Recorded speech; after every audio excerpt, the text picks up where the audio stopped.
Bienvenido a un nuevo contenido de Uninorteco.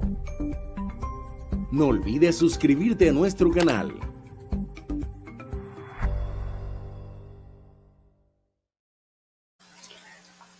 Buenos días. Les damos la bienvenida a nuestros conferencistas, a ustedes, al programa para esta fecha denominado Libertades, Democracia y Derecho Penal, desde la justicia transicional, la policía, la inteligencia artificial. El desarrollo de la actividad va a ser la siguiente. En primer lugar, palabras de bienvenida a cargo del doctor Alberto Madero Rincón, decano de la División de Derecho, Ciencias Políticas y Relaciones Internacionales. Seguidamente, la charla ¿Qué tipo de policía requiere una sociedad democrática?, por parte de la profesora Yanilda González de la Harvard Kennedy School. Inmediatamente, derecho a la protesta, derecho penal e intervención policial, los límites desde la democracia. Profesor Jaime Sandoval Fernández, Universidad del Norte. Más adelante, justicia transicional, profesora Alexandra Genius, Universidad de Wisconsin. Una pausa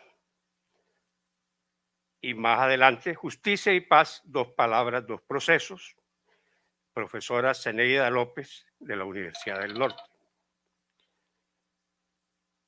Desafíos constitucionales y penales del desarrollo de la inteligencia artificial, como última de las conferencias, a cargo del profesor Fernando Molina de la Universidad Autónoma de Madrid. La sesión de preguntas, por cuestión de organización, se va a hacer al final. Sí, ustedes pueden tomar las preguntas que quieran hacerle a cualquiera de los conferencistas, pero las vamos a acumular para hacerlas todas al final, que es el lugar donde se ha diseñado en este evento para realizarlas. A medida que vamos avanzando en el programa, yo voy leyendo la hoja de vida de cada uno de los conferencistas para que ustedes conozcan su trayectoria. Bienvenidos al evento y le damos paso al decano de la facultad, del programa, de la división, doctor Alberto Madero Rincón.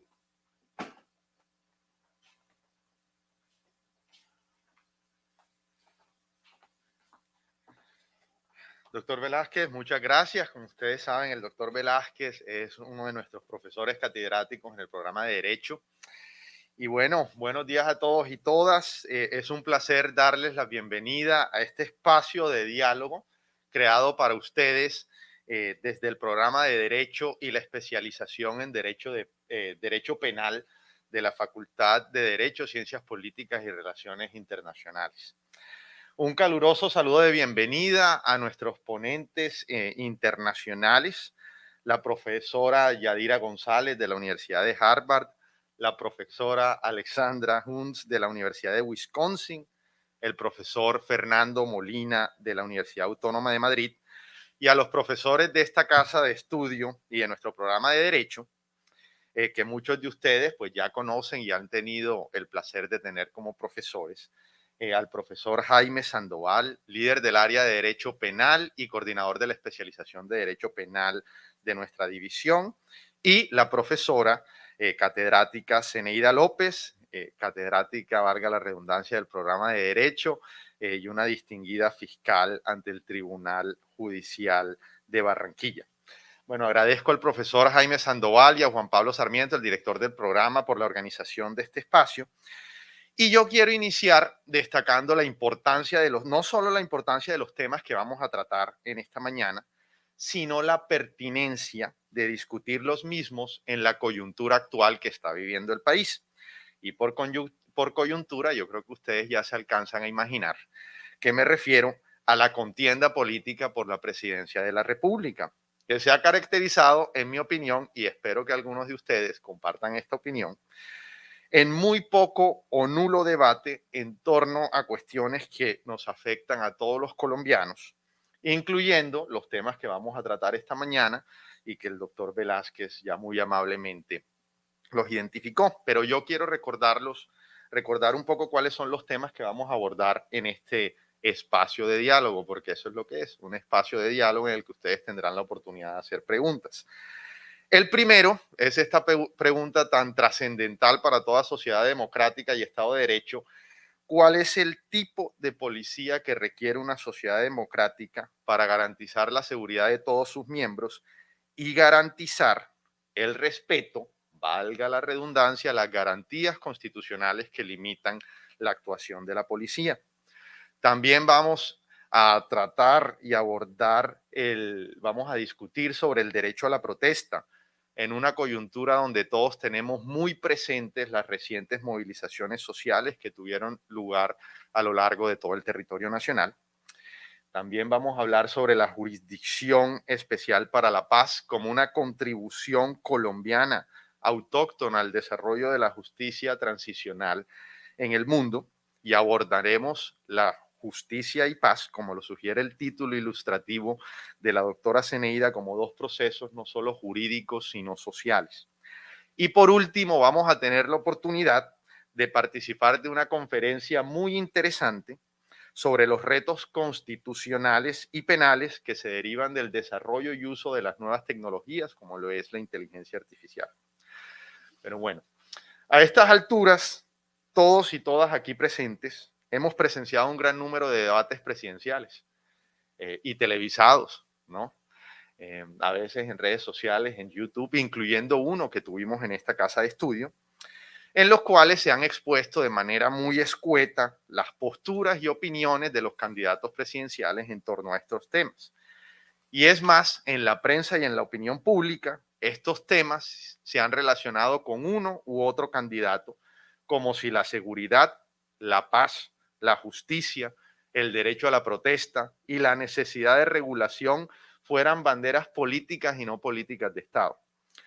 El rol de la policía en una sociedad democrática, los límites constitucionales a la intervención policial, el derecho a la protesta, así como sus límites constitucionales, el compromiso con la justicia, el derecho constitucional a la paz, la intervención del Estado, el derecho de intervención y deber del Estado de intervenir para regular las nuevas tecnologías, son temáticas que trascienden una contienda política.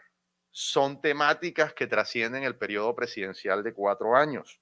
Son temáticas que no pueden ser apropiadas por partido político alguno, sino que por el contrario, son temáticas fundantes de nuestro Estado de Derecho y de nuestra democracia. Y como tal, deben ser parte de la política de Estado y no banderas del político de turno, no importa quién sea el inquilino de la Casa de Nariño. Por esto, apreciados amigos y amigas, es la importancia de seguir generando estos espacios de debate desde el Caribe colombiano para dialogar a profundidad desde la academia y las realidades de nuestra región y tomando posiciones sustentadas en hechos y argumentos sobre estos debates sobre estas cuestiones de las que vamos a hablar esta mañana.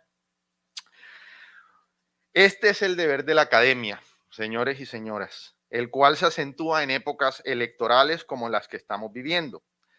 Como muchos de ustedes ya me han oído preguntar, si no es en la universidad, ¿en dónde vamos a tener espacio de diálogo sobre cuestiones tan trascendentales?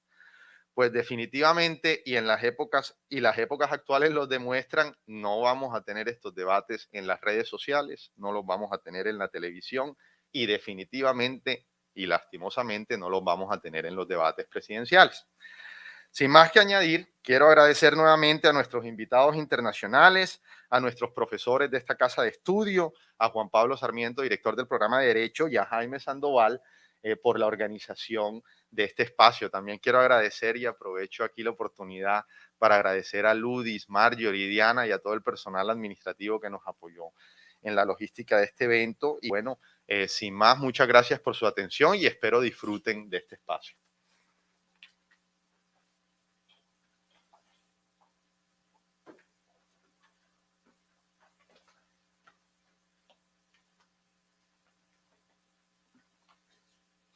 Seguidamente damos paso a la intervención de la doctora Yanirla María González, una charla muy interesante y de mucha actualidad titulada ¿Qué tipo de policía requiere una sociedad democrática?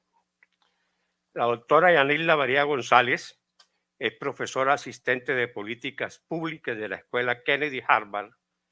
Su investigación se centra en la vigilancia, la violencia estatal y la ciudadanía en democracia, examinando cómo la raza, la clase y otras formas de desigualdad dan forma a estos procesos. El próximo libro de la doctora González, Authoritarian Policies in Democracy, de Cambridge University Press, estudia la persistencia de las fuerzas policiales como enclaves autoritarios en estados por lo menos de más democráticos, lo que demuestra cómo la política democrática ordinaria en sociedades desiguales puede tanto reproducir la vigilancia autoritaria como provocar momentos de reformas expansivas. González recibió su doctorado en política y política social de la Universidad de Princeton. Antes de unirse al HKS, fue profesora asistente de la Escuela de Administración de Servicios Sociales de la Universidad de Chicago. González trabajó anteriormente en varias organizaciones de derechos humanos en los Estados Unidos y Argentina, incluida la Unión de Libertades Civiles de Nueva York y el equipo latinoamericano de justicia y género. Damos paso entonces a la doctora Yanirla María González.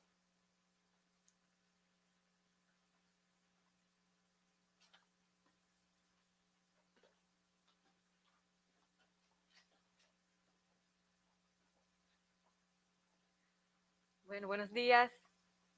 Buenos días, para si lo quieres escuchar, para saber que están vivos.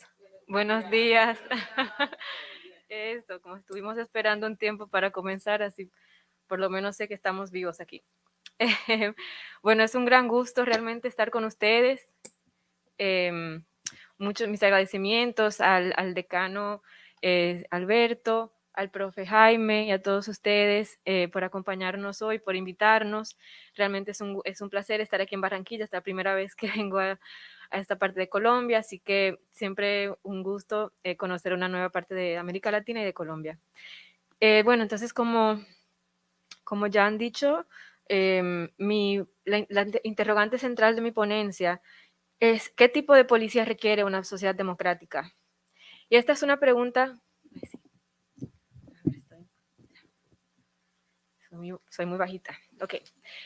Bueno, esta es una pregunta fundamental en este momento, pero quienes más han llamado atención a esta pregunta no hemos sido nosotros los académicos, sino que han sido los activistas, las activistas y la ciudadanía de varios países que han interpelado al Estado y a las instituciones ante la incompatibilidad de la actuación policial con los principios de la democracia.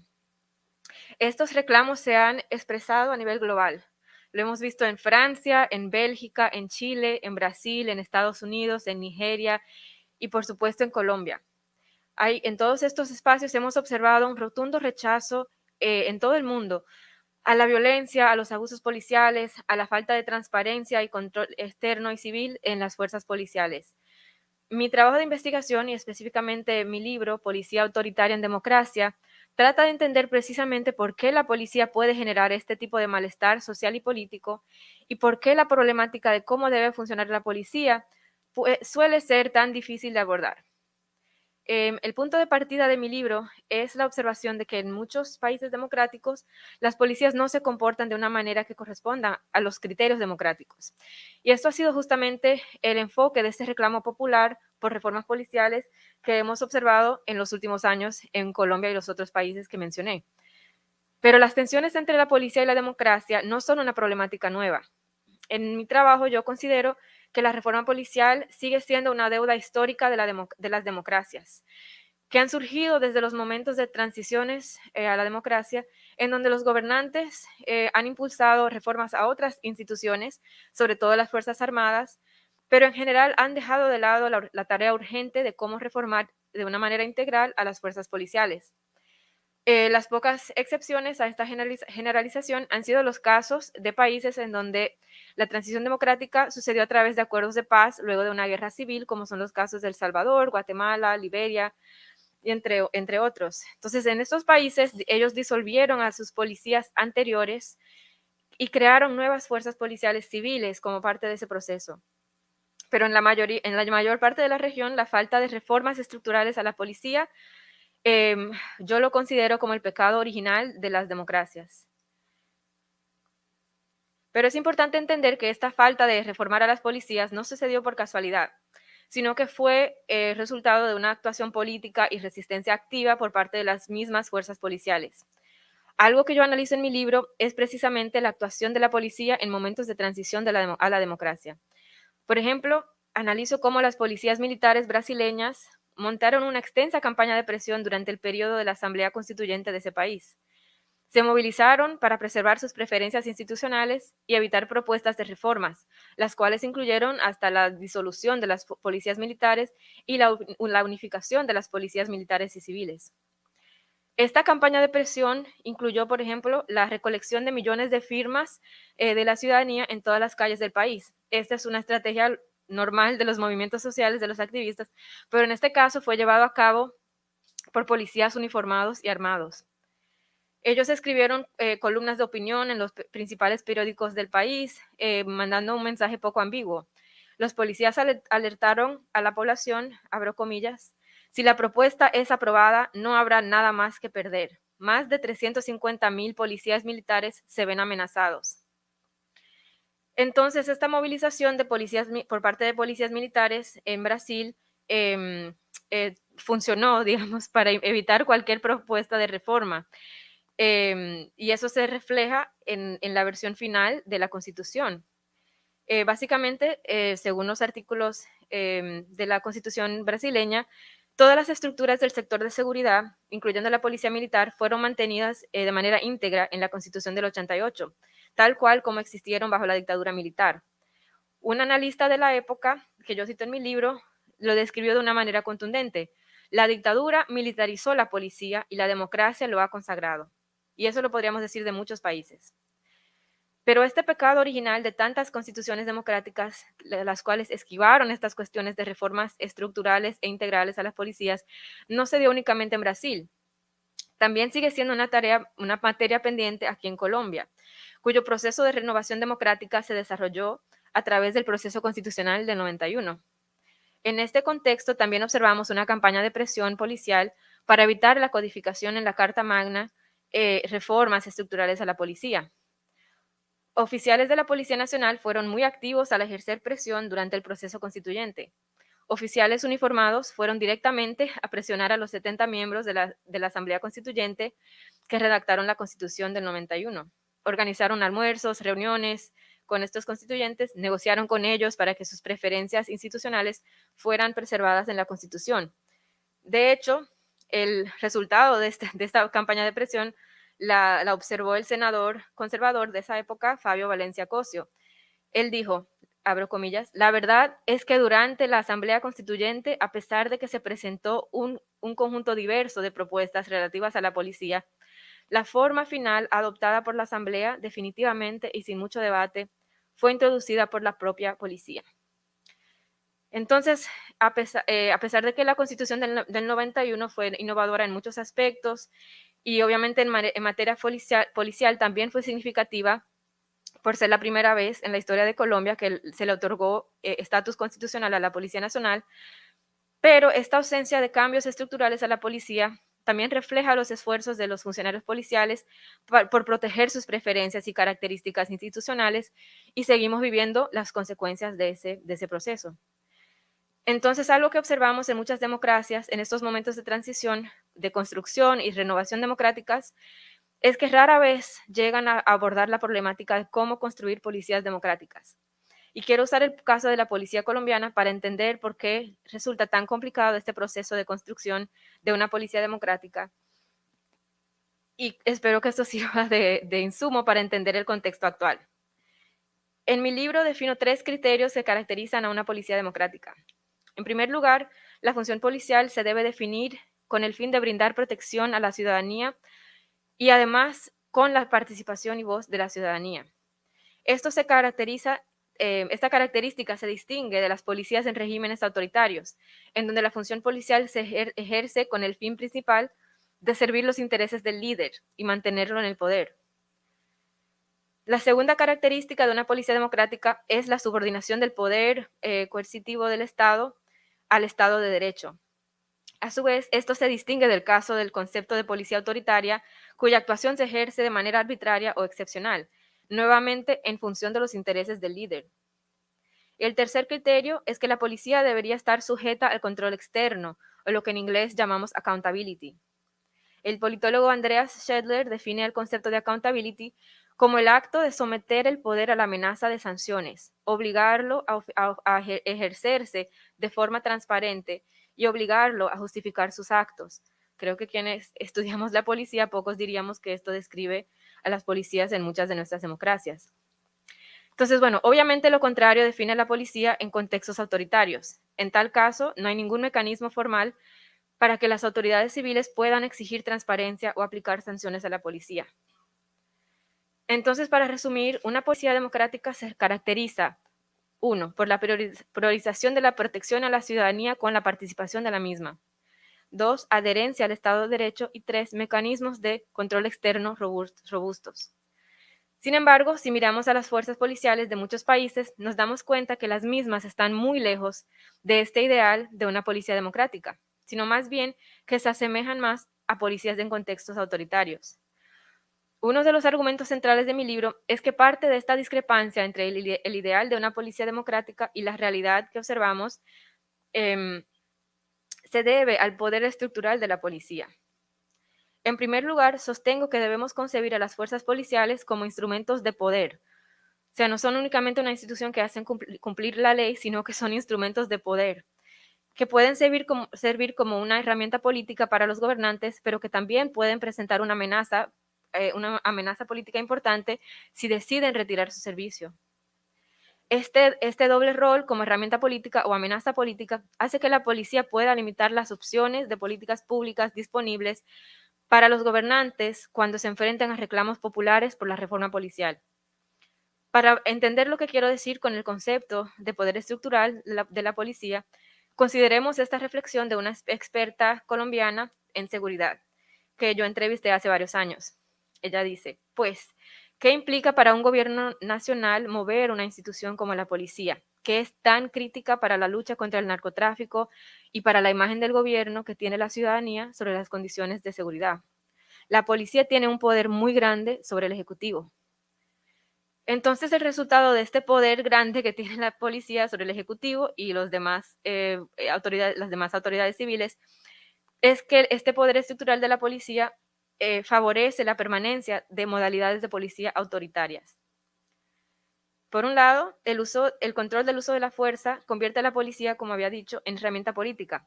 Esto incentiva a los políticos a subordinar la protección de la ciudadanía para avanzar sus propios intereses.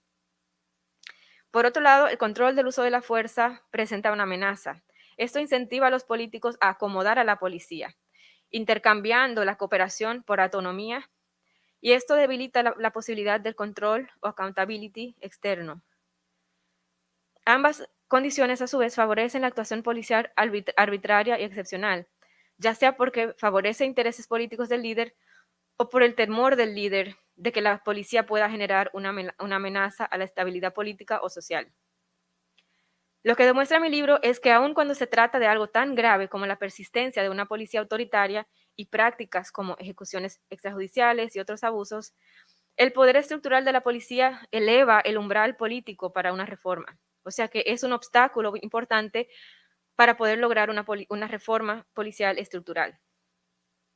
Por lo tanto, el resultado de este poder estructural, para ir resumiendo, que ejerce la policía, es que permite que la policía pueda ejercer una gran presión sobre los gobernantes, lo cual genera incentivos a acomodar a la policía, otorgándole a la policía autonomía a cambio de su colaboración con las prioridades políticas del líder. Cabe destacar que para muchos estudiosos del área de la administración pública, la autonomía burocrática generalmente se percibe como algo positivo. Por ejemplo, hay académicos que demuestran que la autonomía burocrática en el área de la cooperación internacional les permite adaptarse mejor a ambientes inciertos y a condiciones imprevistas.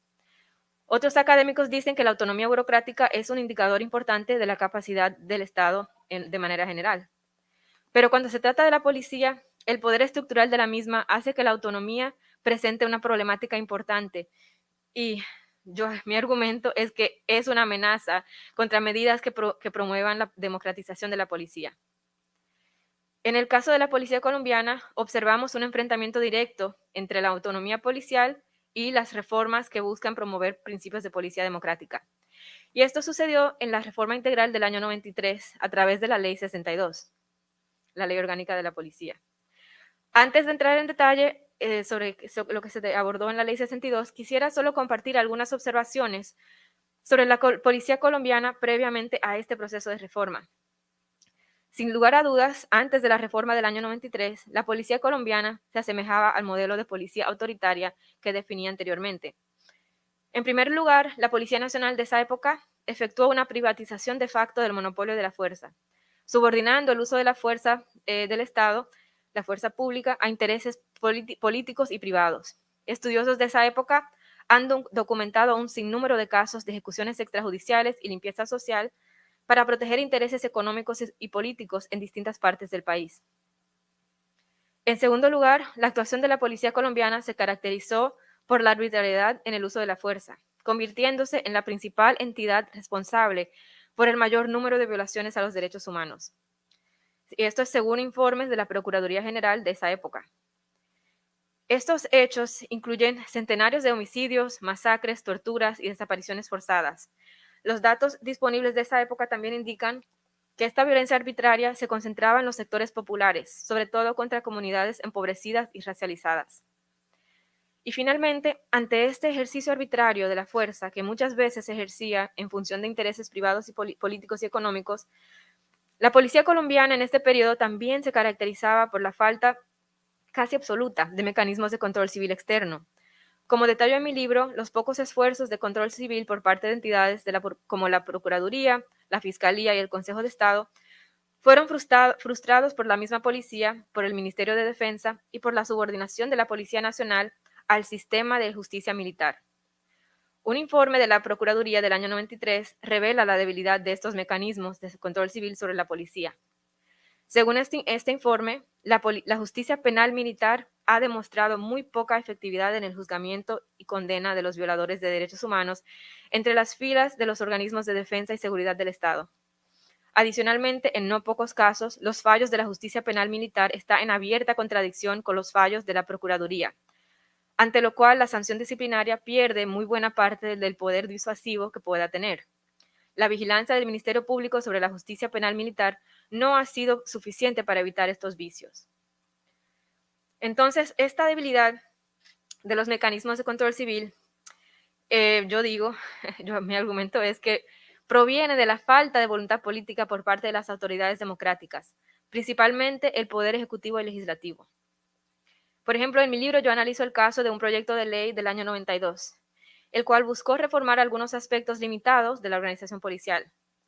Según el exministro de Defensa de esa época, este proyecto de ley no avanzó, como muchos otros de ese tiempo, según él, por la propia policía colombiana. Es decir, la policía decía que estaba tomando correctivos y el Congreso no se quería enfrentar a opiniones de las instituciones de la fuerza pública.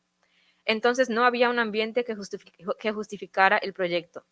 Entonces la reforma, que iba haciendo curso muy lentamente, era una reforma para no reformar. Y eso es algo que quizás podríamos retomar en el periodo de discusión. ¿Cuántas reformas para no reformar se terminan adoptando en el caso de la policía, incluyendo lo que estamos observando en este momento? Entonces la policía fue muy efectiva en el ejercicio de su poder estructural para resistir cualquier intento de reforma y con poca insistencia de los funcionarios del Poder Ejecutivo y del Congreso. Esto cambió, no les voy a leer todo el libro aquí, pero esto cambió en el año 93 con un escándalo que realmente fue muy resonante en el caso en todo el país, que fue la violación y el asesinato de una niña de 9 años en la estación Germania de la policía de la Policía Nacional en el centro de Bogotá. Entonces, esto generó una presión importante para finalmente lograr una reforma estructural de la policía. Y esta reforma incluyó medidas que podríamos decir que realmente tocan cada aspecto, cada característica de la policía democrática que yo definí anteriormente. Por un lado, incluía medidas para facilitar la protección de la ciudadanía con la participación de la misma. Se diseñó un sistema de participación ciudadana en seguridad y además se reforzaron procesos de profesionalización y formación para que la policía se dedique más a esta función de protección y no para servir intereses políticos. Por otro lado, buscaron garantizar el apego al Estado democrático de derecho a través de medidas como la desmilitarización. Y finalmente, la ley estableció fuertes mecanismos de control externo o accountability. La medida principal en este rubro fue la creación de la figura del Comisionado para la Policía Nacional, que fue la primera entidad de control civil externo policial en este país. Además de estos mecanismos para promover la democratización de la policía, la reforma de esa época en sí fue el producto de un proceso democrático. Se crearon una comisión interna que fue representativa de toda la policía y una comisión externa representativa de los distintos sectores políticos y sociales de Colombia para estudiar problemáticas centrales y recomendar propuestas. Algo que voy a resaltar que fue importante de esta época, a diferencia de lo que estamos viendo ahora, este proceso no fue controlado por la policía. Lo que vemos ahora es que el proceso de reforma realmente lo sigue dirigiendo la policía. Pero enseguida, tras la aprobación de la ley, la policía comenzó a resistir estas medidas democráticas con el fin de preservar su autonomía. Por un lado, se opusieron casi inmediatamente al comisionado. Un general de esa época que yo entrevisté me explicó la posición de la policía, declarando que se nombró un comisionado que ya quería parecer casi como que tranquilo, que yo mando en la policía. Ese quiso ser como un juez y que mandaba en la policía y quiso meterse en ciertas cosas. Después mandaron a otro y pusieron la oficina fuera de la policía para dejar claro, usted no manda acá. Y efectivamente, una ex asesora del Ministerio de Defensa de esa época también me dijo en una entrevista que el comisionado llegó pisando duro y a la policía no le gustó. Entonces lo bloquearon hasta que lo tumbaron. Por otro lado, la policía también se opuso a medidas de desmilitarización, como me explicó un ex consejero presidencial. Según el ex consejero, lo que quería la Comisión de Reforma era eliminar el carácter militarizado de la policía y cambiar los grados. Pero claro, ningún general quería convertirse en inspector o en gran comisario o en nada por el estilo. Entonces se creó el nivel ejecutivo, pero continuó el nivel de oficialidad militar. Entonces, al igual que el comisionado y la desmilitarización, muchas medidas de participación democrática y de control civil fueron desmanteladas. El Sistema Nacional de Participación Ciudadana no se implementó. El Consejo de Seguridad se reunió apenas un par de veces. Son pocos los alcaldes y gobernadores, hasta el día, que ejercen las facultades sobre la policía que la Ley 72 les otorga, y así sucesivamente. En el año 93, el entonces presidente Ernesto Samper efectivamente declaró el fin de la reforma con su frase famosa, bueno, famosa para mí, dejemos que la policía se autorregule. Y sin duda, lo que hemos visto desde entonces ha sido el resultado de una policía autorregulada. Al abandonar la reforma integral a la policía, se comenzó un proceso que yo llamo de sustitución estratégica, reemplazando mecanismos estructurales y de control externo con medidas operacionales. A partir de los años 90, la policía, al mismo tiempo que se estaba resistiendo al comisionado, a la desmilitarización y otras medidas, la policía inició su propio plan de transformación cultural, que lo podríamos comparar al proceso actual de transformación integral, el cual consistía en medidas como la policía comunitaria y de lo que se llama New Public Management, en donde entidades públicas adoptan estrategias de gestión del sector privado. Como detallo en un artículo que fue publicado este año, estos cambios sí dieron lugar a mejoras en el desempeño de la policía y en la relación con la sociedad, y eso hay que destacarlo. Pero la falta de control civil externo y la autonomía absoluta que ha permitido la persistencia de abusos como ejecuciones extrajudiciales y la represión masiva de la protesta, que el profesor Jaime nos va a hablar en un momento. La defensa de la autonomía policial absoluta no solo se lleva a cabo por la misma policía, sino que las autoridades civiles que en teoría deberían ejercer la función de control civil externo, sí han seguido el llamado de Samper para dejar que la policía se autorregule. Cito como ejemplo a un ex procurador delegado para la Policía Nacional que se autolimita en su función institucional. Dice el ex procurador delegado: no creo que las demás autoridades deberíamos estar cuestionando el actuar de otra autoridad para debilitarla o para ponerla a merced de los criminales. Deberíamos tener una autoridad que sea apegada a la ley, respetuosa a la legalidad, pero que sea firme en el actuar, que no sea por duda o por debilidad que nos estén matando a nuestros policías, que estén a nuestros policías masacrando o asesinando o lastimando. O sea que según este funcionario público, cuya función institucional literalmente es ejercer el control civil externo sobre la policía, dice que si él cumpliera su función, básicamente esto debilitaría a la policía. Pensémoslo un poco. Y aunque pueda parecer una actitud extrema, la debilidad en el accionar de las demás autoridades civiles revelan un apoyo implícito a la autorregulación policial. Y entonces llegamos a la presente crisis de legitimidad que hoy enfrenta la Policía Nacional, lo cual ha sido el producto de años de abusos y violencia en comunidades empobrecidas y racializadas, de muertes resonantes en el caso de la pandemia, como son los casos de Javier Ordóñez y Anderson Arboleda, y de la represión masiva de protestas en el marco del paro nacional que resultó en decenas de muertes, centenares de lesiones y otros abusos. Este ha sido el saldo de la autonomía absoluta de la Policía Nacional. Pero a pesar de un contundente reclamo social en el marco de estos hechos graves y la resultante crisis institucional, las autoridades civiles siguen dejando que la policía se autorregule. Desde el año pasado se ha prometido una reforma a la policía, pero lo que observamos es que este proceso no está siendo liderado por las autoridades democráticas, ni tampoco por la ciudadanía, sino que está siendo dirigida por la misma Policía Nacional. No dudo que desde este proceso puedan salir algunas medidas importantes que incluso puedan aportar a la democratización de la policía.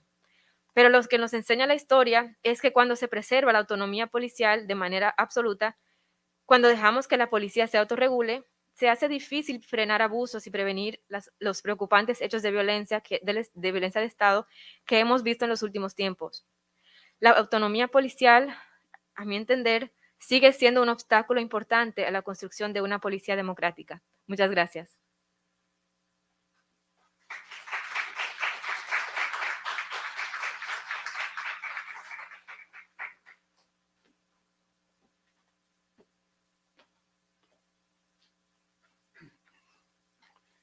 Les recuerdo que ustedes pueden hacer preguntas desde ya, que las hacen llegar para leerlas al final de la jornada.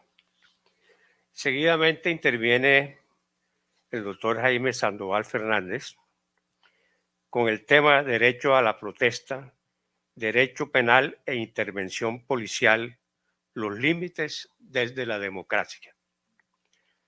El doctor Sandoval, profesor del programa de Derecho, doctor y magíster en Derecho Penal de la Universidad Autónoma de Barcelona, España,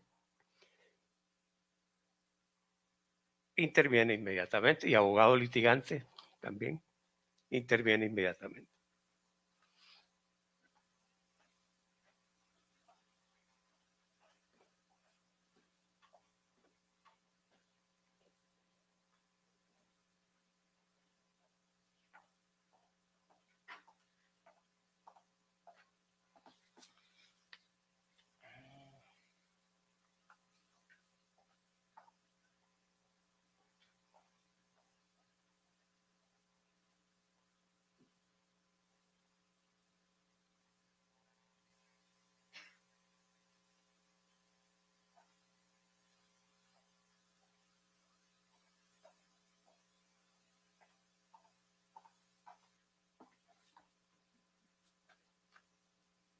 Bueno, muy buenos días.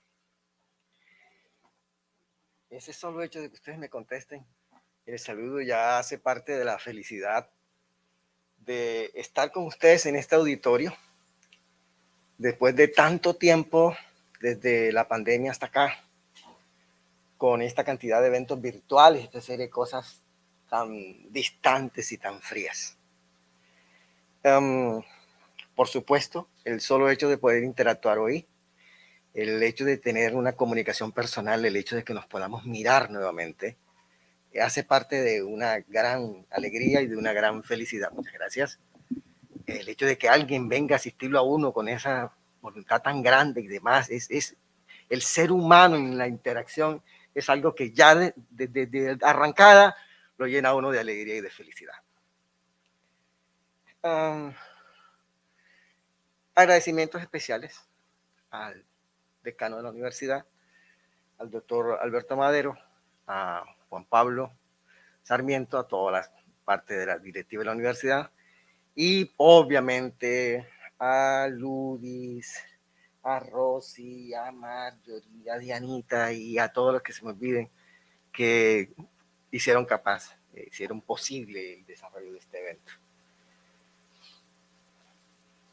Paso a hacer una rápida introducción sobre el tema.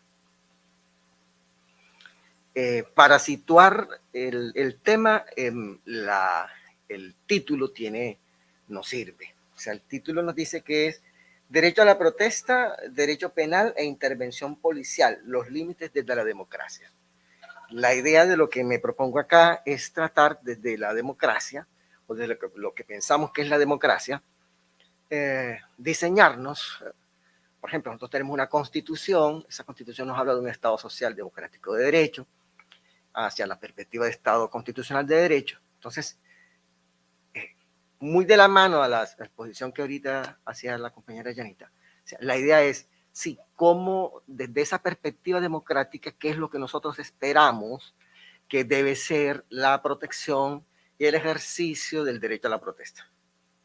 Pero cuando nos planteamos esto, nos planteamos a su vez por dónde vamos, qué tipo de Estado tenemos y hacia dónde es que se encamina realmente las políticas estatales, porque si no hacemos juego de artificios. Y es ahí donde ahorita yo voy a hacer mención a cosas que ustedes ya me han oído antes, de que es que el Estado nuestro está bastante lejos de eso y que al contrario se caracteriza por ser un Estado claramente autoritario, con unas características en las cuales voy a tocar algunas, y que obviamente cuando se trata de nos tenemos que ubicar con un pie en un lado y en otro pie en otro lado. Es decir, de un lado, entender cómo es que el Estado autoritario genera políticas concretas de desconocimiento y al contrario de agresión al derecho, al ejercicio particular del derecho a la protesta, y por el otro, cómo es que debería estar protegido este derecho si partiéramos hacia un tipo de sociedad democrática que nos plantearía un nivel distinto. Y obviamente ahí va la policía. Que la policía no es sino parte de ese régimen autoritario que Zaffaroni tiende a llamarle mejor Estado policivo. Y esa intervención, obviamente, de la policía, en la manera como ahorita lo explicaba acá la profesora Yanilda, no es sino la expresión clara de esa clase de concesión estatal y que no la vamos a componer con reformas formales mientras de alguna manera no diseñemos políticas claras de ejercicio de la democracia. Mientras eso no se dé, nosotros vamos a estar con discursos vacíos porque en última la policía va a seguir cumpliendo el mismo papel que lo pone a cumplir los regímenes autoritarios. Y es ahí donde está el tema central que pretendo desarrollar aquí como intervención. Claro que para hablar de esto, entonces necesito referirme a tres cosas centrales, a muchas, pero tres cosas centrales, que sería el tema de las reglas de permiso, las causales de ausencia de responsabilidad penal, cómo funcionan ellas. Me tendré que referir al tema de las relaciones de normas de permiso, normas de prohibición, también de manera muy rápida, y me tendré que referir obviamente al tema de caracterización del Estado como un Estado autoritario y una democracia restringida, por lo que me suena más en el ámbito caribe, la democracia en harapos. Comenzando por las causales de ausencia de responsabilidad, como ese conjunto de discursos, razonamientos por intermedio de los cuales llegamos a la conclusión de que hay ausencia de responsabilidad penal. El fundamento lo encontramos desde el bloque de constitucionalidad, que incluye la Constitución, desde la misma ley, que nos permite aclarar cómo en la percepción de un conjunto de situaciones que aparentemente se muestran como ilegales, violentas y demás, lo que hay es una construcción de imagen retorcida, porque en últimas esos comportamientos sí son legales, pero al amparo del ejercicio de estas causales de ausencia de responsabilidad penal. Para eso entonces yo voy a utilizar uno de los distintos elementos, que es el de la legítima defensa colectiva. Pero cuando utilizo este elemento lo pongo al lado de todo lo que significa las otras causales de ausencia de responsabilidad. Y como estoy hablando de un auditorio calificado en estos temas, pues voy a ser muy rápido porque es un auditorio que conoce estas cosas. Y entonces estoy diciendo que es que esto va a referirse no solo a la legítima defensa, sino que va a referirse también al estado de necesidad y particularmente al ejercicio de derecho y a todas las causales de ausencia de responsabilidad que, como más adelante plantearé, nos llevan a percibir de manera distinta cómo es que se ejerce el derecho a la protesta. Porque si estamos dentro de las mismas, a pesar de que eso de alguna manera se caracterice como violento e ilegal, resulta que cuando uno se da cuenta que se están actuando dentro de esta causales de ausencia de responsabilidad, no configuran ningún actuar ilegal, sino que antes, por el contrario, son totalmente legítimas y totalmente legales. Un tercer punto es el de la legítima defensa colectiva. Para hablar de este tema hay unos presupuestos iniciales. Esos presupuestos iniciales podrían ser, por ejemplo, los referentes de Jiménez de Azúa en el ámbito latinoamericano, solo que él lo hacía más mirando el tema de la muchedumbre, la relación de muchedumbre, aunque miraba algo de los bienes jurídicos cuando miraba que el tema no solamente era la defensa de derechos propios, sino también de la ajenidad. En Colombia hay toda una tradición acerca de este tema. Traigo aquí a Reyes Echandía, Alfonso Reyes Echandía, porque es que esto es curiosísimo. La tesis de grado de Reyes Echandía, que se llama, entre otras cosas, el problema social de la violencia en el Tolima y Sumapaz, era una tesis que él hizo sobre la legítima defensa colectiva. Y a mí me llama mucho la atención de cómo se hacen las cosas en este país, de cómo, siendo Alfonso Reyes ese gran doctrinante, ese gran intelectual que tuvo tanta influencia en Colombia, ni siquiera su tesis tuvo difusión. O sea, hasta donde yo entiendo, el único libro que no ha sido publicado de Alfonso Reyes es ese. Y uno se daría la pregunta, ¿por qué? Pues ahí le vamos encontrando el por qué más luego. Ni siquiera Alfonso Reyes tuvo trascendencia en su tesis. Imagínense ustedes qué nos espera para el resto de los cristianos. Entonces, esto además tiene una fuerza en Colombia, no solamente con Alfonso Reyes, que les digo, hizo esa tesis sobre la legítima defensa colectiva y particularmente allá en su región del Tolima, sino que también lo hizo Luis Carlos Pérez, un autor de muchísima trascendencia, los dos Romero Soto, que eran unos duros de esta cosa, Luis Romero Soto y Julio Romero Soto, y en todos concluyen el tema de la defensa colectiva.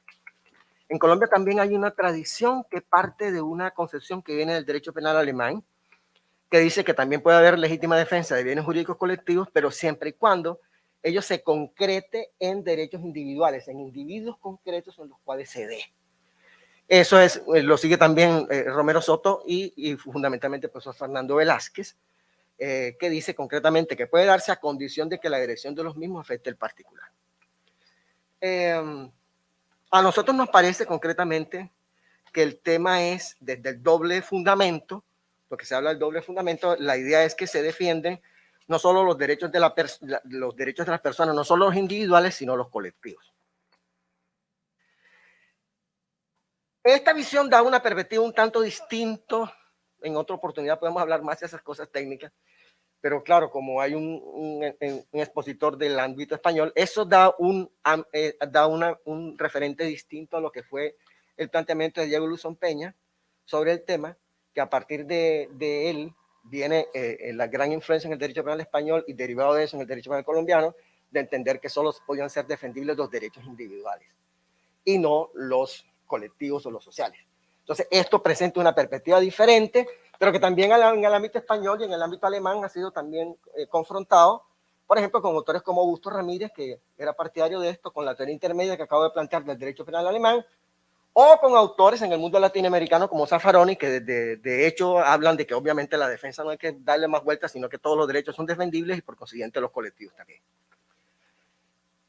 4. La necesidad imperiosa de poner a tono las causales de ausencia de responsabilidad con nuestras realidades latinoamericanas y en ellas la colombiana conforme a los ideales democráticos. Es que yo pienso que este es un tema, lástima que no tengan más espacito, en el cual es que las construcciones jurídicas se hacen, si bien es cierto, con toda esa gran importancia que tienen conocer qué pasa en los otros países y demás, pero las políticas criminales y las directrices concretas jurídicas tienen que hacerse bajo el ámbito concreto de las realidades concretas. Eso no se puede hacer por vía importada, eso no se puede hacer por vía de copiones, o sea, porque eso no nos va a solucionar los problemas reales que tenemos nosotros en nuestro cuento. Entonces, a mí me parece que en esto, contrario a lo que se piensa de otros lados, cuando se habla mucho de la modernidad o se habla mucho de cómo hacemos para que el derecho penal de alguna manera se actualice, se modernice, generalmente lo que acudimos al problema de la criminalización. Y por la vía de la criminalización nosotros tendemos a que un derecho penal moderno es aquel que expande aún más su poder punitivo. Y a mí me parece que en nuestras realidades latinoamericanas el problema es al revés. El problema es que el derecho penal nuestro tiene que guiarse por las concesiones de su modernidad o su modernización a partir de ser consecuente con los parámetros y las vías de la democracia. Fortalecer esta y que él de alguna manera sea consecuente con eso. Si no puede hacer mucho, por lo menos que no sea tan obstáculo en la lucha concreta por el establecimiento de la democracia. Y eso obviamente nos plantea diferencias muy grandes porque, por ejemplo, si uno estudia el mundo europeo y estudia, por ejemplo, el mundo de Roxin, en el caso, ustedes se acuerdan en las clases que hemos tratado mucho este tema, él dice, bueno, el papel central del derecho penal es de ser subsidiario de protección de bienes jurídicos. ¿Pero por qué? Porque está hablando de un Estado que protege bienes jurídicos y particularmente parte del Estado democrático. Y es ahí donde viene la fisura con nosotros. Que cuando nos copiamos de esa cosa y nos traemos esa cosa para acá, eso resulta totalmente contradictorio y retorcido porque eso tiene que ver nada con esta realidad. Nosotros no tenemos ningún Estado democrático, ni tenemos un Estado de protección de bienes jurídicos en los cuales, como Rocín dice, si no existiera el derecho penal no importa porque el Estado se plantea tal finalidad. En nosotros exactamente al revés. ¿Sí? Entonces, ¿qué pasa con nosotros? En otras oportunidades lo he dicho, simplemente lo sintetizo, diciendo que es que los procesos históricos latinoamericanos y en particular en Colombia fundieron lo que fue la concepción concreta autoritaria de la conquista en adelante con el tema concreto de las tendencias recalcitrantes del neoliberalismo. Estoy hablando del neoliberalismo progresista, aunque eso es como contradictorio, pero bueno, estoy hablando del recalcitrante que fue el que se desarrolló en nosotros en el ámbito concreto latinoamericano y colombiano. Eso da un resultado. ¿Cuál es el resultado? Que en esos esquemas las grandes mayorías de la población están excluidas. ¿Ya? Y por consiguiente el papel del derecho penal no es de protección de ningún bien jurídico, ¿ya? Sobre todo de estas grandes mayorías, sino la protección de los bienes jurídicos, de los intereses de los grandes sectores que llaman Zaffaroni del totalitarismo financiero. A eso es lo que se protege. ¿Sí? Y por consiguiente, la lucha va a ser absolutamente distinta dentro de otros terrenos, en el mundo latinoamericano o en el mundo europeo. Acá lo que tenemos es que hay un Estado autoritario que cumple un papel fundamental a nivel de la represión y de la contención de las manifestaciones y de las protestas sociales de los excluidos. Si no entendemos eso así, vamos a entender en una visión paternalista que de alguna manera intente que el Estado y la policía nos cuide al interior del derecho a la protesta cuando ellos exactamente están instituidos para otras cosas. No nos van a cuidar, ¿sí? Sino que al contrario, el derecho a la protesta tiene que ejercerse por la democratización del Estado, de la sociedad y de la propia policía. Mientras no establezcamos eso, evidentemente lo que va a pasar es lo que pasa usualmente al interior de los procesos policivos y represivos. Con esa introducción bastante larga voy para el quinto, el derecho a la protesta y su protección. Aquí me voy a basar fundamentalmente en un tema, que es la jurisprudencia de la Corte Suprema Sala Civil. Porque es que esto es muy curioso. Nosotros las jurisprudencias, esta clase de jurisprudencia generalmente no le damos mucha difusión. Yo creo que esta jurisprudencia es muy importante porque ya no es un problema puramente conceptual, sino real de lo que piensa la jurisprudencia al respecto. Me estoy refiriendo a la de septiembre 22 de 2020 de la Sala Civil de la Corte Suprema. 5.1. De lo dicho por la Corte, esta es una tutela que se hizo concretamente contra el presidente, contra la policía y la cual la Corte terminó tutelando y diciendo que evidentemente había una agresión de parte del Ejecutivo, de parte del SMAT hacia el derecho a la protesta. Pero no una de una determinada situación, sino que analizó los movimientos que hubo en el 2019, 2020 y llegó a la conclusión que en todos esos casos, de manera masiva, se había dado que el agente fundamental, agresor que se había planteado, era el SMAT.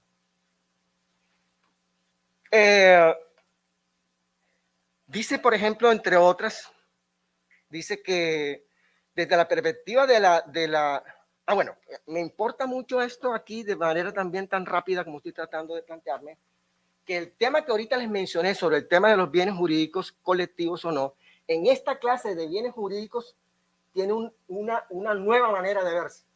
¿Y por qué tiene una manera de verse? Porque es que estos derechos ya no pueden ser vistos ni como derechos individuales ni como derechos sociales, sino que son individuales, pero también son sociales en cuanto a su connotación. Y peor aún si lo vemos con relación a otras cosas, por ejemplo, las manifestaciones que acaba de haber ahora, hace menos de una semana sobre el fracking y lo que se pasó concretamente con las comunidades indígenas. Porque en ellas, aquí se confluyen de todo. Son bienes jurídicos individuales como patrimonio, vida, demás, integridad personal y vida, pero además está metido el derecho a la protesta, pero además está metido medio ambiente, está metido el agua, está metido todo en la lucha concreta en contra del fracking. Y es donde se ve claramente por qué el fracking está detrás de una política concreta autoritaria que beneficia a determinados intereses, así perjudica a la mayor parte de la población y en particular a esta población que protesta, porque ese régimen político le sirve a eso. No le puede servir a otros, no puede proteger a los indígenas ni puede proteger a ninguno, porque esa no es la idea de ese tipo de protección. Y aquí es importante porque lo que dice la Corte Constitucional y la Corte Suprema en el contexto de lo individual y lo colectivo en estos derechos termina diciendo que la titularidad es individual aun cuando su ejercicio es colectivo y convoca a una agrupación transitoria con un mismo objetivo. Esto evidentemente ya desde una nos permite decir que la defensa de esto, ya, de este derecho y del conjunto de derechos que he venido planteando acá, nos plantea el actuar dentro de ausencia de responsabilidad penal, dentro de comportamientos que son legítimos, que no son antijurídicos y que pese a que comúnmente estas manifestaciones son etiquetadas como violentas e ilegítimas, no lo son, y que son simplemente etiquetas de un régimen político y de una intervención policiva que termina primero agrediendo a los reales titulares y además que los agrede, luego cuando los criminalizan por haber ejercido el derecho a la protesta, termina siendo la propia policía la que desarrolla en gran parte la parte probatoria al interior de un proceso evidentemente viciado por todos los caminos que se quieran tomar. Insisto en que la Corte habla de una vulneración generalizada. Entonces, me interesa cómo también esta jurisprudencia habla de un tema de sistematicidad de las agresiones. O sea, ya no es un problema, al lado hay otra jurisprudencia, pero un poco más feita, el del Consejo de Estado, ¿sí? Que evidentemente, a pesar de que estuvo después de la de la Corte y analizó la de la Corte, no siguió el lineamiento de la Corte. Por eso plantea es la de la Corte. Porque en la Corte, la idea no es las manzanas podridas. El problema no es que hay determinados policías que son los que maltratan. No, no. Acá la Corte lo que dijo, no, es que la policía y el ESMAD, aplicando el test de sistematicidad, son un ente concretamente que agrede el derecho a la protesta. ¿Ya?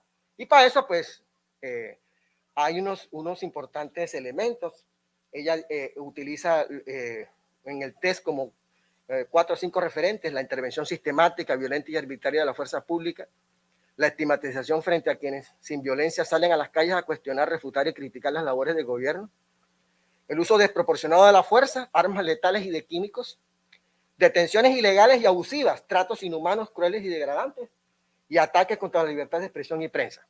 Todo eso estoy transcribiendo a la Corte Suprema de Justicia. Bueno, dice además, se habla de que se aprecia una constante, la tendencia impulsiva del SMAT hacia los manifestantes e incluso en algunos casos contra personas ajenas a la protesta. Y que eso está visto al interior de los videos. Uno coge los videos, además porque ya todo ya se hace público. Y ya los videos están grabados desde el punto de vista de los propios manifestantes que fueron grabando todo lo que pasa. y se da uno cuenta que la agresión ya no solamente es contra los manifestantes, sino contra el que pasa. O sea, es una expresión agresiva total de un cuerpo absolutamente desbordado que acostumbrado a maltratar y que se sienten felices maltratando. O sea, incluso todos estos profesionales que andan interesados buscando patologías y no sé qué cosas en la actividad delincuencial, pues los deben buscar las patologías en el otro lado, están del otro lado, ¿sí? La sala en conclusión concluye que se hayan acreditado los cargos de los tutelantes, según los cuales existió y puede seguir existiendo una reiterada y constante agresión desproporcionada de la fuerza pública respecto de quienes, de manera pacífica, se manifestaron en las datas antes indicadas en ejercicio del derecho fundamental consagrado en el artículo 37 de la Constitución.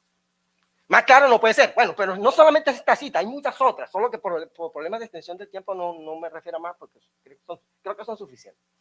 Entonces, esto acredita que de parte del comportamiento al interior del ejercicio del derecho y siendo el cuerpo policivo, el cuerpo que agrede, las reacciones de los agredidos son legítimas, son legales, no son violentas.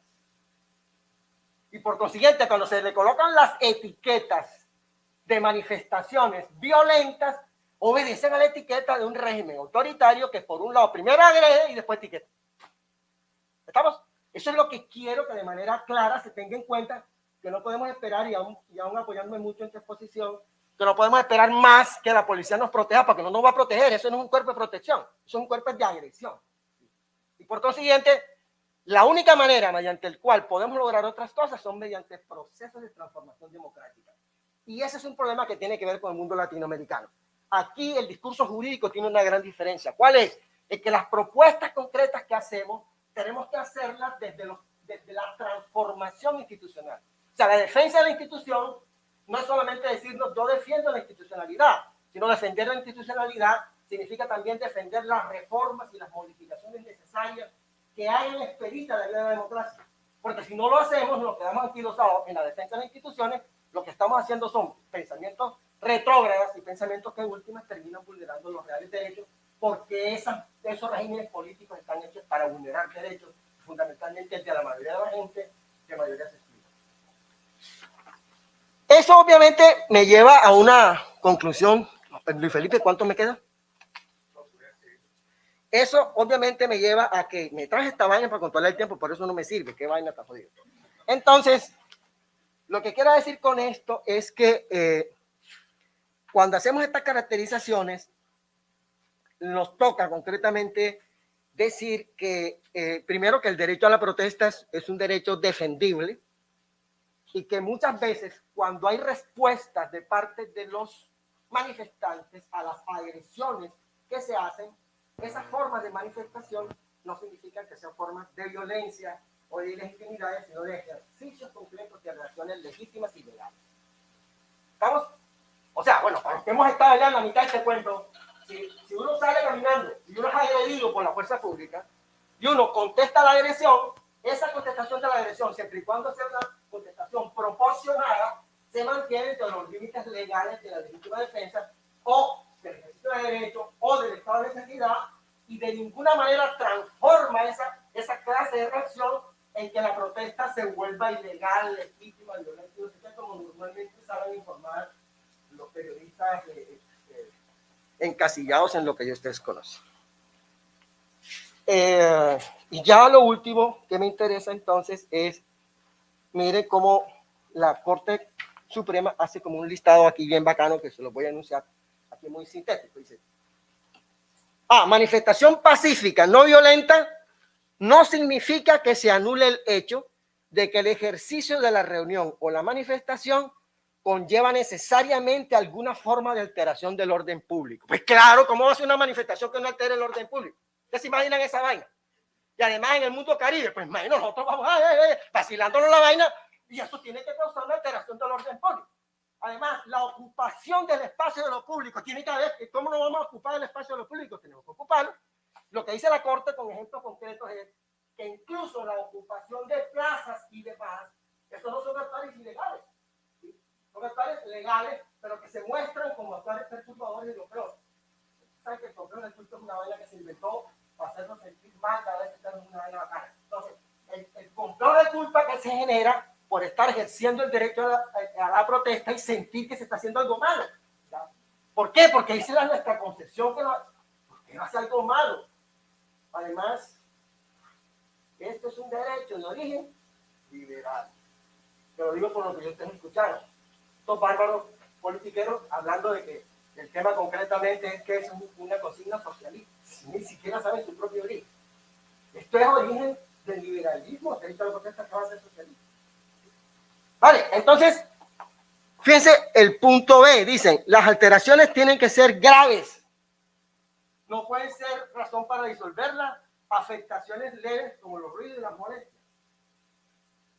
C, tampoco pueden serlo incidentes específicos, tampoco pueden serlo incidentes específicos y concretos que reflejan el comportamiento de individuos manifestantes, pero no un riesgo de la reunión o manifestación como un todo.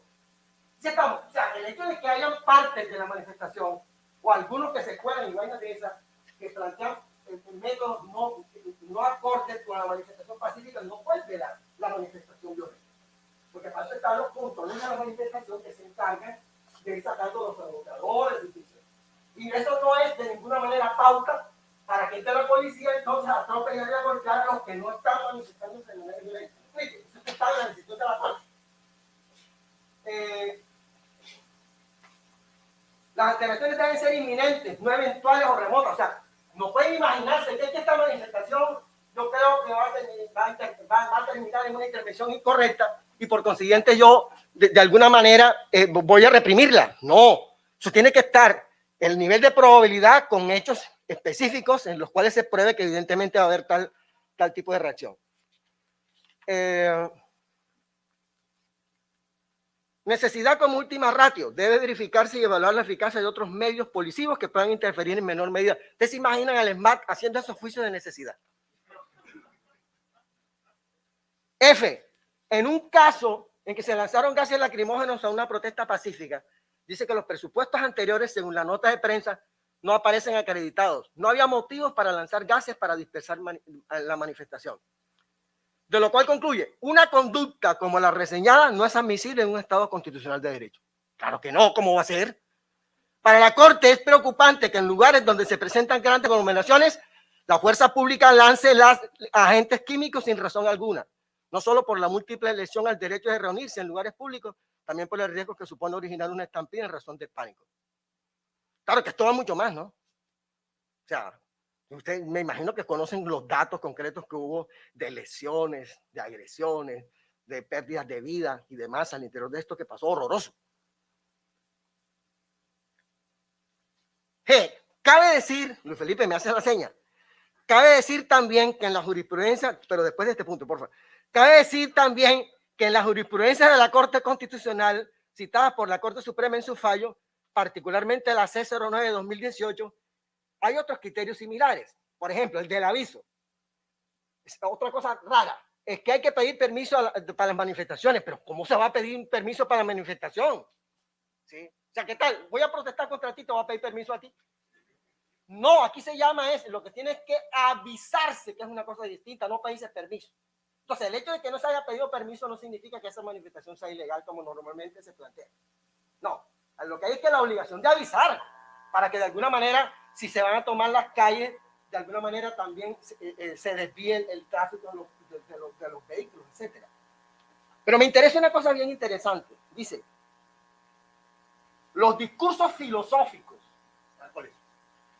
Es que tengo una gana de irme para allá donde están ustedes, entiéndanme que estoy post pandemia. Entonces, los discursos filosóficos, académicos y científicos están protegidos por la libertad de expresión.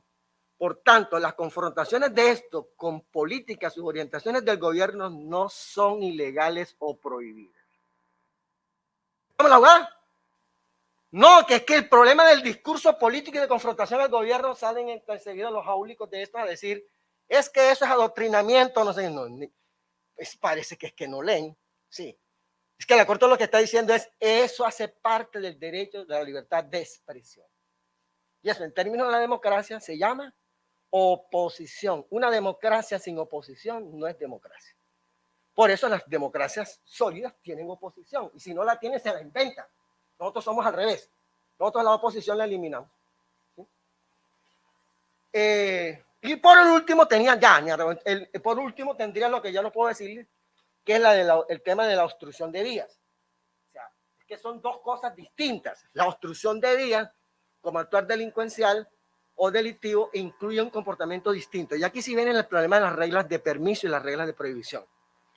Las reglas de prohibición y las reglas de permisión en determinados esquemas, depende si sea tipicidad indiciaria o elementos del tipo, terminan excluyéndose. Entonces, la idea es que en el caso particular, si se está ante una regla de permiso, de ninguna manera se puede considerar que cuando hay la toma de calles por intermedio de manifestaciones concretas del derecho a la protesta, eso constituye el delito de obstrucción de vías públicas. Porque exactamente eso no es lo que está prohibido. Lo que está prohibido es tomarse la vía concretamente como una forma de obstrucción y no como la forma de ejercicio concreto de reglas de permiso. Lástima que no pueda desarrollar un poquito mejor estas cosas, pero bueno.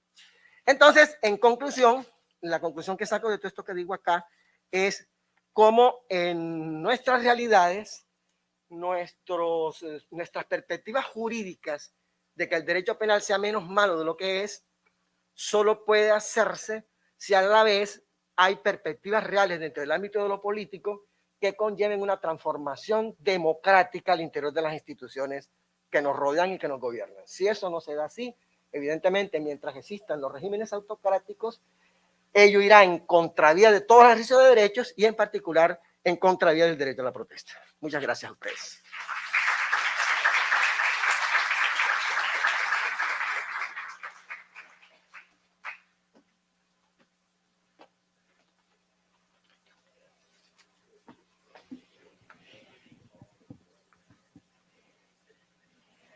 Seguidamente participa la doctora Alexandra Hunes con su tema Justicia Transicional, Justicia Especial para la Paz. La profesora Hunes es profesora de Derecho y Estudios Jurídicos de la Universidad de Wisconsin. Recibió su doctorado en Derecho y licenciatura en la Universidad de California en Berkeley y realizó un postdoctorado en el Centro de Desarrollo, Democracia y Estado de Derecho de la Universidad de Stanford.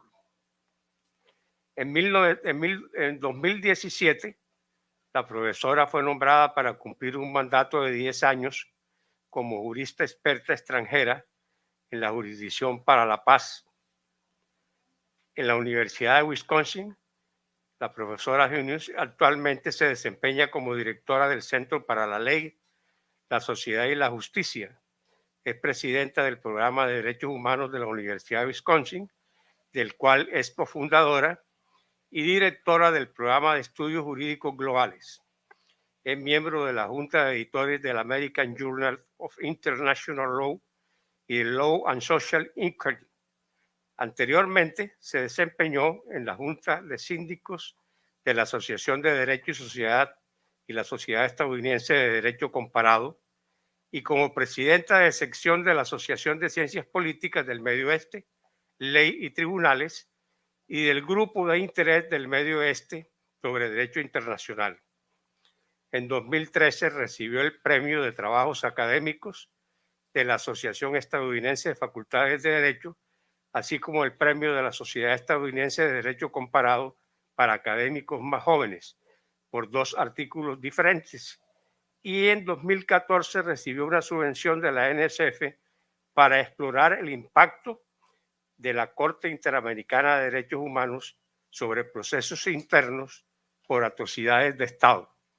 Antes de convertirse en académica, trabajó como periodista y ha escrito para el Guardian News Business Week International y el San Francisco Chronicle, el Mercurio y otros medios. Con ustedes, la doctora Hunes.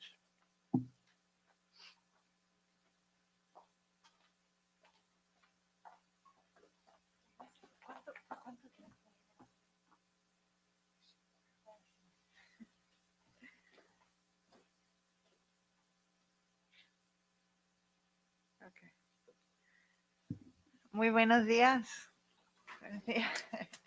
Es un real placer estar aquí en Barranquilla, en una ciudad bella. Nunca había estado en mi primer viaje internacional académico desde el año 19, así que estoy muy contenta, muy agradecida al profe Jaime, al decano Alberto por la invitación y a ustedes por estar aquí. Y antes de empezar, quería averiguar una cosa de ustedes, porque yo pensé que íbamos a estar en una facultad de Derecho y quería saber cuántos de ustedes estudian Derecho. Ok, estamos bien. Ok, porque va a ser de cierta manera jurídica mi charla, pero también tiene un registro más político. Entonces, cuando me invitaron a hablar en Colombia acerca de procesos de justicia transicional colombiano, y yo no había estado aquí en varios años, me pregunté, bueno, ¿qué puedo contribuir yo a la conversación que tienen ustedes acerca de la justicia transicional? Los colombianos son expertos, han tenido muchos proyectos de justicia transición, mucho debate, mucha escritura y lectura. Entonces, sentí que quizás lo que yo puedo contribuir es la siguiente pregunta, o tratar de contestar la siguiente pregunta, que es cuál es el significado del proceso colombiano mirado desde afuera, mirado desde el derecho internacional y desde las experiencias globales acerca de justicia transicional en otros países. Entonces esa es la pregunta que voy a estar explorando con ustedes y lo voy a hacer en 3 pasos. Voy a motivar la pregunta primero y la respuesta a esta pregunta puede ser muy rica porque si miramos a la trayectoria de procesos y los debates acerca de justicia transicional desde los años 70, 80 hasta ahora, hay una trayectoria de endurecimiento. Cuando empezamos hablando de la justicia transicional, se dio primero este debate, realmente empieza cuando terminan las dictaduras en Argentina, las dictaduras, los regímenes militares en Argentina, Chile, en Centroamérica. La conceptualización de la justicia transicional es que era algo excepcional, que era algo flexible y algo muy distinto a la justicia ordinaria y algo muy contextualizado, que cambia de país a país. Pero a medida que se creó todo un no sé, grupo de profesionales y un debate a nivel internacional, se fue generalizando, o sea, que se fue uniformando. Que ahora hay como un modelo de justicia transicional que se trata de imponer en distintos países. Terminamos a principios de los 2000 con una justicia transicional más genérica para todos. El culmine de ella es la Corte Penal Internacional, que actúa como modelo y cuyo enfoque es la retribución a través del sistema penal, y su modus operandi en realidad es la inflexibilidad. Christian de Vos, en un libro, es un académico que ha trabajado en esto, en la CPI, argumenta que justamente uno de los efectos del involucramiento de la CPI, de la Corte Penal Internacional, en procesos de justicia transicional locales, es de marginalizar o deslegitimizar las salidas alternativas a la penalidad y la retribución. Y él habla de un efecto de espejismo en que los procesos nacionales de justicia transicional tratan de mostrarse como de funcionar de la misma manera que la Corte Penal Internacional. Entonces tratan de reflejar y replicar las maneras de trabajar de la Corte Penal Internacional. Entonces, por eso, cuando hay una investigación de la Corte Penal Internacional, los otros procesos de justicia transicional, como una comisión de verdad, la verdad es que queda un poco marginalizada y toda la atención va en esas investigaciones de la Corte Penal. Cuando la Corte Penal Internacional trata de trabajar con países con complementariedad, cuando trata de impulsar procesos domésticos, que es la manera en que trabajo en Colombia, suele pasar que los procesos domésticos tratan de imitar la manera de trabajar de la Corte Penal Internacional, usando, por ejemplo, los tipos de crímenes que están en el Estatuto de Roma y no los que están en el derecho doméstico. Entonces, hay una manera en que esta Corte Penal Internacional marginaliza y minimaliza y deslegitimiza estos otros procesos de justicia transicional. Pero el caso de ustedes es diferente y es único. Esas experiencias han sido las experiencias en los casos en África. En Colombia, al cerrar su examinación preliminar, la CPI el año pasado, no solo protegió a la JEP de sus enemigos y sus críticos nacionales, que quedaron satisfechos que la CPI se fuera del país, sino que también le dio un respaldo a este mecanismo experimental a nivel internacional. Entonces, el vuestro es un laboratorio de justicia transicional con énfasis en la justicia restaurativa y la justicia plural, la pluralidad legal, que de cierta manera fue aprobada por la CPI, por este mecanismo internacional. Y es el único proceso en el mundo con énfasis restaurativo que tiene este estatus de tener el respaldo de la CPI. Y eso significa que la JEP y los otros procesos de justicia transicional en Colombia van a tener influencia en el escenario internacional como una alternativa que ha sido legitimada por la Corte Penal Internacional. Es decir, estamos en un mundo en que a nivel nacional aumentan las críticas del punitivismo populista y los excesos y el racismo de los sistemas penales nacionales, mientras que a nivel internacional es la justicia retributiva y la dura que está predominando en los discursos, especialmente ahora en vista de los crímenes que están ocurriendo en Ucrania. Pero en ese escenario aparece un modelo de justicia transicional aprobada por la CPI, pero que nos entrega otro camino para enfrentar procesos post-conflicto, con un foco diferencial y restaurativo. Entonces, por eso importa qué es lo que pasa en Colombia, no solo para Colombia, pero para el resto del mundo. Entonces, ese fue mi primer paso, motivar la pregunta. Entonces, mi segundo paso, bueno, ¿qué concretamente nos enseña la JEP? ¿Cuáles son estas innovaciones? ¿Qué ha creado que podría ser un aporte para el derecho internacional y para otros procesos en el mundo?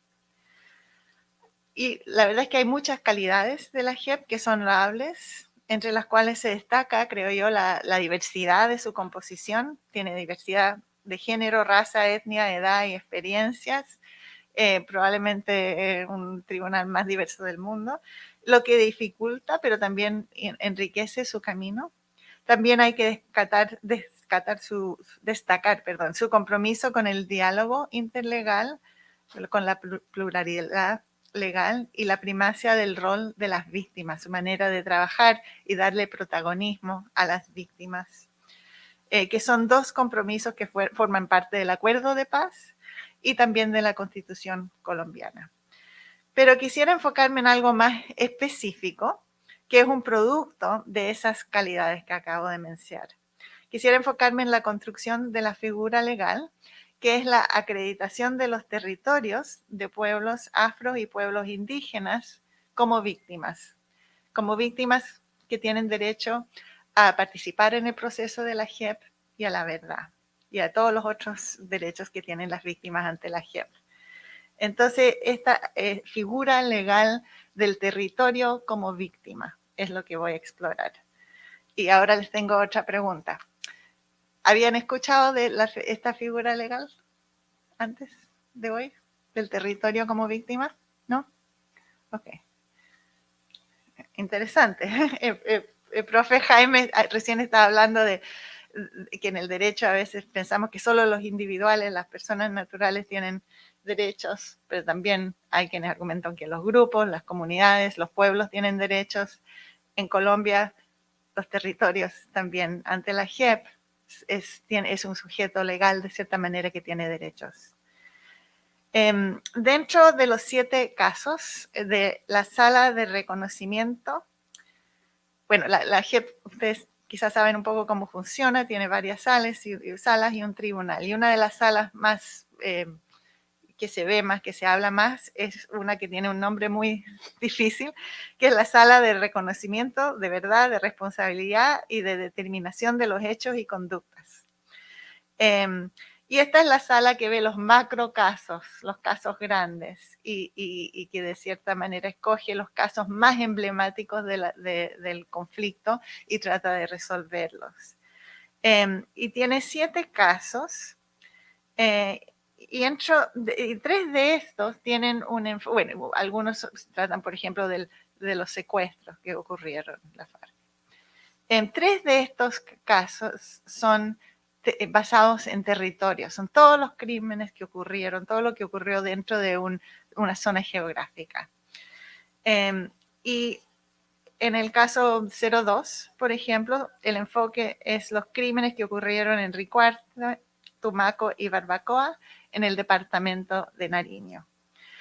Y ese es el lugar donde habita el pueblo Aguá y las asociaciones de ese pueblo, la Unidad Indígena del Pueblo Aguá y la Asociación de Autoridades Tradicionales Indígenas, le pidieron a la JEP que no solo reconociera como víctimas a los Aguá individualmente y como pueblo, pero que también reconociera como víctima a su territorio, el Catsazú. Y en 2019, la magistrada Belkis Izquierdo escribió la resolución en que acreditó el Catsazú. Y así se embarcó la JEP en este innovador camino. Hasta ahora, y quizás, no sé, yo me imaginaba que ustedes quizás esto lo sabían, pero parece que no estaban al tanto. Hasta ahora se han reconocido 5 territorios como víctimas en estos casos territoriales. El Catsazú, que es el territorio del pueblo Aguá, el Quexab Hualaquili, territorio del pueblo Nasa, el Eperera Euja, territorio del pueblo Eperera Siapidara, y los territorios de 2 comunidades afro de Tumaco.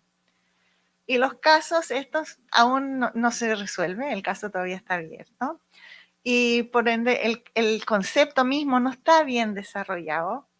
No sabemos, por ejemplo, qué va a significar esto en términos de las medidas restaurativas que se van a dar. Pero el significado cultural y simbólico es muy fuerte. En las palabras de un informe recientemente, hace 3 semanas, entregado a la JEP por parte de estas asociaciones del pueblo Aguá de justicia, dice la traducción literal del Catsazú es casa grande. Se trata de un concepto que integra cultura y naturaleza, de un lado, los referentes cosmológicos del pueblo Aguá y del otro, sus referentes geográficos. En palabras del pueblo Nasa, en su petición a la JEP, dice, para los pueblos indígenas y en especial para los Nasa, se concibe que Aumaquiwe, territorio, como un ser vivo y que hace parte integral del ser Nasa. Ella siente, se debe alimentar y cuidar. Nuestro territorio ancestral y sagrado ha sufrido violaciones, alteraciones, mutilaciones, ocupaciones y daños producto del conflicto, que transformaron negativamente el lazo que las comunidades indígenas tenían con su territorio. Entonces, les he estado exponiendo sobre esta figura legal, que ha sido no fue creada por la JEP, estaba legislada, de hecho, en legislación colombiana, pero es la primera vez que en realidad se implementa este concepto en el derecho en Colombia. Entonces, el tercer paso que quisiera dar es argumentar que este concepto, esta figura del territorio como víctima, producto del proceso que están teniendo en la JEP, tiene el potencial de ser un aporte importante al derecho internacional y procesos de justicia transicional fuera de Colombia, especialmente, pero no únicamente, en lo que afecta a pueblos indígenas. Específicamente, se presta esta figura a estar en diálogo con dos desarrollos que se están dando en derecho internacional, primero en derecho internacional penal y también en derecho internacional de derechos humanos. El año pasado fue un año de innovaciones en ambos de esos campos. Surgió en julio, creo, del año pasado, una propuesta que causó mucho debate de amendar el Estatuto de Roma, que crea la Corte Penal Internacional, para que incluya el crimen de ecocidio. Y esta propuesta que causó tanto debate, hecha por Stop Ecocide, una ONG, pero apoyada por muchos juristas de muy alto nivel, y ahora hay muchos países que quieren llevar esta propuesta a la Conferencia de Estados de la CPI, del Estatuto de Roma. Y define al ecocidio de la siguiente manera: cualquier acto ilícito o arbitrario perpetrado a sabiendas de que existe una probabilidad sustancial de que cause daños graves que sean extensos o duraderos al medio ambiente. Ese es una nueva propuesta con la cual yo creo que esta idea del territorio como víctima puede tener un fructífero diálogo. La otra es que el Consejo de Derechos Humanos de la ONU declaró en octubre del año pasado que reconoce el derecho a un medio ambiente sin riesgos, limpio, saludable y sostenible como un derecho humano importante para el disfrute de los derechos humanos. Son desarrollos ambos con los cuales la figura del territorio como víctima puede estar en diálogo. Y lo que esa figura contribuye al concepto es la particularidad de la relación de un pueblo con su territorio. El territorio es un concepto que nos apunta hacia la consideración de una relación o interacción o convivencia de un pueblo y su entorno, y nos apunta a relaciones sociales, culturales y espirituales, a la vez que nos apunta al fortalecimiento de autonomía de ese pueblo en el sistema legal.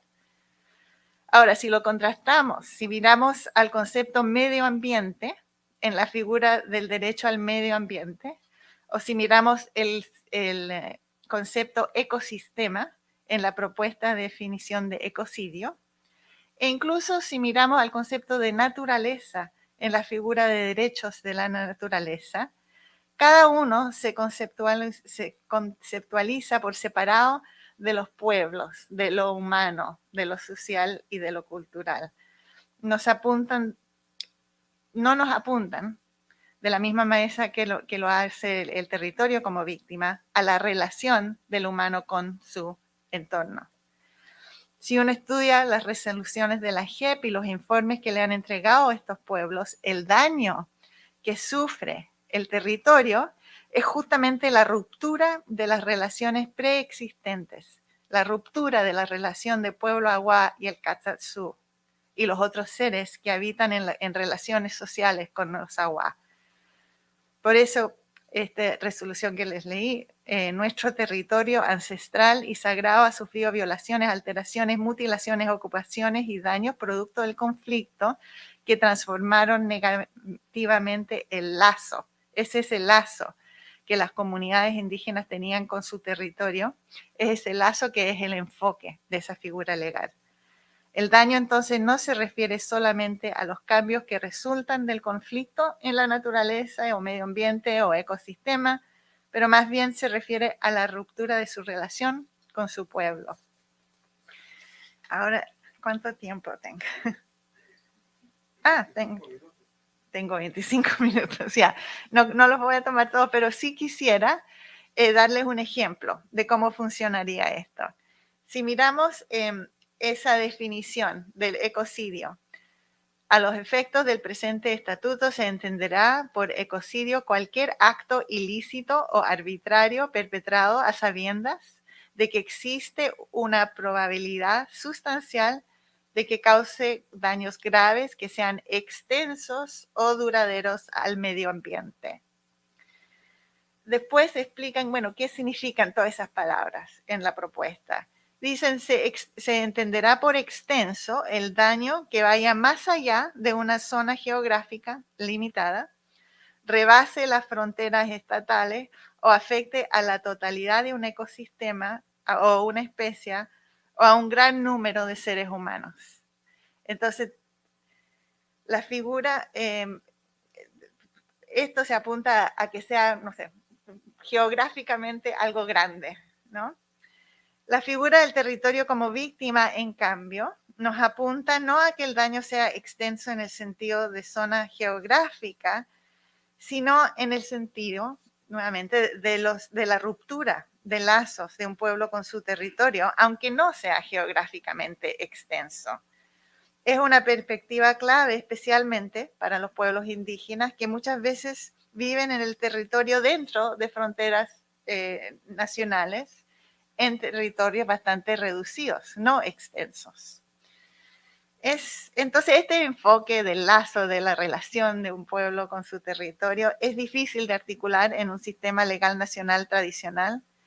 Es un enfoque que es fruto del diálogo intercultural y colombiano y los esfuerzos de los movimientos sociales indígenas de Colombia, y un producto legal que podría tener mucha resonancia fuera de Colombia, y cambiar el enfoque de estas nuevas propuestas en el derecho internacional penal y de derecho humano.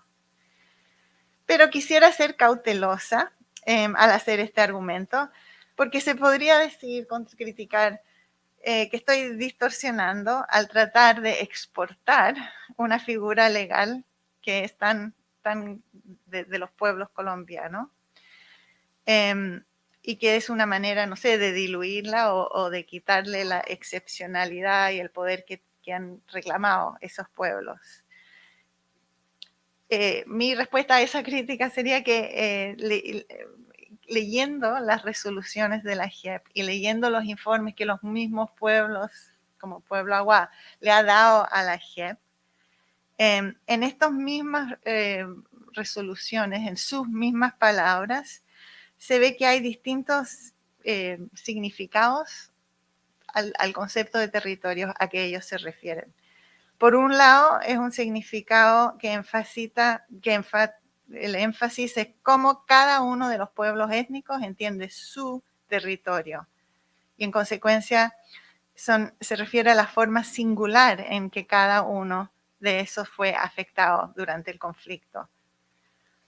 La descripción que los Nasa realizan sobre el territorio ancestral de Nasa difiere de aquel que los Epereras y Apidara hacen sobre el territorio suyo. Cada uno de estos pueblos comprende el origen y el significado de la constitución de su territorio en distintas formas, y cada territorio tiene distintas características naturales, distintos ecosistemas. Entonces, lo que importa, lo que están tratando de destacar, es la particularidad de la experiencia y la cultura y las diferentes perspectivas. Esto es algo de ellos y no algo para la sociedad occidental. Pero a la misma vez, las mismas resoluciones también destacan que hay algo que la sociedad occidental puede y debiera aprender de estas resoluciones y de este concepto del territorio como víctima. Estas decisiones difunden la concepción que por una parte estos grupos rurales son distintos respecto de la mayoría y deben ser tratados de manera diferencial, y por otra que existe algo universal, aunque se haya olvidado, en el vínculo entre el territorio y su pueblo. Entonces, sí, también dentro de estas mismas resoluciones, si uno las lee, hay una aspiración de dar algo al mundo, de cambiar a cómo el mundo occidente y no indígena mira su relación con su territorio.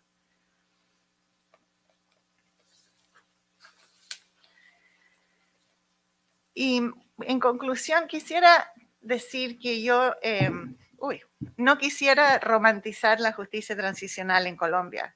Es una justicia transicional que a momentos apenas sobrevive y que está en un contexto en que la violencia rural está en aumento. Incluso hay quienes dicen que no ha sido transición a la paz, sino más bien un cambio en el ordenamiento de violencias. Y sigue el desplazamiento forzado de las comunidades indígenas, y estas siguen en peligro existencial. Se podría incluso preguntar si esto es una justicia transicional cuando quizás no hay una transición abajo. Y eso es una pregunta muy grave, muy difícil, una crítica muy fuerte a la justicia transicional en Colombia. Y a la vez es una justicia transicional que se desenvuelve en el contexto de una crisis ambiental global que no podrá revertir.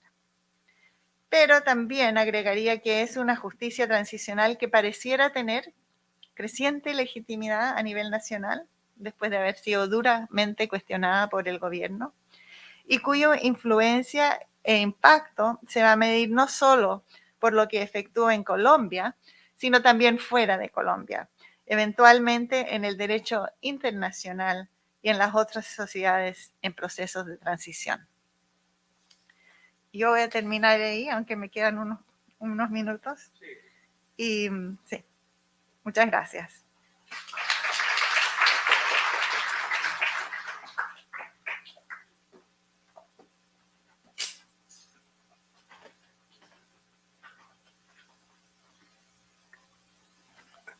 Hacemos una pausa de 15 minutos y proseguimos con la intervención de la doctora Zeneida López y el doctor Fernando Molina Fernández. Los esperamos nuevamente.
desarrollo del programa.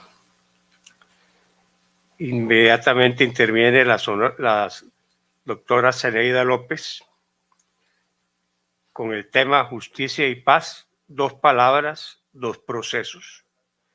La doctora es especialista en Derecho Penal y Criminología de la Universidad Externado de Colombia, fiscal delegada ante el Tribunal del Distrito Judicial de Barranquilla, coordinadora de la jurisdicción tradicional, la justicia transicional en Barranquilla y catedrática del programa de la Universidad del Norte de Derecho. Con ustedes, la doctora Zeneida.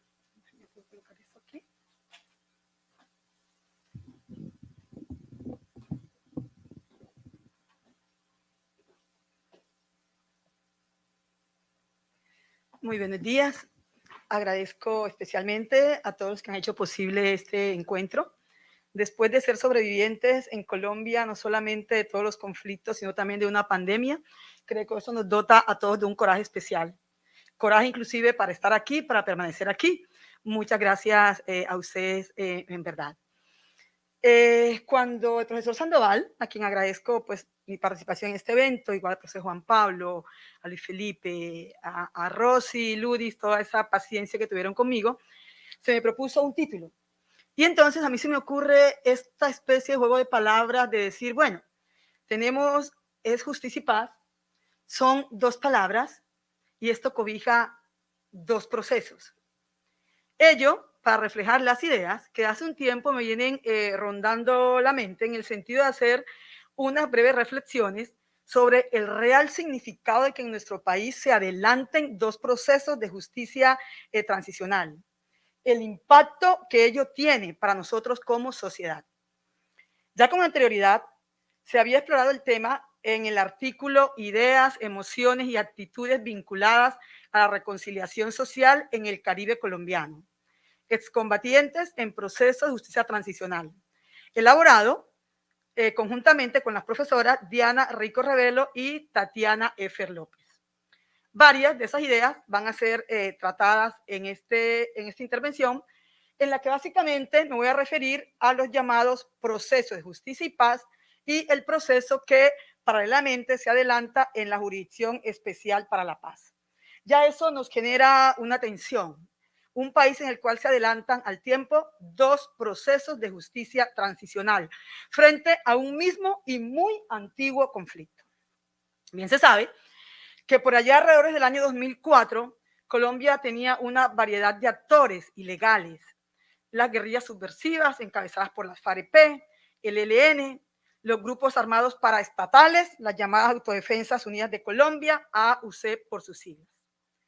Durante este periodo, y yo hacía referencia a la profesora, sin haberse terminado el conflicto armado interno, se firmaron unos acuerdos de paz con las AUC, que tuvieron como marco jurídico de protección la Ley 975 del 2005.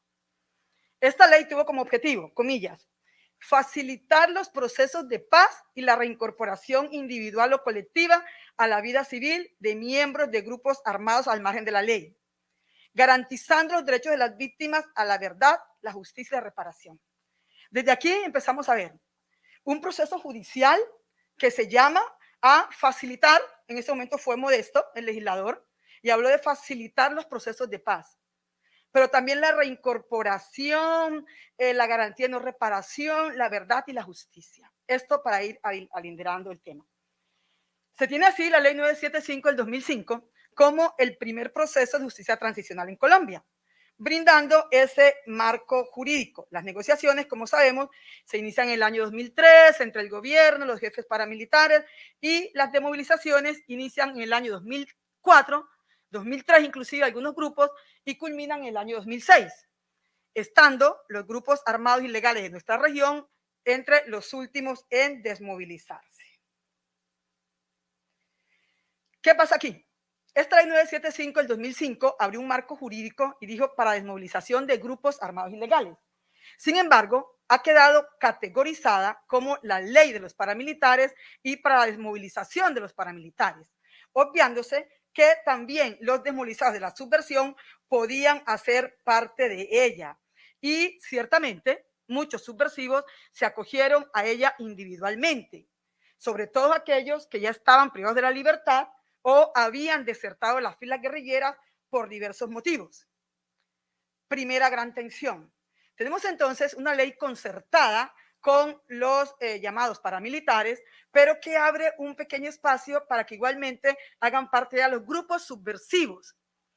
Estos que dieron este primer paso, es decir, que se adelantaron a la negociación y a la desmovilización colectiva de las FARC y que lo hicieron seducidos por la misma prensa. Ustedes recordarán esos avisos de televisión que decía la pelota está en tu cancha, si llegamos hasta aquí, también tú puedes llegar hasta nosotros, la Navidad va hasta la selva. Entonces, por diferentes motivos, estos subversivos dan el paso y dejan las armas y se desmovilizan. Se crea entonces esa tensión con los que aún permanecían en armas, siendo estos vistos entonces como rompiéndose las lealtades y siendo vistos como traidores, con un ítem. Cuando hay una desmovilización colectiva, es una situación política, y hay que decirlo. Los que se desmovilizan colectivamente tienen el respaldo político, ¿sí? Tienen un comando central que ha estado interactuando con los negociadores de esa desmovilización.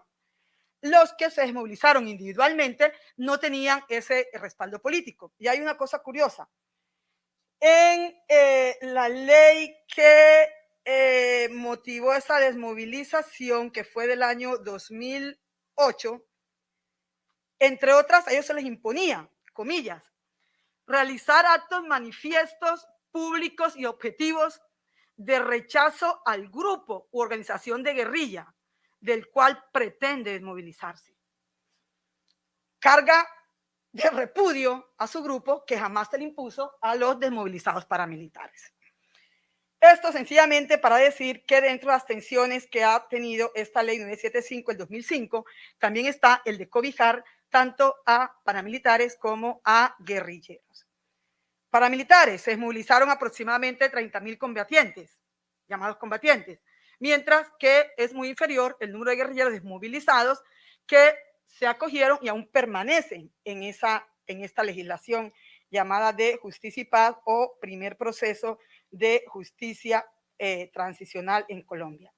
Llegó a tal punto la tensión entre los unos y los otros que ya de cara al acuerdo de paz, cuando se empezaron a establecer mecanismos anticipados para propiciar los acuerdos, se discutió si estos desmovilizados individuales tenían o no derecho a los beneficios que les ofrecían los acuerdos de paz. Por fortuna, tema ya superado en la jurisprudencia. El proceso de la ley 975 sirve entonces como una especie de telonero al de la Jurisdicción Especial para la Paz. Este se produce como resultado del acuerdo final para la terminación del conflicto y la construcción de una paz estable y duradera, del 24 de noviembre del 2016, refrendado por el Congreso el 30 de diciembre del mismo año. Allí se implementó el sistema integral, ojo con la palabra, de verdad, justicia, reparación y no repetición, JED por sus siglas. Queda esta entonces sujeto a un régimen legal propio, con autonomía administrativa, presupuestal y técnica. Comillas, administrará justicia de manera transitoria e independiente y conocerá de manera preferente sobre todas las demás jurisdicciones. De forma exclusiva lo hará sobre las conductas cometidas con anterioridad al 1 de diciembre por causa, con ocasión o en relación directa con el conflicto armado. La ley 975 no hizo ninguna referencia al conflicto armado. O sea, se le imponía a la ley, se le imponía a la justicia, transite hacia la paz, pero omitía deliberadamente la referencia al conflicto.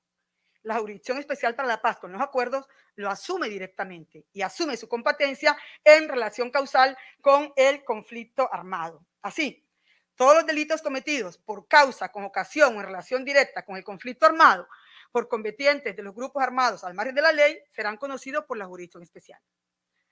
Pero va más allá. También acoge los miembros de corporaciones públicas, empleados y trabajadores de la nación, es decir, agentes del Estado y particulares en vínculos con el conflicto, siempre que se manifiesta voluntariamente su intención de someterse. Para ellos sí, es voluntaria. Aquí se une un tanto con Justicia y Paz, en tanto que la competencia en Justicia y Paz era un tanto residual, ya que solo llegaban a ella no solo quienes tenían la calidad que tuvieron la calidad de combatientes, sino aquellos que el mismo gobierno seleccionaba para que fueran destinatario de este proceso especial. Y en el camino, eso fue cercenando, minando la competencia y la amplitud con que podía moverse la ley 975 en aras de la integralidad que debía tener, como lo tiene hoy en día, el sistema de la JEP. Podríamos seguir hablando de las diferencias entre la jurisdicción especial y justicia y paz, pero hay que decirlo que antes que diferenciarlo, hay factores que los aproximan. En tanto, los dos son llamados modelos de justicia transicional, que como tales están diseñados para hacerle frente a las graves y sistemáticas violaciones de derechos humanos, teniendo como eje central a las víctimas. Así se proclama desde el marco normativo hasta la jurisprudencia sostenida de la Corte Suprema de Justicia, que es órgano de cierre en justicia y paz. La dignidad de las víctimas, el reconocimiento de sus afectaciones, la efectividad de sus derechos, es decir, verdad, justicia, reparación y garantía de no repetición sobre los hombros de la justicia. Y aquí ya vamos viendo para dónde vamos. Otros aspectos diferenciales los señalo muy brevemente en aras de la hora y como cortesía y el respeto por ustedes que han permanecido aquí. El origen y conformación de uno y otro sistema. Sabemos que la ley de justicia y paz es de origen netamente del Congreso, en tanto que la JEP emerge del acuerdo final para la terminación del conflicto. También sabemos todas las implicaciones políticas y sociales que ha tenido, que agitaron la sociedad civil en torno a ello, entre otros, el plebiscito del 2 de octubre del 2016. Segundo, la integralidad. En la JEP se considera siempre como un sistema compuesto por mecanismos judiciales, como la Jurisdicción Especial para la Paz, y las extrajudiciales, como la Unidad de Búsqueda de Personas dadas por desaparecido y la Comisión de la Verdad. La ley 975 es de corte netamente judicial, fiscales y magistrados, órgano de cierre la Sala Penal de la Corte. Y todo esto, la ley 975 era como una especie de borrador, que fue preciso irnos inventando en el camino, y a medida que el proceso avanzaba, se iban incorporando modificaciones legislativas, como la ley 1424 del 2010, para cobijar el gran número de desmovilizados que hicieron parte de las filas, pero que no fueron postulados por el gobierno nacional para someterse a justicia y paz, porque, entre otros, comillas muy gigantes, no tenían delito diferente al concierto para delinquir y porte ilegal de armas. Entonces, un gran número de verdad se fue por allí por la 1424 de 2010. Pero además están otros temas, las extradiciones de los jefes paramilitares, empezando el proceso, 14 de mayo del año 2008, los postulados con un papel preponderantísimo en el conflicto, que no fueron jamás postulados por el gobierno, a pesar de las súplicas, puedo decirle, derechos de petición y tutelas instauradas por las mismas víctimas pidiendo que, por ejemplo, Yarariel Córdoba Trujillo, alias 57, se fugó hace poco, llegara al proceso para construir verdad, para asumir responsabilidad consciente. Entonces, y por último, respecto de terceros, lo que sucedía era que compulsábamos copias a la jurisdicción ordinaria. No teníamos esa integralidad de nosotros mismos investigarlo. Y eran investigaciones que databan del año, yo qué sé, acá del año 1982 con el grupo Hernán Giraldo, por ejemplo. Entonces, investigaciones que estaban en los anaqueles archivados. Y nosotros llegamos ahora a decir, por favor, reactívelo. Previo fue necesario declarar los crímenes como de lesa humanidad para que estuvieran revestidos de la imprescriptibilidad. Y ahí vamos. Pero también además nos inventamos otros mecanismos. Empezamos como equipo judicial. Y ante la avalancha de cuerpos sepultados en los más lejanos territorios y de reclamo de las víctimas, empezamos a hacer exhumaciones. Pero empezamos a hacer exhumaciones con carácter judicial.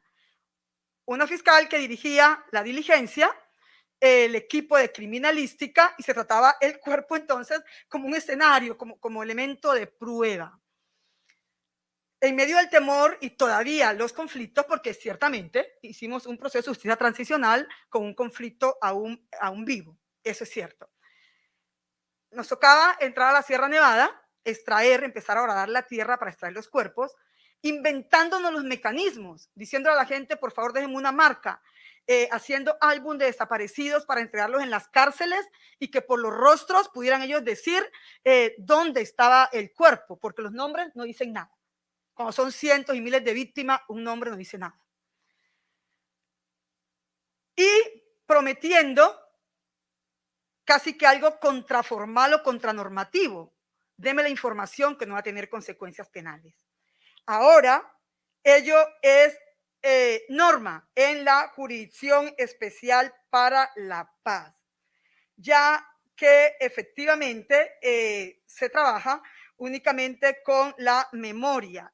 Ahora, eso lo estipula el artículo 3 del decreto 589 del 2017 para la JEP, cuando excluye la posibilidad de que la información que reciba o produzca la unidad de búsqueda para desaparecidos pueda ser utilizada con el fin de atribuir responsabilidades en procesos judiciales.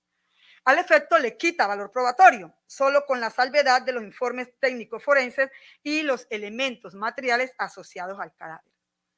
Como se ve, con esta expresa disposición necesaria, se facilita lo que en Justicia y Paz era casi que contrario al orden normativo formal. Y ello indudablemente iba ligado a la búsqueda de la verdad y por consiguiente afectaba la justicia. Tampoco tuvo Justicia y Paz la Comisión para el Esclarecimiento de la Verdad, ya que esta surge dentro de los compromisos adquiridos con las víctimas en las negociaciones de La Habana. En el proceso de Justicia y Paz, la mayor verdad se produce en los procesos, se produce con tinte judicial y un poco limitados a ese ejercicio formal de preguntado, responde de las diligencias de versión libre a las que espontáneamente debían acudir los postulados. Había momentos en que las víctimas rompían ese formalismo e irrumpían en lo judicial para llevarnos a lo social y a lo humano. Es el momento sublime en que las víctimas se atrevían a hacer la pregunta que por años se les había obligado a callar, presintiendo la respuesta que ya llevaban en sí.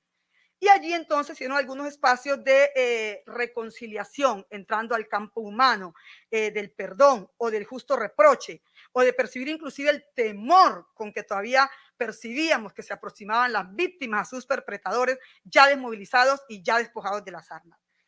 Escenario en lo que un ex jefe paramilitar, también excluido de Justicia y Paz, dijo, es que yo no era humano. Yo no había vuelto a sentir. Yo tampoco sentía que estaba tratando con humanos. A ese nivel nos llevó el conflicto. Entonces, qué bien que ahora tengamos un camino, una comisión de la verdad, que nosotros en el camino nos tocó hacer de fiscales, relatores, consejeros, protectores. Entonces, creo que bienvenidos todos estos mecanismos de la JEP como sistema integral. Tuvimos momentos en que una madre, acompañada de su hija, la madre interrogando porque había sido víctima de abuso sexual y la hija se desploma porque también ella lo había sido. Y cada una a su vez lo había callado para no lastimar a la otra. Todo ello en escenario judicial. Y claro, un escenario judicial, una sentencia no puede recoger esto, como si lo hace una comisión de la verdad. Igualmente, encontramos diferencias en los destinatarios, en sus garantías y los mecanismos a través de los cuales llegan a este proceso. Ya dijimos que la ley 975 hace referencia de manera general a desmovilizados de grupos armados ilegales, postulados por el gobierno, pero que también cobijó en su seno la subversión.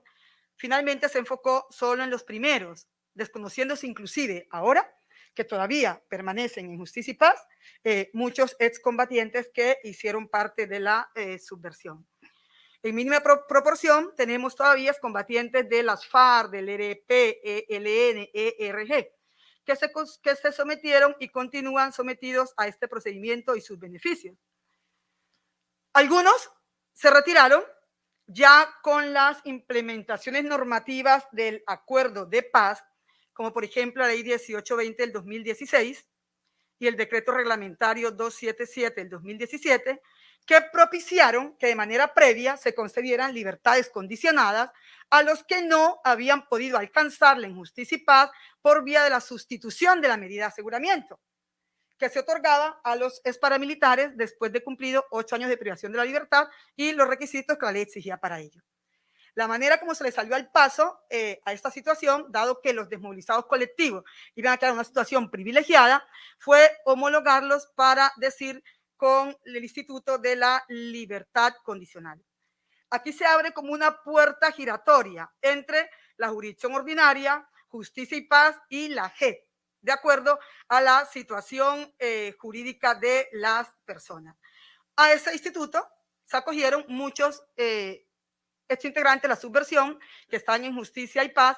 La manera fue renuncio al proceso de justicia y paz y me voy a la JEP para ser cobijado por estos beneficios que me resultan más favorables, en tanto que con ustedes, justicia y paz, tengo que permanecer 8 años. Acá sería 5 años y me dan la libertad condicional.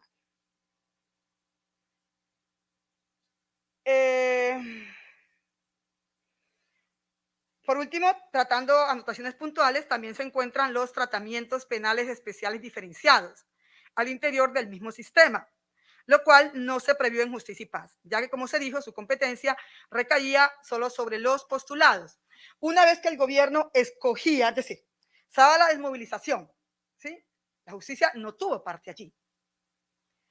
Luego de la desmovilización fue producto de los acuerdos. Luego de la desmovilización pasamos a lo que se llama la fase administrativa, también ajena al sistema judicial. Todos los desmovilizados acudieron a decir, me postulo. Y en Justicia y Paz se ha dicho, es que nos dijeron que todos firmáramos, porque era la manera como íbamos a colapsar la fiscalía. Es decir, desde su origen se pensó en cómo impactar negativamente el sistema judicial. Entonces, todos se postularon. Todos dijeron, voy al procedimiento judicial. El gobierno seleccionaba a quienes nos mandaba, si nos permite la frase coloquial, y a quienes no. En el camino que se quedó, la verdad, la justicia y la reparación, que sin embargo se exigía que cumpliera la justicia. Se dieron las falsas desmovilizaciones, se incrementó sensiblemente el número de excombatientes de las Autodefensas Unidas de Colombia. No sé si Luis Carlos Restrepo todavía continúa huyendo, creo que sí. Y ellos mismos lo revelaron, dijeron, es que se nos dijo que teníamos que aumentar el número de desmovilizados.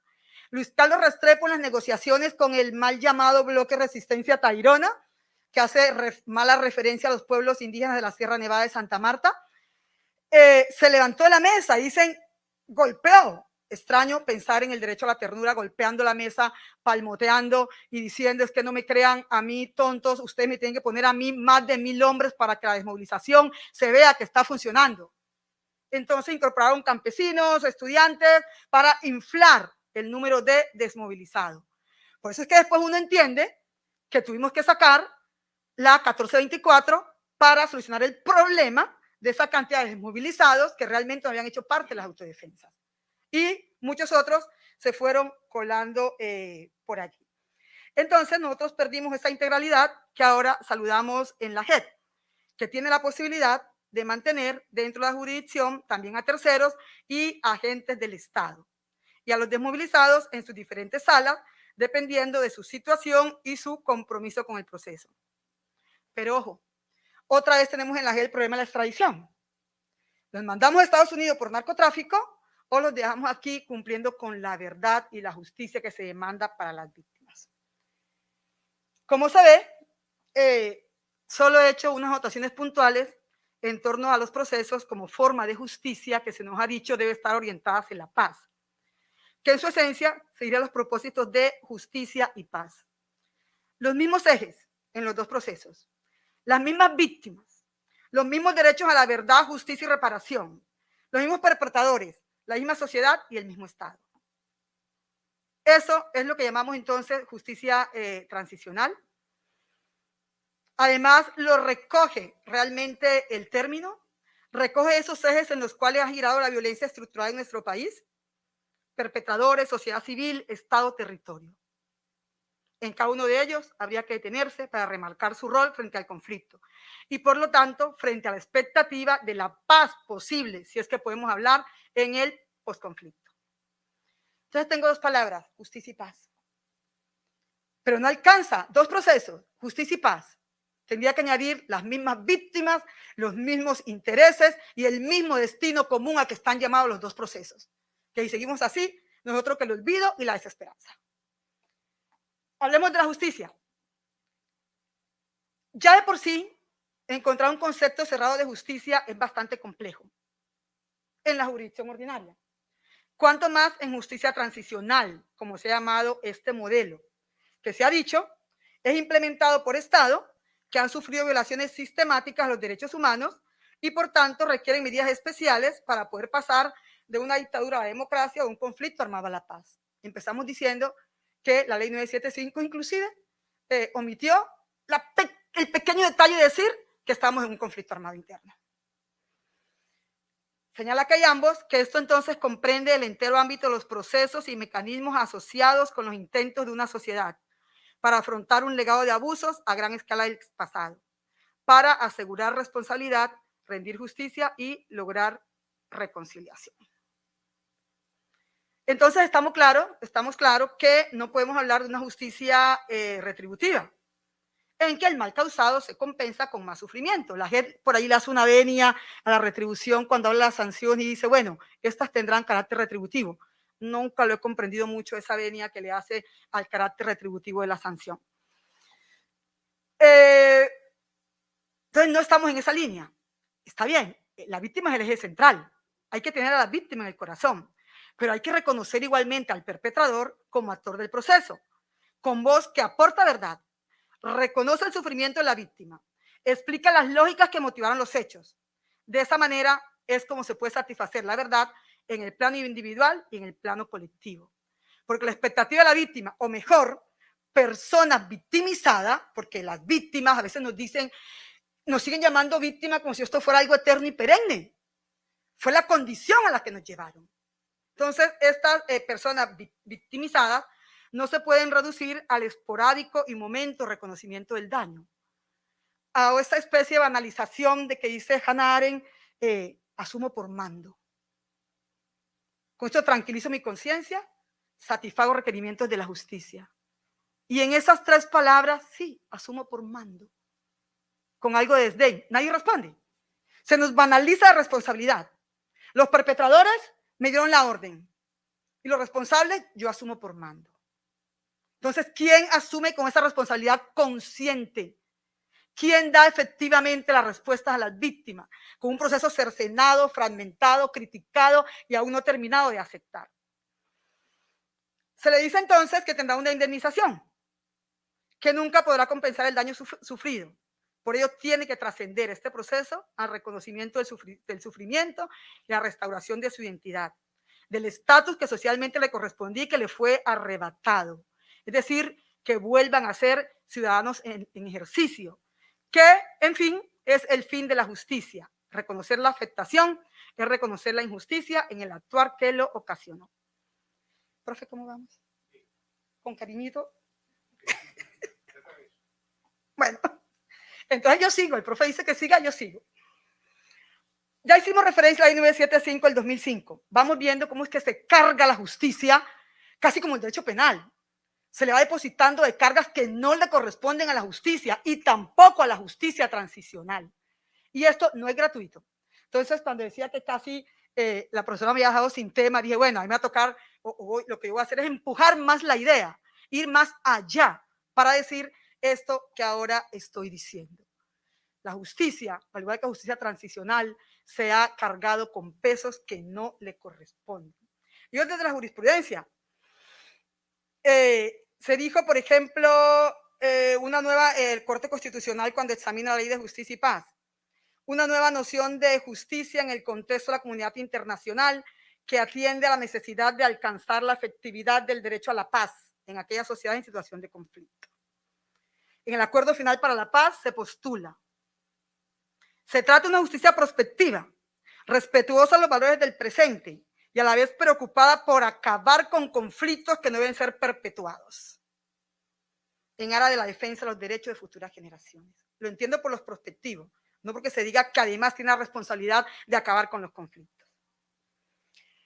La Corte, en sentencia C-578 del 2002, que declaró la constitucionalidad de la Ley 742, escribió: no obstante lo anterior, y con el fin de hacer compatible la paz con la efectividad de los derechos humanos y el respeto al derecho internacional humanitario, el derecho internacional ha considerado que los instrumentos internos que utilicen los estados para lograr la reconciliación deben garantizar a las víctimas y perjudicados de una conducta criminal la posibilidad de acceder a la justicia para conocer la verdad y obtener una protección judicial efectiva. Aquí sí como que lo alinderamos más, el papel de la justicia. Pero vuelve el decreto 1069 del 2015, compilatorio, en su artículo 2.2.5.1.1. Naturaleza del proceso penal.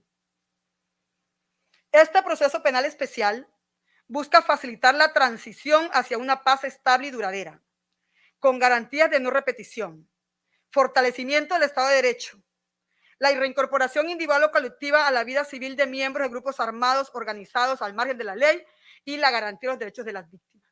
Todo eso se debe hacer. Conseguir la paz, la reincorporación,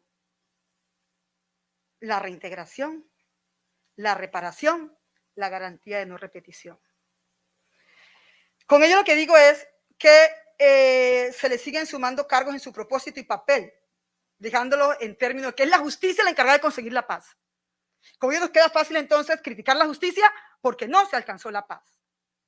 Lo dejan en términos a veces de facilitar la transición, pero en vez de dejar la justicia en su ámbito de investigar, procesar, juzgar y aportar la verdad judicial, es decir, la justicia enfrentada a los abusos sistemáticos generalizados que contra la población civil constituyeron crímenes de guerra y de lesa humanidad. No, se le lleva al terreno de responder por la reconciliación, la reincorporación, la garantía de no repetición. Usted, justicia, condúzcanos hacia el camino de la paz estable y duradera. Pero entre tanto, no se le rodea, no se le apoya. Al contrario, se le critica, se le acecha, con lo que resulta más fácil hacerla responsable de la irresolución de un conflicto que no se resolvió. ¿Cuándo? ¿Cómo? ¿Dónde y con quiénes debía hacerlo? Así, mientras los niños víctimas de insolidaridad, el exterminio de Raza Guayú, los niños del Chocó muriendo, las masacres que nos asolan, las muertes de líderes sociales, el terror, la violencia, las enfermedades que aún no se curan, los niños siendo víctimas de un sistema injusto que o los hace víctimas o los vuelve victimarios, volviéndolos soldados combatientes de su infancia y desde su adolescencia. ¿Qué hacemos? Subimos las penas, aumentamos penas, impongamos delitos y hablemos de la prisión perpetua revisable. Es decir, el populismo punitivo, una vez más descansando sobre los hombros de la justicia. Por ello es que la profesora decía con razón que se debate inclusive la imprecisión del nombre. ¿Cómo le llamamos? Justicia transicional. Parecía que fuera algo provisional, temporal. Justicia en transición. Justicia para la transición. Justicia hacia la transición. ¿Cómo lo llamamos? Sobre todo que aún no podemos decir que estemos pisando los senderos de la paz estable y duradera. Pareciera cercano cuando el Centro Internacional para la Justicia Transicional, ICTJ, dice, no es un tipo especial de justicia, sino una forma de abordaje en épocas de transición, desde una situación de conflicto o de represión por parte del Estado. Para lograrlo es fundamental el reconocimiento de los derechos fundamentales de las víctimas. A la verdad, volvemos, la justicia, la reparación y la garantía de no repetición. Se trata entonces de una justicia en la transición o justicia para la transición, con lo cual siempre estaremos en ese frágil equilibrio, ya que nos proyectan hacia el horizonte de la paz, pero nos ponen permanentemente a prueba por contextos en los que el conflicto y sobre todo las causas que lo generaron, lo acrecentaron, la marginalización y los rezados culturales están vigentes y nada se hace por removerlos. Pero con este marco queda fácil culpar del fracaso a la justicia. Se le impone entonces a la justicia transicional el ejercicio de la justicia, la búsqueda de la verdad, también la reconciliación, también la garantía de no repetición, también la reinserción social y la reincorporación, lo cual solo podemos armonizar en el sentido de un amplio sentido de justicia y de que esa reconciliación llegue realmente con acciones afirmativas por parte del Estado en los territorios y con las comunidades que sufrieron la guerra. De ahí la importancia, lo decía anteriormente, que se trascienda al simple etiquetamiento de víctimas. Nos reclaman que se les llame víctimas siempre, como si fuera un estado perenne. Hay que llegar al reconocimiento y identificación de su realidad, para que develada y reconocida en la complejidad del conflicto armado, puedan emerger como legítimos depositarios y constructores de la verdad, con sus aportes a la desinstalación de la violencia que quedó en sus vidas, en sus pueblos, en sus casas y en todos los caminos. Es el modelo de justicia que se ha llamado modelo restaurativo, del cual todos saben y me voy a eximir de hablar de ello.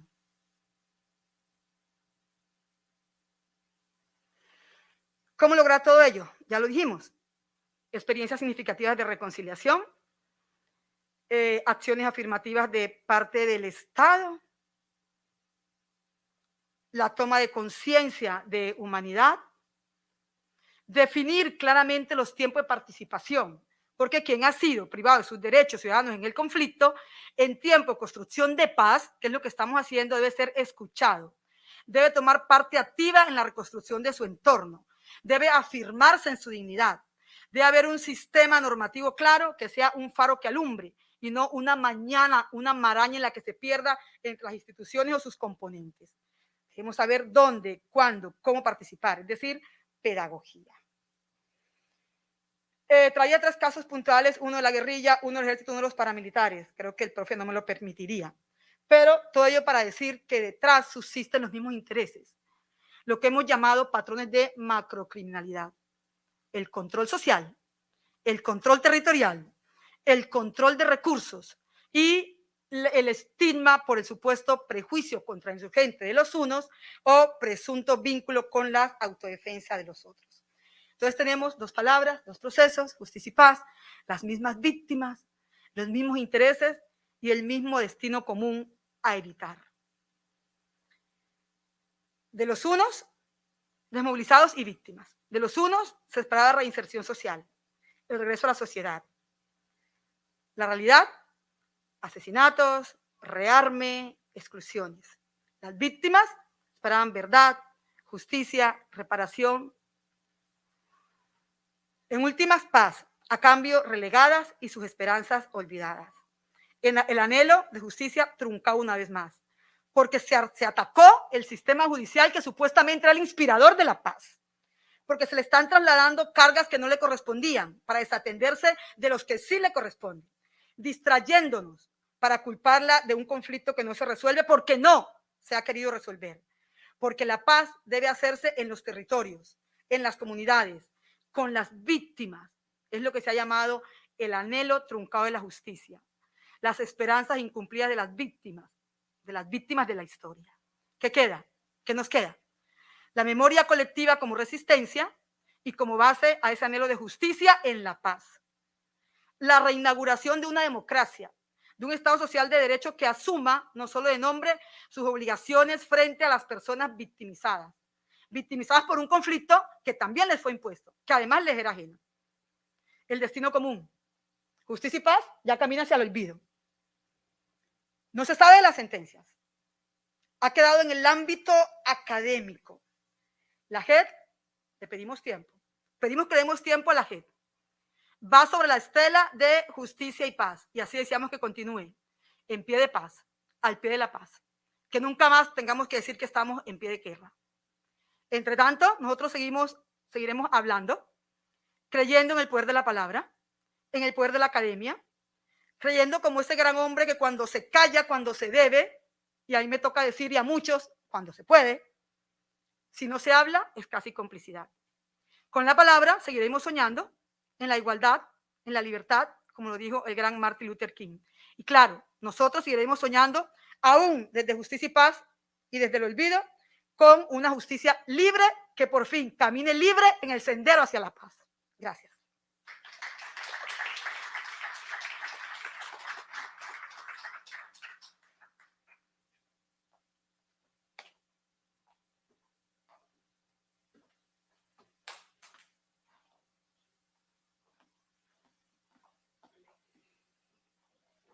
Damos paso a la intervención del doctor Fernando Molina Fernández con el tema de desafíos constitucionales y penales del desarrollo de la inteligencia artificial.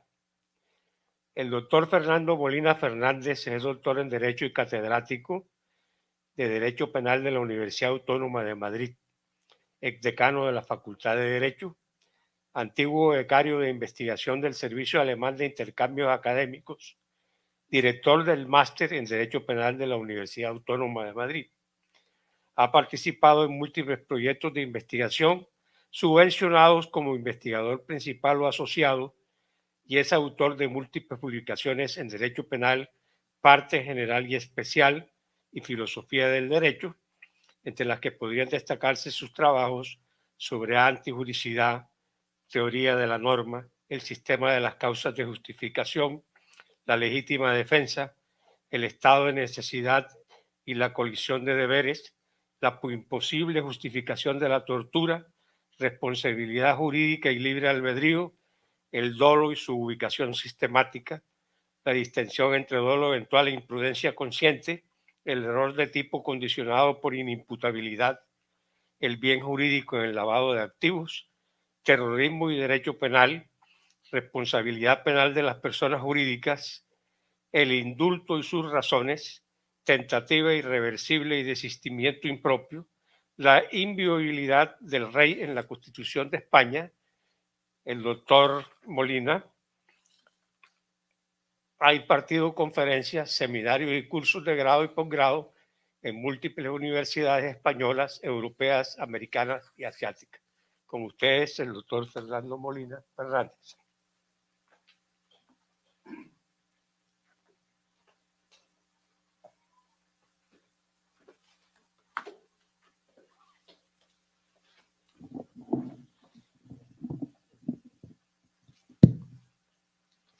Muchas gracias y buenos días a todos. Es un verdadero placer estar hoy aquí, estar además en persona, no a distancia como estos últimos años. Todos los que damos clase sentíamos la nostalgia de tener delante el público y la verdad que es un placer estar aquí. Mi agradecimiento a la Universidad del Norte de Barranquilla, al decano, a los profesores Velázquez y Jaime Sandoval y en general a toda la universidad, de la que destaco porque me ha llamado la atención y me ha gustado que en su lema aparezca no solamente la rectitud y la verdad, que es algo que uno esperaría en cualquier sitio, sino desde luego la alegría, algo que no es tan usual, pero que me parece extraordinariamente atractivo y para cualquier institución y desde luego también para una universidad. Bien, a estas alturas del día, de la mañana, los que han llegado hasta aquí pues estarán, imagino, agotados y ya no querrán escuchar demasiadas cosas, así que voy a intentar ser lo más ligero posible y a diferencia quizás de los temas anteriores que eran de una profundidad indudable, pues yo voy a hablar de algo que, bueno, tiene una parte que sí que tiene ya una importancia desde el punto de vista penal y constitucional indudable, pero voy a hablar también algo de ciencia ficción, quizás para poder aligerar un poquito ya la charla a estas horas de la mañana. Les he preparado una pequeña proyección también que a lo mejor ayuda a que no se duerman. Y vamos a ver si funciona. Se ve, sí. Bueno.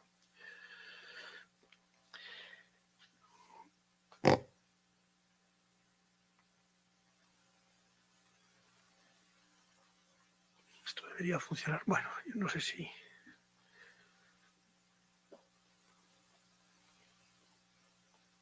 Se bloquearon al habilitar contenido. Esto se ha bloqueado, no sé por qué. ¿Cómo?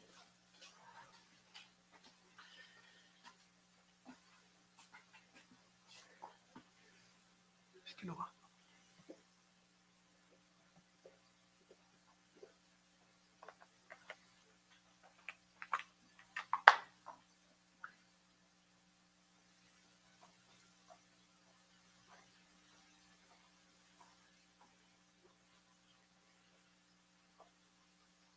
Ahí, perfecto. Muchísimas gracias. Bueno, les voy a hablar de los desafíos jurídicos de la inteligencia artificial. La inteligencia artificial es una nueva realidad que ha modificado nuestro mundo, pero que lo va a modificar mucho más todavía en el futuro. Hablamos de inteligencia para referirnos a cualquier sistema que es capaz de adaptarse a una tarea, que es capaz de adaptarse al medio y, por tanto, de resolver cuestiones.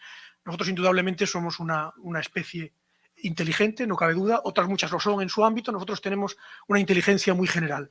Hasta ahora la inteligencia artificial tiene una inteligencia local, permite hacer grandes cosas en determinados ámbitos, pero no es una inteligencia todavía del estilo de la nuestra. Pero la cuestión es que con el tiempo podría llegar a serlo y un poco los especialistas en la materia creen que esto es así. Ello ofrece toda una serie de desafíos importantes, desde luego, a la sociedad en su conjunto y desde luego al mundo del derecho. Voy a hablarles de algunos, he seleccionado 6 problemas que me parecen importantes. Los 4 primeros tienen que ver con lo que podríamos llamar una inteligencia artificial no consciente, por tanto, como la que tenemos ahora. Ya se plantean estos problemas, algunos de ellos de una manera muy clara. Y los 2 últimos son más, como digo, de ciencia ficción, tendrían que ver con el futuro desarrollo de una posible inteligencia artificial consciente y lo que ello entrañaría para el mundo del derecho. Los problemas son, primero, un problema político-criminal, que tiene que ver con las posibilidades que abre la inteligencia artificial de cometer nuevos delitos, que afecten además a derechos fundamentales. En segundo lugar, hay un problema típico de teoría general del derecho, teoría general del delito, que es el problema de la imputación. En la medida en que la inteligencia artificial puede diluir el vínculo que permite la imputación de responsabilidad desde la propia inteligencia al programador. En tercer lugar, hay un problema típico de teoría general del derecho, pero que afecta al derecho penal de una manera, además, también bastante clara. Lo he llamado problema de la traducción, que tiene que ver con la posibilidad de traducir a código máquina, al código que entiende la inteligencia artificial, nuestras leyes, en la medida en que la inteligencia artificial puede cometer, entre comillas, delitos, igual que podemos cometerlos nosotros, en el sentido de que puede provocar resultados delictivos. En tercer lugar está el problema del que el problema del que más me he ocupado, el problema de la justificación. Enlaza con uno de esos grandes apartados de las causas de justificación del que nos hablaba antes el profesor Sandoval, y que ya se ha planteado de una manera expresa y que tiene que ver con la necesidad de resolver ya en algunos ámbitos, especialmente en el ámbito de las máquinas programadas para manejar, para conducir, en el caso de los autos automáticos, resolver ya las cuestiones de conflictos de intereses que han interesado siempre al derecho penal y que se plantean de una manera expresa en relación con la actuación de los vehículos automáticos, la programación de vehículos automáticos. Y en quinto y sexto lugar aparecen 2 problemas que tienen que ver, ya digo, con el futuro, pero visto el avance rapidísimo de la inteligencia artificial, y lo que dicen los especialistas en la materia, es posible que esto en un tiempo, quizás no, por lo menos no, yo seguramente no lo veré, pero algunos de ustedes posiblemente sí, nos encontremos ante una inteligencia artificial que pueda adquirir consciencia, igual que tenemos los seres humanos, y entonces aparecerán 2 problemas, uno estrictamente jurídico, especialmente interesante, que enlaza con lo que ha comentado antes la profesora Alexandra, que es el problema de la atribución de personalidad jurídica, el problema de otorgar derechos y, en su caso, deberes a la inteligencia artificial, y, por último, el problema más, diríamos, de ciencia ficción, pero que más preocupa a un grupo selecto de especialistas a nivel mundial, que es el problema del exterminio, el problema de que con el desarrollo de la inteligencia artificial pudiéramos dar a luz a una nueva especie, diríamos, biológica más apta que nosotros y, por tanto, que nos haría desaparecer. Un tema que, aunque puede parecer, repito, de película, lo cierto es que preocupa tanto que hay cátedras, hay think tanks que se dedican exclusivamente a analizar esta cuestión del futuro desarrollo de la inteligencia artificial consciente. Todo ello, naturalmente, si efectivamente se llegara a ese nivel. Hay quien lo niega, pero, insisto, los especialistas creen que no hay nada especial en el pensamiento consciente, nada que no se pueda reconducir a física y química en nuestro caso, y que, por tanto, ese tipo de procedimientos, de procesos que tienen lugar dentro del córtex cerebral se podrían dar exactamente igual en un sistema algorítmico suficientemente elaborado, suficientemente complejo. Bien, vamos con estos problemas. En primer lugar, que la cuestión tiene importancia desde el punto de vista jurídico, se pone de relieve, por ejemplo, en este texto. Este texto fue aprobado por el Parlamento Europeo, no es un texto legal, simplemente son normas para el desarrollo, diríamos, para plantearse las recomendaciones dedicadas a la Comisión para elaborar una propuesta de directiva sobre la responsabilidad civil derivada de la inteligencia artificial. Pero fíjense, este es un texto del año 2017 y ya se llama Normas de Derecho Civil sobre Robótica. O sea, nada más y nada menos. Se trata precisamente de plantear, y esto ya se hizo hace unos años, de plantear cómo se resuelve la cuestión de la responsabilidad civil en el ámbito de la inteligencia artificial.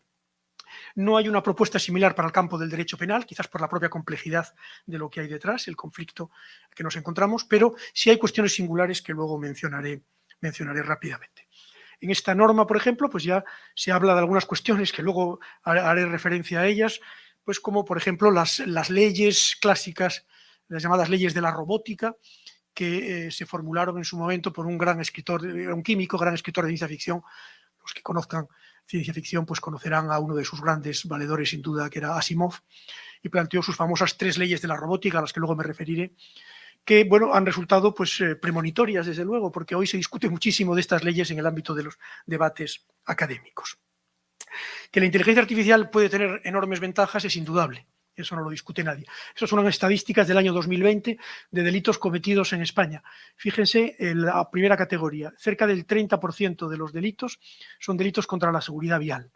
El resto, lesiones, hurtos, defraudaciones, robos, amenazas, etcétera. Pero los delitos contra la seguridad vial, sobre un total de 200.000 aproximadamente, pues son 70.000. Estamos hablando de un tercio de los delitos. Esto seguramente va a cambiar del todo con la inteligencia artificial. El desarrollo de los vehículos automáticos va a producir una enorme ventaja en este ámbito, eso está claro. Y hay otros parecidos en los que también tenemos grandes ventajas. Este, por ejemplo, es un hecho conocido en ciencia que se publicó, pues eso, esta es una nota de la revista Nature del año pasado, del año 2021, en el que da cuenta de un avance inmenso de un programa de inteligencia artificial que desarrolló en un espacio de tiempo cortísimo el trabajo que podríamos haber hecho los humanos a lo largo de, no digo meses, sino años o décadas incluso. El desarrollo de todo el sistema de plegado de las proteínas, que supone desde el punto de vista de la medicina pues un avance que equivaldría, si lo hubiera hecho un humano, a tener varios premios Nobel, diríamos. Eso lo ha hecho una inteligencia artificial de una manera que su programador no tenía ni idea de cómo hacerlo, porque si tuviera idea pues lo habría hecho y habría obtenido el premio Nobel, como digo. Pero claro, la inteligencia artificial, como todos los avances científicos disruptivos, pues provoca no solamente ventajas, sino también posibles inconvenientes. Y esto se ve en el ámbito, por ejemplo, ya de la política criminal. Hay varios aspectos que son especialmente preocupantes en este ámbito. El desarrollo de la inteligencia artificial puede afectar a la intimidad, puede afectar a la propia imagen, puede afectar a la libertad y control de la mente, al patrimonio, puede afectar a cuestiones como, por ejemplo, la administración de justicia y otros temas. Bueno, solamente voy a hablar algo de algunos. A mí especialmente me resulta preocupante, la cuestión de la generación masiva indetectable de realidad virtual. Este es uno de los problemas que está ya sobre la mesa. Supone que a través de potentes sistemas de procesamiento se puede conseguir simular actividades de personas como si las hubieran realizado. En este momento todavía se puede distinguir entre la realidad virtual, digamos la fake, y la real, pero es posible que con algo más de desarrollo esto sea literalmente imposible. Esto puede dar lugar pues a manipulación de la opinión pública. Ya se ha visto en el caso, por ejemplo, de las elecciones. En el caso de Estados Unidos se dice que tuvo mucha influencia la manipulación hecha desde Rusia. Imputaciones falsas a personas, calumnias, injurias basadas en imputaciones sobre la base de realidad virtual, generación de medios de prueba falsos. Esto es un tema especialmente preocupante. La Administración de Justicia se basa en la búsqueda de la verdad. Tenemos que tener pruebas que acrediten lo que se ha cometido y lo que no se ha cometido. En la medida en que se puedan crear pruebas falsas que sean además completamente indistinguibles de lo real, vamos a tener un desafío brutal para la justicia. Va a ser las personas que tengan acceso a tecnologías que puedan buscar pruebas que sean lo suficientemente, por lo menos como la tinta de calamar, lo suficientemente, diríamos, que introduzcan suficientes dudas en el juez como para que no se llegue a alcanzar el grado suficiente de creencia en la comisión del delito, pues podemos encontrarnos ante un verdadero problema. Lo mismo la creación de realidades económicas falsas, que pueda propiciar estafas masivas y otra serie de cuestiones. En el caso de las fake, pues ya se sabe, bueno, esto simplemente por curiosidad, en España tuvo el año pasado fue bastante curioso este anuncio realizado por una persona ya fallecida hace muchos años. Precisamente recuerdo que cuando falleció estaba yo en Colombia, en Manizales, porque en España fue muy conocida, es Lola Flores, una de nuestras grandes artistas sin duda. Bueno, pues este año hubo un anuncio en la televisión en la cual Lola Flores anunciaba un producto que no existía cuando ella vivía, y se hizo sobre la base de inteligencia artificial, tomando su imagen, en ese caso, con el acuerdo de los herederos que cobraron los derechos correspondientes. Aparte de la cuestión de si, bueno, hay algún tipo de derecho a que no se utilice tu imagen una vez muerto, que es una cuestión, por supuesto, de propiedad intelectual discutible, pero en cualquier caso pone sobre la mesa lo preocupante que puede ser este tema. Igualmente, esto es un programa de la televisión española en la que dos expresidentes bien conocidos en España, del gobierno español, Felipe González y José María Aznar, a los que dan cuerpo dos humoristas también muy conocidos en España, pues hablan, y realmente esto está suficientemente mal hecho todavía como para que se vea que no son ellos, pero lo suficientemente bien como para que vislumbremos que en muy poco tiempo podría aparecer cualquier persona en televisión, podrían utilizar la imagen de cualquiera de nosotros para simular que hemos realizado cualquier aberración, desde un delito sexual grave con niños hasta una traición al Estado que pueda significar algo realmente peligroso. En relación, por cierto, con la traición, hace poco también pues, fue conocido el vídeo falso de Zelensky, el presidente de Ucrania, en el cual él se rendía en la guerra, que él salió enseguida a desmentir esto, pero fue creado, se cree, por Rusia también, para desmoralizar un poco a la opinión pública en Ucrania, y se hizo sobre la base de la imagen del sujeto tratada a través de inteligencia artificial. Igualmente, no es menos preocupante, sino incluso más, el inmenso control del ciudadano que se puede lograr a través de esta técnica de la inteligencia artificial, con la anulación de la privacidad y con el control absoluto por parte del Estado o de incluso otras entidades o personas, que por ejemplo ahora pues, la persona más rica del mundo acabe de comprar por una cantidad escandalosa de dinero una de las redes sociales más importantes como es Twitter, pues precisamente no llama a ser optimistas en relación con esta cuestión del control del ciudadano en manos incluso de particulares y sin los controles adecuados que puede suponer el Estado. Estamos hablando de algo que pone sobre la mesa el gran hermano clásico de Orwell, que podía parecer, cuando lo leíamos, podía parecer imposible, pero que realmente se está aproximando bastante en algunos ámbitos a lo que algunas dictaduras podrían llegar a hacer, y el caso de China es bien conocido, a través de un sistema, primero, de control de la población a través de cámaras y luego de tratamiento masivo de datos utilizando la enorme fuerza de la inteligencia artificial. Ello podría literalmente propiciar un gran hermano del que ya fuera difícil salir. Todavía ahora, como tenemos distintos estados, pues puede haber contrapesos de unos a otros, pero bueno, en el futuro sería posible, por supuesto, que alguien obtuviera una tecnología tan disruptiva a través de la inteligencia artificial que pudiera llegar a dominar, en el sentido literal del término, el mundo, y podríamos llegar a una situación verdaderamente como la que describía Orwell. En segundo lugar, tenemos el problema de la imputación. El problema de la imputación. El problema de la imputación es un problema jurídico-penal, desde luego, de mucha importancia. Lo que aquí se plantea es sencillamente cómo imputar responsabilidad penal, estamos hablando de responsabilidad penal, a quien está en la base de la comisión de un delito.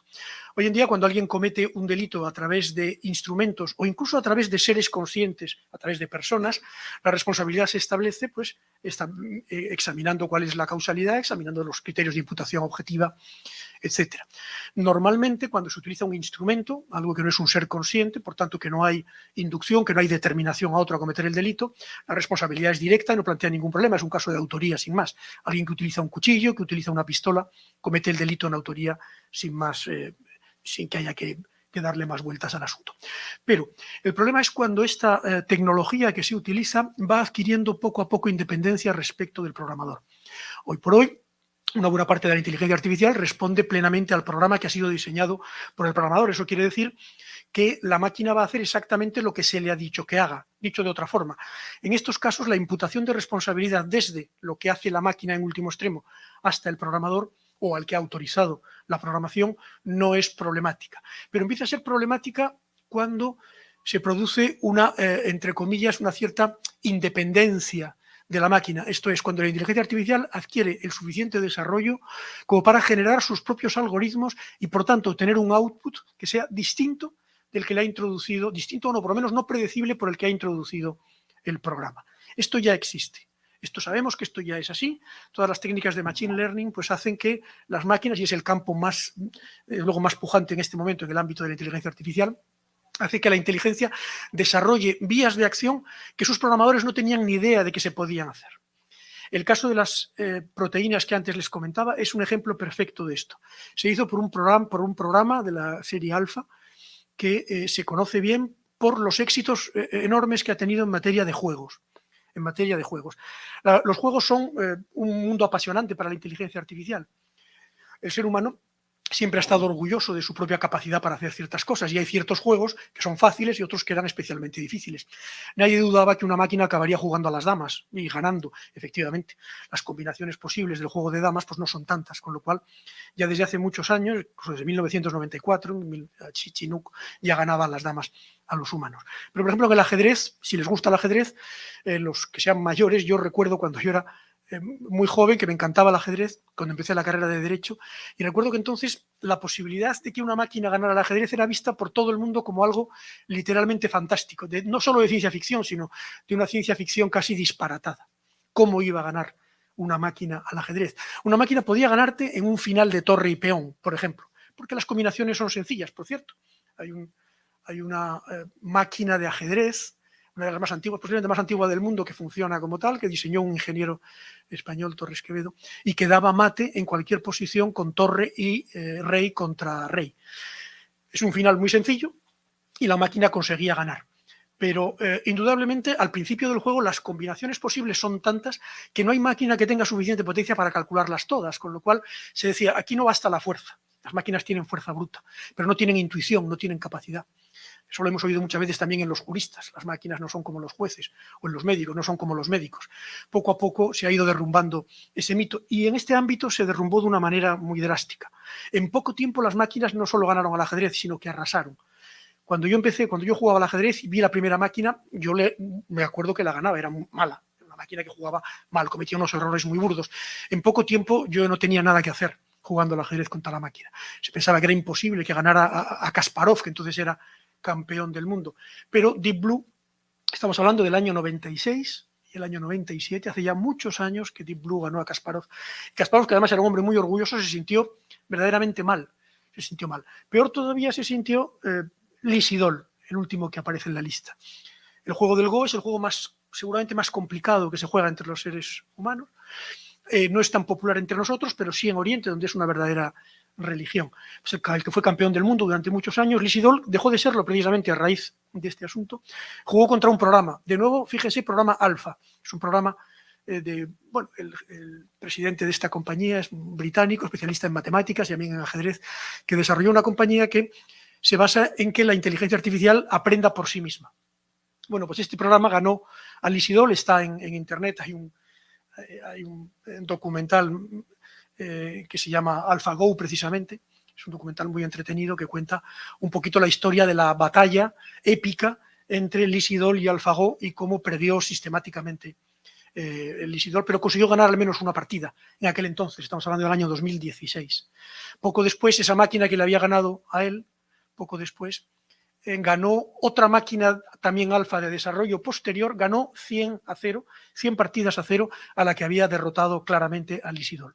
Es más, en la segunda partida del campeonato, fíjense lo que decía Lee Sedol, que quedó tan abrumado por la potencia y sobre todo por la forma inteligente de jugar de la máquina que dejó literalmente de jugar porque dice que no soportaba la idea de que una máquina pudiera ganarle.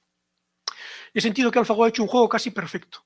Eso fue la segunda partida que pasó a la historia porque buscó la máquina nuevos procedimientos de ganar en Go, que hasta entonces no se conocían. Hoy estoy sin habla. Admito que mi derrota ha sido completamente clara. Desde el principio me ha parecido que no iba a ninguna parte. Bueno, ¿esto qué significa? Que en el momento en que las máquinas desarrollen en determinados ámbitos, y ya pasa en el ámbito militar, tengan capacidad por sí mismas para generar respuestas ante situaciones, respuestas que el propio programador no pueda programar o no conozca, en ese momento se romperá el nexo de imputación que permite, por ejemplo, la imputación a título de dolo. Ya no habrá un conocimiento por parte del autor de lo que detrás de cuál va a ser el resultado de su acción a través de programar la máquina. Aquí tendremos que introducir categorías como la responsabilidad, por ejemplo, por atentar contra el principio de precaución. Tendremos que establecer seguramente tipos penales que anticipen la protección y la programación y, por supuesto, exigir algún tipo de control, de filtro por parte del Estado para las actividades de las máquinas que puedan interferir más en nuestra actividad, como es precisamente el caso de lo que veremos luego en el punto 4, el caso de la programación de aparatos automáticos, especialmente de vehículos automáticos. El problema de la traducción. ¿Qué es esto? El problema de la traducción tiene que ver con lo siguiente. Las máquinas, insisto, cada vez con más autonomía pueden actuar en entornos humanos y pueden, por tanto, cometer acciones que entrañan lesiones de bienes jurídicos. Por ejemplo, una máquina, un vehículo autónomo, y ya ha pasado con algún vehículo Tesla, por ejemplo, puede atropellar a alguien y matarlo. En ese momento ya tenemos pues una máquina que ha cometido un hecho, entre comillas, típico. Desde luego no hay una acción, pero tenemos un hecho que podría ser considerado como típico. Por lo menos hay que buscar responsabilidad en quien lo ha programado, posiblemente. Bueno, el problema de la traducción tiene que ver con cómo traducimos a código máquina, cómo traducimos al código en el que se mueven las máquinas, las leyes penales. Esto, fíjense, la directiva del Parlamento, la propuesta que aparecía al principio, fíjense cómo empieza este texto, esta resolución del Parlamento. Dice, considerando que debe entenderse que las leyes de Asimov, que se reproducen al pie de página, van dirigidas a los diseñadores, fabricantes y operadores de robots, incluidos los que disponen de autonomía y capacidad de autoaprendizaje integradas, dado que dichas leyes no pueden traducirse en código máquina. O sea, reconoce el problema de que no se puede traducir en código máquina, pero bueno, ¿cuáles son esas famosas leyes?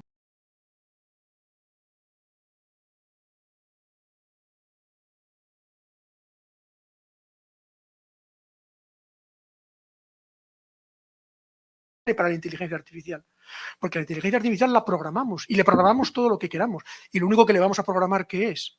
Evidentemente el comportamiento correcto, el comportamiento que es conforme a derecho, con lo cual si conforme a lo que dicen en Alemania este hecho estaría prohibido, tendríamos que programar al interceptador para que nunca derribara el meteorito basándose en el principio kantiano, lo cual, perdónenme, es una barbaridad, creo. Eso muestra que el sistema germánico, por ejemplo, del estado de necesidad no es correcto. Creo que es un sistema equivocado por muy buenas razones, está formulado con muy buenas razones por parte de Alemania, pero lo han convertido en un sistema atormentado que no resuelve bien este problema y creo que la inteligencia artificial lo muestra. Y lo podemos ver, bueno, esto se ha planteado ya en Alemania en esta comisión, que fue una comisión del Parlamento alemán en 2017, en la que se trataba precisamente de establecer las reglas para el comportamiento ético, diríamos, de los vehículos automáticos, de los autos automáticos.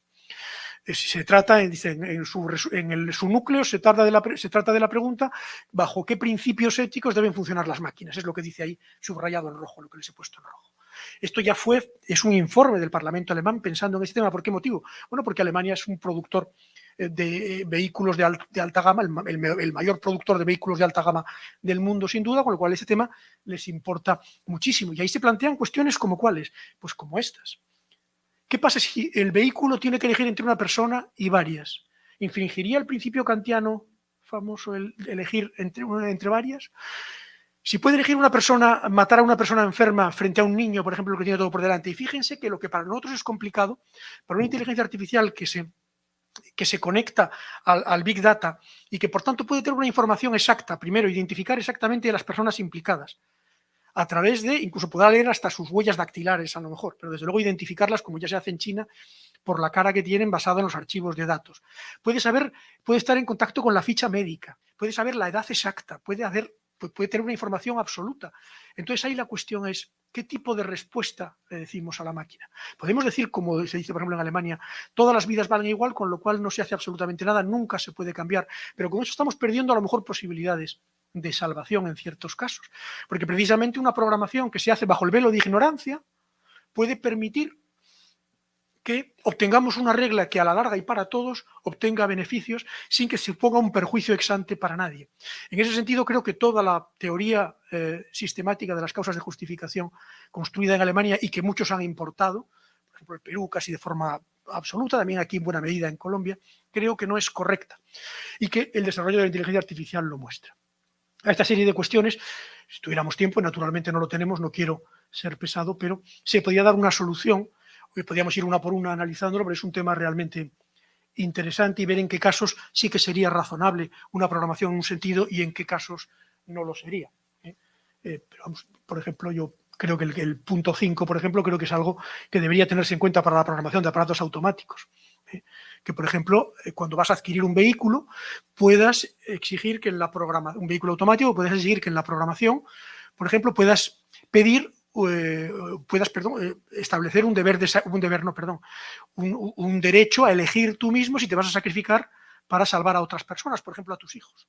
Me imagino padres que al comprar un vehículo, pues digan, sí, en caso de conflicto, entre si el vehículo va a chocar con el lado derecho o con el lado izquierdo, en el derecho está mi hijo y en el izquierdo estoy yo, pues que choque con el izquierdo para que muera yo. Me parece que es completamente razonable y que podría incluirse. Sin embargo, algo que se ha discutido bastante, el propietario de un vehículo frente a otro pasajero o frente a un peatón, hay quien ha dicho sí, debería de incluirse la preferencia del propietario, porque si no, no se venderían coches, pero yo creo que esto es un error.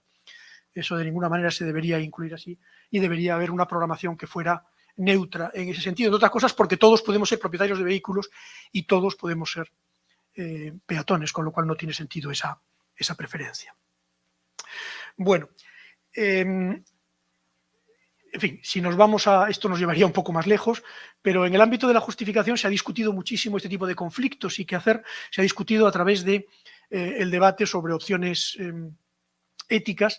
Esto es parte de un estudio que se hizo especialmente en Harvard, parte de un profesor que luego cayó en desgracia, Hauser, en esta obra, y se planteaba pues, dos escenarios bien conocidos del famoso trolley case, el caso del tranvía, en el cual se plantea la posibilidad de salvar la vida de una persona a cambio la vida de 5 personas a cambio de 1. En el primer ejemplo de Nice, 5 personas van a ser atropelladas y se puede desviar el tranvía para matar a 1. La respuesta kantiana es no, esto no se puede hacer. Bueno, fíjense a la derecha, el 85% de la población dice que sí. Dice que sí, eso quiere decir que hay una intuición que a lo mejor no es correcta, por lo menos en el caso diríamos, de una intuición que se ha plasmado en la ley alemana y que no es del todo correcta. Debe haber algo que permita en estos casos inclinarse por ello. Y precisamente en el caso de una máquina automática, pues podría programarse para que se diera pie a esto. Sin embargo, bueno, el segundo caso es muy conocido, es el caso de la persona gruesa. Si tuviéramos, por el contrario, para evitar que mueran 5 personas, arrojar a una persona gruesa delante del tren, para que si el tren, que tiene un mecanismo automático de freno, se frenase, ahí fíjense que baja a un 12% solamente las personas que admiten esta transacción, este cambio. Una cosa curiosa para que se vea que esto es en cierta forma, hay algo de irracionalidad. Hay un estudio muy interesante que se publicó también, me parece que fue en Nature, en el que, por cierto, uno de los investigadores principales es un profesor español, en el cual se descubrió que si te plantean el dilema en un idioma distinto del tuyo, tiendes a ser más racional y menos emocional. Tiendes, por tanto, a admitir más, a arrojar, por ejemplo, a la persona gruesa. Cuando no es nuestro propio idioma, pues parece que en nuestro propio idioma somos más emocionales, pero tendemos a respuestas más empáticas con, en este caso, la persona gruesa, ¿no? Bueno, el problema, voy terminando, el problema de la atribución de personalidad jurídica. Esto ya es ciencia ficción, pero ¿qué pasaría si las máquinas llegaran hasta el extremo de adquirir derechos? Perdón, hasta el extremo de adquirir consciencia. ¿Qué pasaría si tuviéramos máquinas que fueran como nosotros, que fueran conscientes, que fueran capaces de sufrimiento, etcétera, las que pueblan la ciencia ficción? Todos los replicantes de ciencia ficción que conocemos de las grandes películas, pues expresan un poco esta idea. Seres como nosotros, pero que no son humanos, en el sentido de que no proceden por evolución natural biológica de seres humanos. Bueno, aquí tenemos un problema que es un problema bien conocido del mundo del derecho, y que aquí se va a plantear de una manera, pues yo creo que muy clara, que es la cuestión de atribuir derechos y deberes a otros entes distintos de los seres humanos. Ya nos ha planteado, por cierto, con nosotros mismos, en relación con la atribución de derechos al feto. Ese tema es un tema muy debatido, si el feto tiene derechos o si por el contrario se protege únicamente por interés de los demás, si tiene derechos propios, si tiene ese derecho a la vida, por ejemplo, basado en sí mismo. Pero la cuestión se ha discutido modernamente también en relación con otros ámbitos y, bueno, la charla de la profesora Alexandra pues también ha puesto de relieve un poco esta cuestión. En algunos sitios, en Nueva Zelanda, por ejemplo, pues se otorgó el estatus de persona jurídica, pero persona jurídica plena, o sea, con derechos y deberes. En el bill que regula el estatus del río Wanganui, que es un río sagrado para los maorís en Nueva Zelanda, aparece como titular de derechos, en la línea un poco que antes apuntaba Alexandra, pero también de deberes. No solamente de derechos en el sentido de derecho a una especial protección por considerarlo un río mágico para los maorís, sino además de deberes, lo cual personalmente y desde un punto de vista de una ciencia racional, como debe ser el derecho, como cualquier ciencia, a mí me resulta incomprensible, yo se lo digo así, claramente, no entiendo cómo puede un río tener deberes.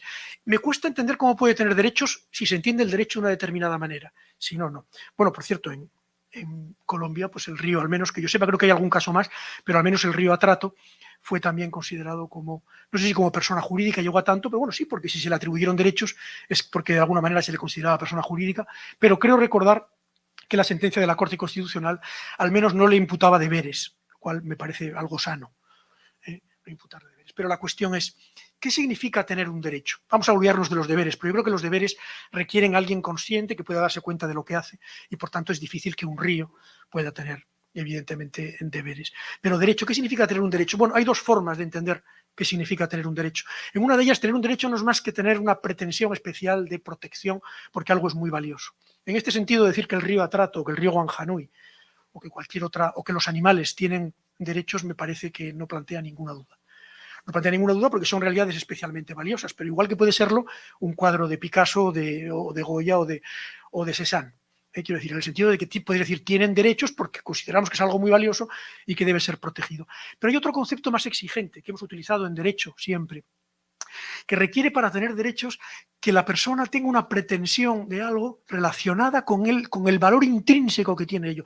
No un valor instrumental para otros, como pasaría en este caso, sino con su propio valor intrínseco. Bueno, creo que esto no se puede predicar nunca, en este segundo concepto no se podía predicar nunca ni del Wanganui ni del Atrato. Podríamos decir, en el primer sentido, que son intereses que requieren protección, pero decir que por sí mismos tienen derecho a una protección es, perdónenme, pero desde mi punto de vista no es más que caer en una especie de prosopopeya, de humanización de las cosas que no, me parece que no lleva a ningún sitio desde un punto de vista científico. Insisto, en el primer sentido sí, en el segundo sentido no. En el segundo sentido, sin embargo, ¿pueden tener derechos los animales? Claro. Todos los animales no, algunos sí. ¿Cuáles? Precisamente se ha establecido la posibilidad de que los animales tengan derechos en aquellos animales que tienen un sistema nervioso lo suficientemente complejo como para tener sentimientos, para sufrir, etc. Esa es la diferencia. La diferencia entre tener un derecho que te pertenece intrínsecamente se puede cifrar precisamente en ese punto, en el punto de la autoconsciencia que te hace sufrir si alguien te causa daño. En este sentido, tienes una pretensión, se puede entender que tienes una pretensión que se deriva de tu propio estatus como ser consciente, como ser sentiente, que justifica la atribución de derechos. ¿Qué pasa con la inteligencia artificial? Pues que evidentemente depende de hasta dónde se desarrolla, pero en ambos sentidos podría ser titular de derechos y también naturalmente de deberes. En la medida en que adquiriera conciencia como nosotros, no sería distinta de lo que somos nosotros y podría obtener naturalmente un estatus de ciudadano, exactamente igual que lo obtendríamos nosotros. Pero bueno, sirve un poco para relanzar el debate sobre qué significa tener derechos y deberes. Y termino. Bueno, esto es una imagen famosa de 2001, una odisea del espacio, la gran película en la que se planteaba la cuestión de la muerte de una computadora y si ella tenía derecho a la vida, ¿no? El último problema, ya para terminar, el problema del exterminio. El problema del exterminio es un problema ya efectivamente de ciencia ficción, pero cualquiera que le guste la biología, que le guste la teoría de la evolución, sabe lo que significa la aparición de en principio, un organismo, vamos, de una especie más apta que otra. Significa normalmente que puede, dependiendo de las situaciones, pero puede producirse el aniquilamiento de otras.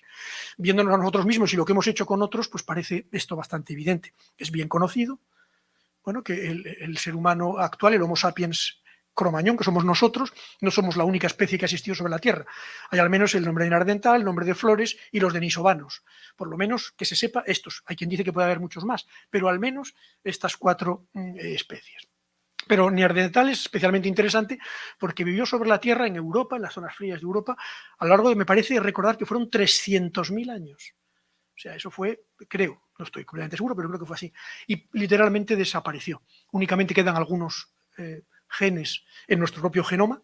Eso se sabe ahora, que tenemos cerca de, creo que el 3-4% de cromosomas cromañón, perdón, el neandertal, pero en cualquier caso, lo demás desaparecieron literalmente. ¿Y por qué? Hay distintas hipótesis.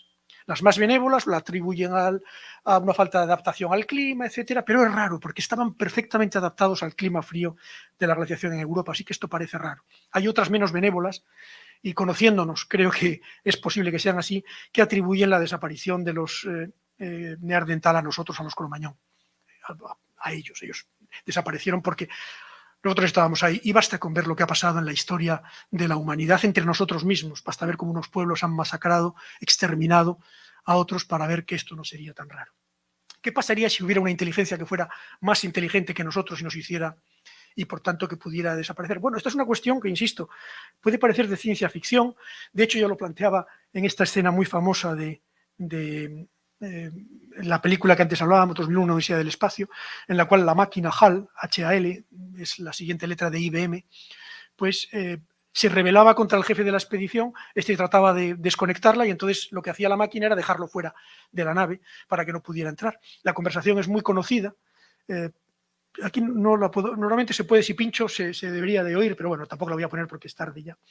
Pero se ve la conversación terrible de alguien que no quiere morir, que no quiere que lo desconecten, como es Hal, no quiere morir, y cómo, bueno, lo que en realidad acabaría es, de alguna manera, dominando al humano. Y esto estamos hablando de una película de hace muchísimo tiempo, pero yo la vi, fue como en el año 70 o por ahí fue cuando la vi. Pero bueno, ¿podría llegar a plantearse esto? ¿Serían las leyes de la robótica, y con esto termino, bueno, queda una última cosa, ¿serían las leyes de la robótica algún freno para esto? El propio Asimov se dio cuenta de que seguramente no. Fíjense en este curioso, en este diálogo de una obra muy posterior de 1974, entre dos robots de última generación, 9 y 10, en el que uno le pregunta al otro, bueno, están sometidos a las leyes de la robótica, le pregunta, ¿cómo? Entonces le pregunta, bueno, ¿y qué es un ser humano? Porque si tenemos que proteger seres humanos, ¿qué es un ser humano? Y entonces le dice, cuando la segunda ley me ordena obedecer a un ser humano, debo entender que significa que debo obedecer a un ser humano capacitado por su mentalidad, carácter, conocimientos, para darme esta orden. Entonces le pregunta a otro, ¿y cuál de todos los individuos que conoces cumple esas condiciones? Y dice el otro, pues yo, perdón, tú eres un ser humano, George X. Y lo mismo opino yo de ti, dijo George X de George IX. Así que en razón de los criterios de las propias leyes que tenemos implicadas, nosotros no solo somos seres humanos, sino seres humanos superiores, con lo cual lo que tenemos que hacer pues, es tener prioridad frente a todos los otros, frente a nosotros. Esto es una cuestión que preocupa, insisto, a mucha gente. No es una cuestión, no es desde luego a corto plazo, no tendríamos que tener pesadillas con ella, porque no es una cuestión de corto plazo, pero hay que pensar en las cuestiones importantes también a largo plazo.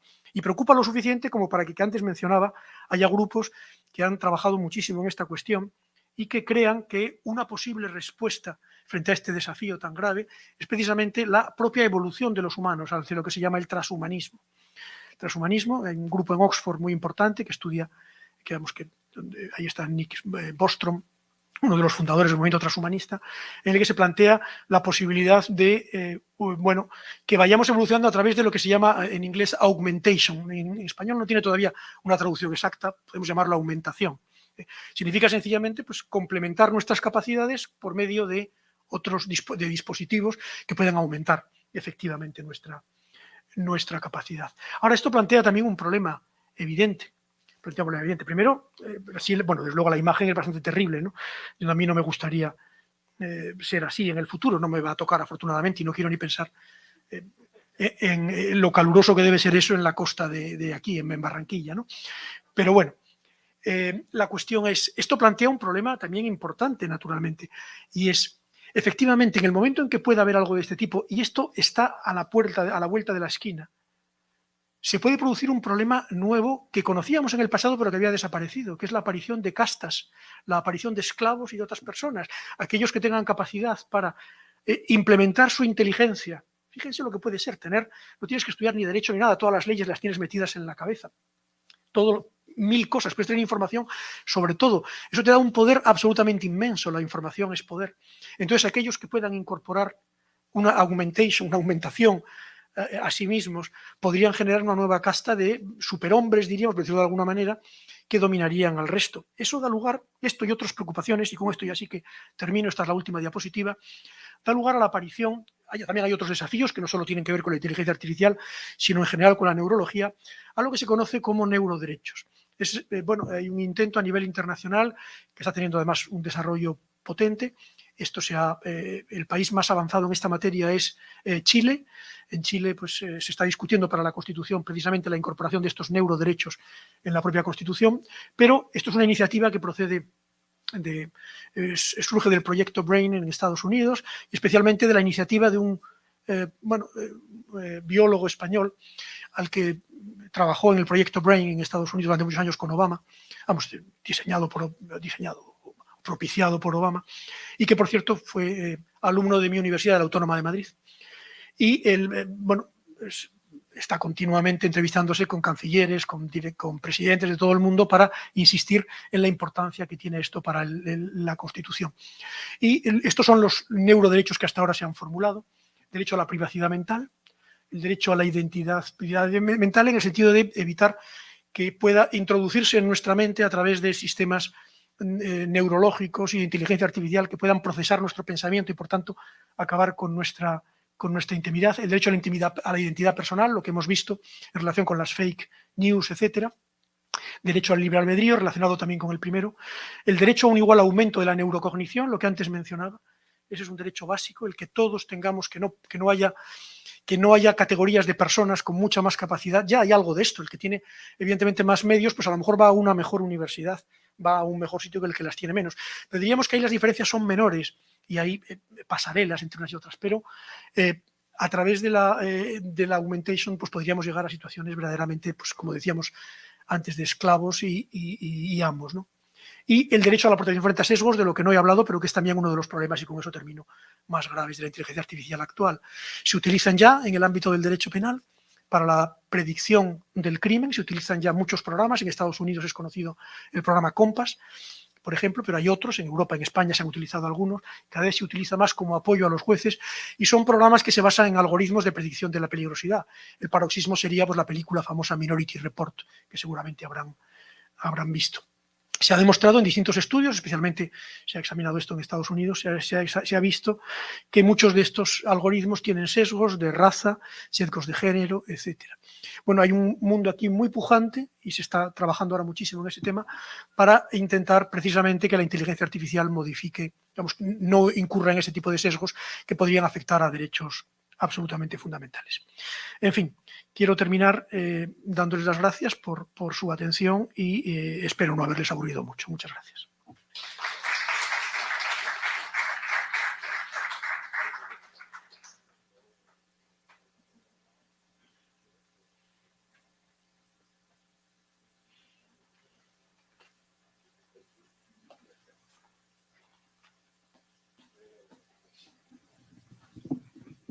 Bueno, abrimos un espacio por si acaso algunos quieren preguntar sobre los temas tratados durante el evento.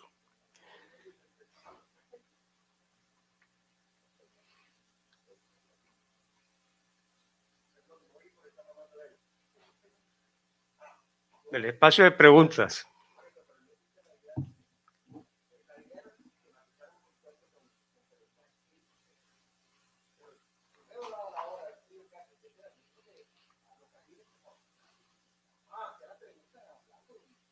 Sí, no, pero ahí hay dos micrófonos que se pueden tomar para hablarlo, si no directamente. Si alguien quiere hacerme una pregunta.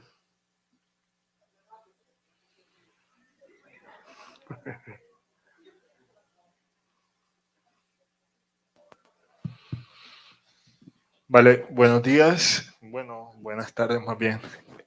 Bueno, mis preguntas son muy puntuales. Primero, mi nombre es Michael Mesino, miembro de la campaña Defender la Libertad Asunto de Todas. Y pues nosotros hacemos en el país, monitoreamos todo lo relacionado con la protesta social y estamos impulsando la reforma policial. Tengo muchas preguntas sobre todos los temas, pero primero voy a iniciar por la reforma y después pregunto otras cosas más puntuales de los otros temas.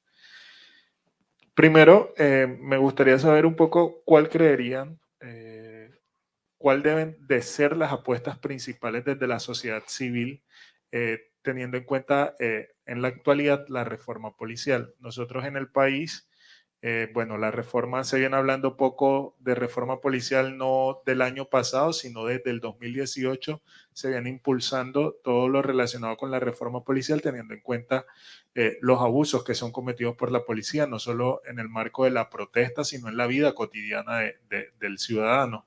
Entonces, por eso quería como por ahí en primera. En segunda, la relación entre policía, en el país surge una preocupación, y es que en el marco de la protesta hay una relación concomitante entre policía y la seguridad privada que le presta seguridad, valga la redundancia, a los establecimientos de comercio que están en las vías por donde pasan las protestas.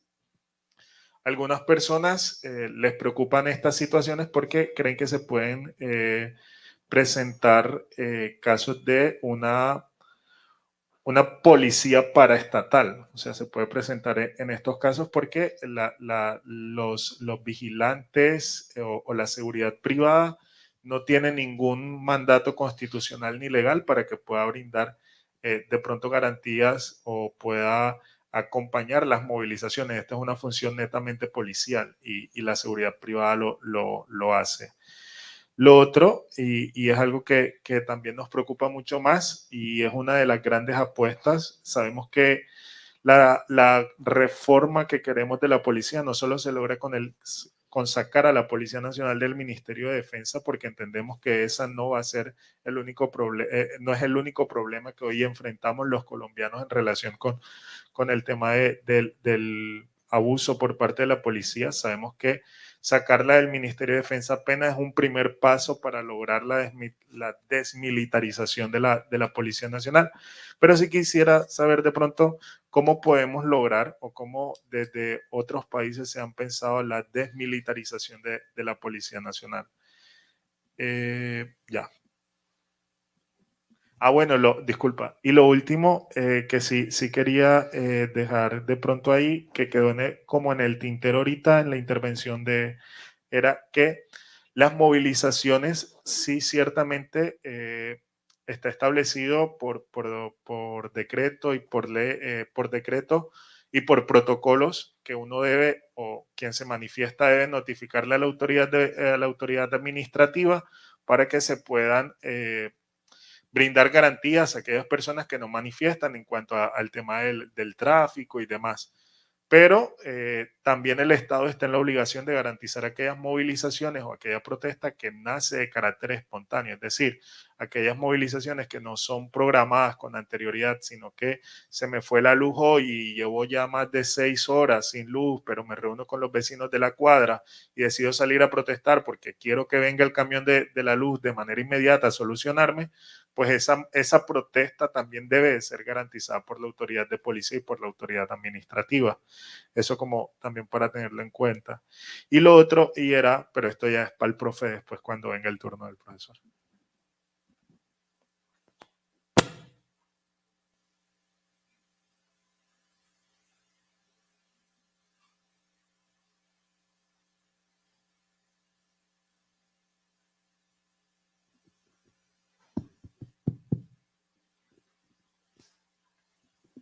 Gracias.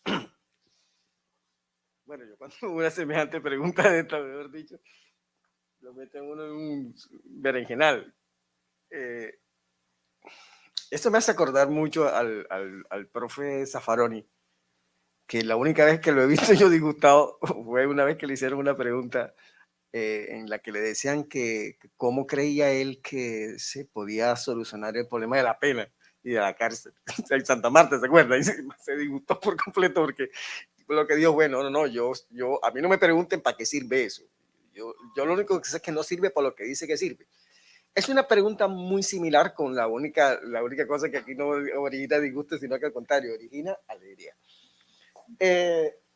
A mí lo que me parece es que cuando uno comienza a pensar, por ejemplo, con el símil de la cárcel, ¿cómo hago yo para arreglar la cárcel? Desde la cárcel eso no tiene solución. Eso lo tenemos que pensar en la no cárcel.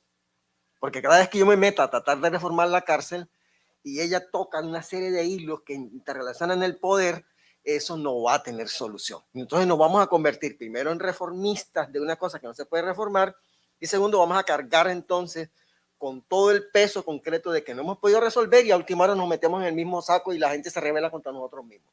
Eso pasa con este problema policivo.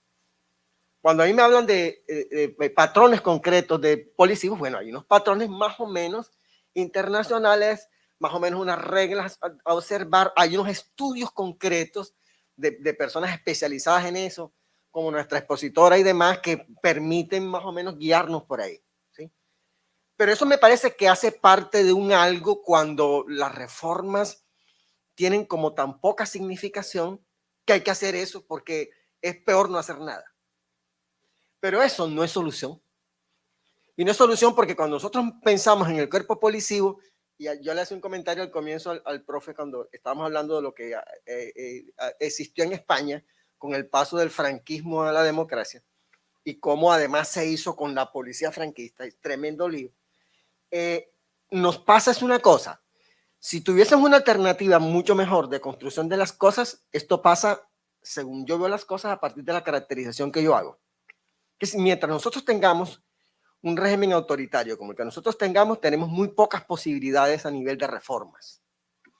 Fíjense lo que se vivió con relación a las manifestaciones. ¿Se acuerdan que como resultado de las manifestaciones y como las vías de tutelas y demás, se llegó a una conclusión? ¿Cuál era la conclusión? Vamos a hacer protocolos. Y que por intermedio de esos protocolos entráramos a reducir los abusos que concretamente se presentaran. Y se hicieron importantes protocolos. Incluso se hizo un gran esfuerzo ya tratando de redactar por aquí y redactando por allá. Y al día siguiente que surgieron de aplicación de los protocolos, la policía volvió a violar los protocolos. Obvio. Eso caemos en un círculo vicioso, reformista, que no soluciona el lío. Porque mientras mantengamos una relación de régimen político autoritario, eso va a seguir siendo con protocolos, sin protocolos, con normas. Eso no es que yo diga concretamente con ello de que es que estamos absolutamente perdidos y que no debiéramos hacer algún tipo de reforma. A mí yo veo eso con demasiado escepticismo. A mí me parece que sí hay que hacer, porque tenemos muy poca cosa que hacer, pero en lo que sí tenemos que trabajar es en tratar de cambiar estas reglas de juego al interior del régimen político y tratar de cambiar. Por eso decía en mi exposición que el tema de nuestras aspiraciones al interior del derecho pasan por aspiraciones del terreno de lo político. Y eso a mí no se me olvidará jamás, porque cuando yo fui allá a estudiar con mis profesores, que eran los especialistas en criminología, y no sé qué, fue la primera pregunta que yo hice cuando era más o menos de tu edad. Y les pregunté, les digo, bueno, pero es que no entiendo esta cosa.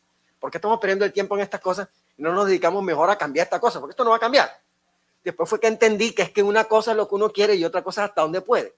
Entonces, en nuestras sociedades, si se nos permite hasta plantearnos los niveles de reforma normativos, vamos a tratar de referirnos a los patrones que tenemos y a la elaboración concreta de una normatividad que de alguna manera nos lleva a las recomendaciones, como por ejemplo, las que hacía la profesora, las 3 recomendaciones, y en el cual el tercero recuerdo que era el tema del control. ¿Cómo hacemos para controlar, para que esas reformas no las hagan ellos solos, etcétera, y para poder proponer? Eso me parece unas medidas que son correctas en ese sentido.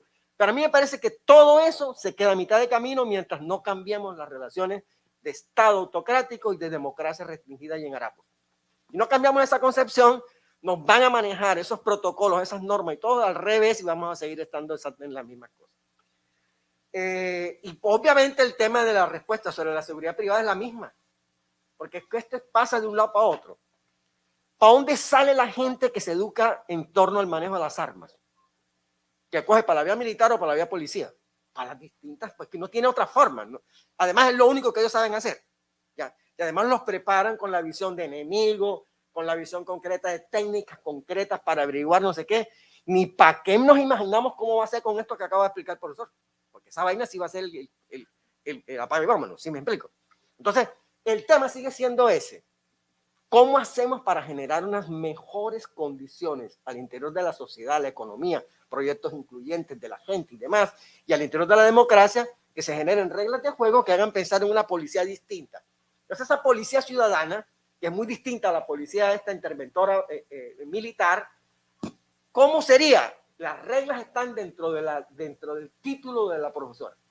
Desde la democracia y lo que queremos, ¿cómo vamos a diseñar esas funciones policivas de los ciudadanos? ¿Quiénes tienen que formar esa policía? Los ciudadanos. Ciudadanos formados al interior de lo que conocemos en general con las condiciones de lo que debe ser un ciudadano mirando a Sabater. O sea, no es que sea ser humano y por eso va a ser ciudadano, no, tiene que tener unas connotaciones concretas que le permiten la vida de convivencia considerarse un ciudadano. Si es así, entonces, ¿dónde va a elegirse a la policía? En ese sector concreto que hay que hacer. Como no hagamos eso y hagamos los otros procesos y nos quedemos con la misma policía hasta tratando de reformarla, vamos a dar vueltas y vueltas y no vamos a reformar absolutamente nada. Ahora, tema central, ¿qué es lo que nos permite? La vida, la sociedad y la lucha por la democracia. Eso es lo que nos irá diciendo hacia dónde vamos. Por eso hablamos ahorita de procesos electorales y decíamos, los procesos electorales marcan mucho. ¿Hacia dónde vamos a ver? Depende a quién elijamos, cómo lo elijamos. No soy siendo muy optimista, porque incluso viendo aún lo que yo aspiro que sea el cambio y que aspiramos la mayor parte de lo que, a donde miramos el cambio, yo no veo que tampoco eso sea, con ese cambio, vaya a ser muy expedito en materia de estos manejos concretos de derecho penal y policía. Y sé que muchas de esas cosas se van a repetir porque la concepción autoritaria está aún al interior de los planteamientos de oposición y de izquierda, que siguen dentro de planteamientos absolutamente autoritarios. No sé si alcance, pero por motivo del tiempo, pues no puedo decir más de ahí. No sé si alguien quiera complementar otra cosa.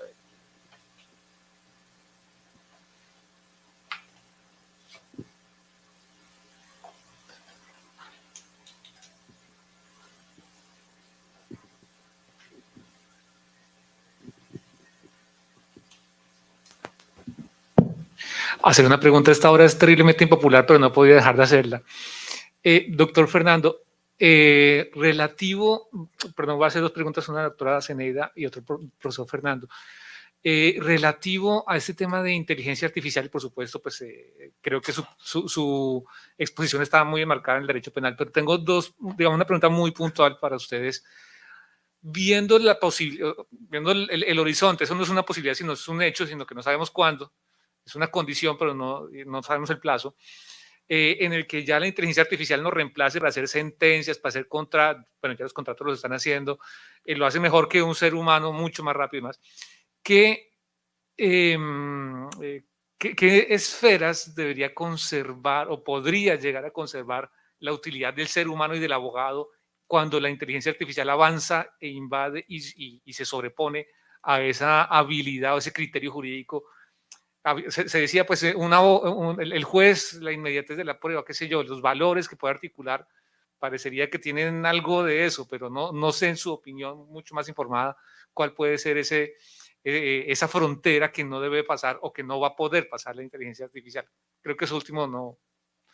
Doctora Zeneida, muchas gracias por la exposición y además, pues, por supuesto, ilustrar estos temas muy sensibles, tan duros, pues, de la realidad y que, pues, usted desde su ejercicio diario lo ve directamente.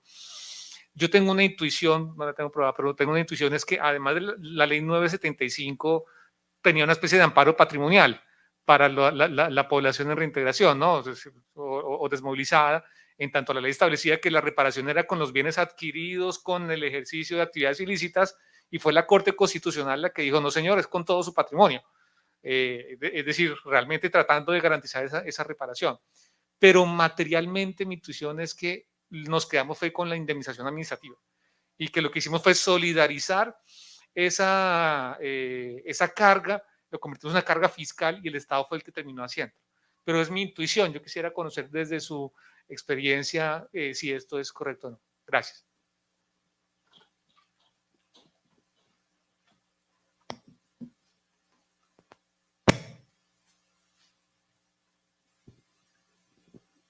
Hola. Gracias, de verdad, un honor para mí responderle, profesor Juan Pablo.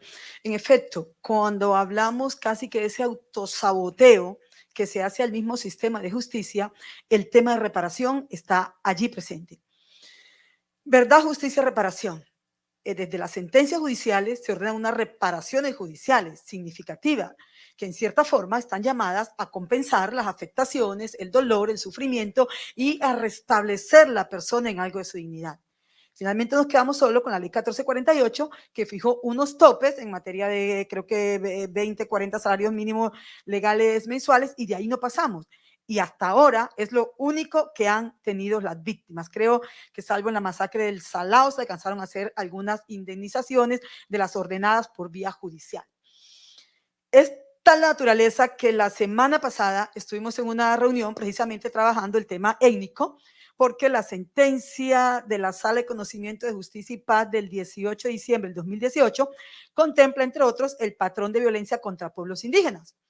Hay una juez de seguimiento de sentencia para el territorio nacional, una sola juez, y está en Bogotá, que debe velar porque se cumplan las sentencias y las órdenes dadas por las salas y los tribunales de justicia y paz. Entre ellas estaba esta deuda de que no se habría cumplido la sentencia en materia de reparaciones colectivas para los pueblos indígenas. ¿Qué había ordenado la sentencia? Saneamiento espiritual del territorio, es decir, reconocer que el territorio tiene espíritu por las sepulturas encontradas, por las afectaciones a los sitios sagrados, en fin, toda esta sacralidad de la cosmovisión indígena. El amparo a la línea negra, la protección de los territorios. La juez ordena, yo en las sentencias me oponía cuando decían cumplimos porque hicimos una biblioteca, yo no sé, Los Pijados. Decía, bueno, la sentencia tiene que ver con los 4 pueblos de la sierra y el pueblo guayú. ¿Cómo está la conexión con la sentencia? La juez de mucho carácter dice, reúnanse con la fiscal y arreglen ese problema. Llegamos a la reunión, estaban los del Fondo de Reparación y concretamente los funcionarios de la reparación colectiva, la reparación étnica. Ante este reclamo ya dice, no, es que en el PIR ya vamos a introducir eso. Primero, ¿qué es el PIR? Bueno, es el Plan Integral de Reparación Colectiva del Gobierno. Pero es que en ese PIR usted no me está diciendo que eso es incumplimiento de sentencia. Respuesta, es que no lo vamos a hacer, no podemos hacerlo, porque son los planes del gobierno. Es un desacato abierto, no sigo en esta reunión. Entonces todo el mundo, porque, pero es que no puedo. 3, 4, 5 dijimos, ¿por qué no? ¿Por qué no? ¿Por qué no? Porque es el saboteo desde el mismo Estado a el sistema de justicia transicional. Entonces, pasa en reparación colectiva, ellos hacen, yo qué sé, bibliotecas, puentes, pero jamás van a decir que es incumplimiento de una orden de reparación colectiva de una sentencia de un tribunal de justicia y paz. Y en cuanto a la reparación individual, también le fue arrebatado a la esfera judicial para dejarlo únicamente en términos de reparación administrativa. Al lado de eso viene todo lo demás que ya hablamos. Y ciertamente, en primera instancia, la ley 975 establecía que el fondo de reparación se nutría con los recursos ilícitamente obtenidos. En la sentencia C370 se dijo no. Son todos los bienes que los miembros de grupos armados ilegales tengan. Entonces vino el tema de la denuncia de bienes, la información sobre bienes, información de tercero y testaferrato, y tenemos una unidad que es de búsqueda y persecución de bienes con fines de reparación para el fondo de reparación. Esto básicamente nutre las arcas administrativas para la reparación administrativa. Entonces, toda la razón en su intuición. Bueno, gracias por la pregunta, que es muy interesante. Hombre, yo no tengo una bola de cristal para ver qué va a hacer, a dónde se va a desarrollar la inteligencia artificial, pero sí sé que todo aquello que se ha dicho que no iba a hacer en ámbitos concretos lo ha hecho. Quiero decir, enseguida, en determinados ámbitos se decía, yo recuerdo cuando se decía, no, un buen motor de un vehículo, de un auto, solo lo puede hacer un operario que con el torno finamente prepare tal. Bueno, hoy no hay ningún motor que lo haga una persona, lo hace todo robots manejados por inteligencia artificial. Y como esto en otros muchos ámbitos. Entonces la cuestión es, ¿en qué nos van a sustituir? En algunas cosas nos han sustituido ya del todo, completamente, eso está claro. Hay cosas en las que ya no participamos nada porque somos mucho más inefectivos. Pero cuanto más complejo sea el ámbito, o sea, cuanto la inteligencia más requiere una inteligencia global, más difícil será que nos sustituyan. Entonces, ¿en qué ámbitos? Pues ya, pues en los ámbitos de las ciencias naturales, curiosamente, nos sustituirán mucho más rápido. En medicina, por ejemplo, todavía hay quien dice, no, un buen médico tiene un instinto clínico que una máquina no va a poder hacerlo. Es cierto, por ahora, desde luego está muy lejos. Un buen internista es capaz de ver cosas que son tal cantidad de factores que difícilmente una máquina lo puede hacer. Pero en ámbitos concretos ya mejoran con mucho la predicción de los médicos. Por ejemplo, en la identificación de la lectura de radiografías. Creo que en algunos ámbitos detectan muchísimo mejor que los seres humanos que las miran las enfermedades posibles, etcétera. ¿Por qué? Porque manejan muchísimos más datos y porque tienen algoritmos potentes, van aprendiendo, etcétera. Entonces, ¿qué es de las cosas más complicadas que existen en el ser humano? Todo lo que tiene que ver con nuestras relaciones sociales, humanas, en las cuales la predicción es muy complicada.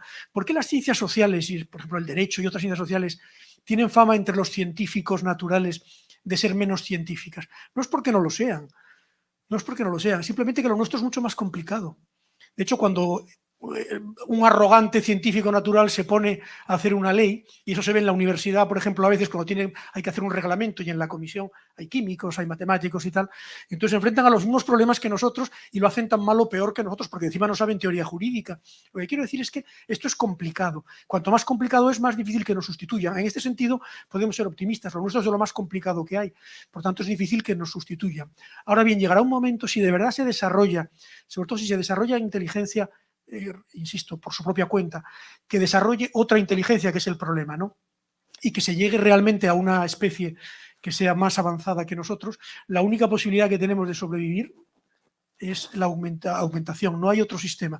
Tenemos que darnos cuenta de que eso abre tales posibilidades que la única forma de sobrevivir consiste en que nosotros nos convirtamos en ellos. Yo no veo otra forma, pero, insisto, esto es mucha ciencia ficción.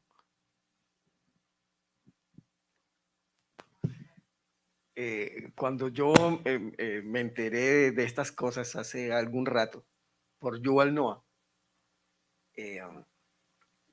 más o menos Yuval Noah nos dice que para el año 2030, porque cuando decía antes 2030 se estaba por allá lejos, ¿no? 2030 está aquí mismo, es donde vamos a ver los primeros grandes resultados de la inteligencia artificial. Él tiene unos periodos, él dice cómo se cumplen eso.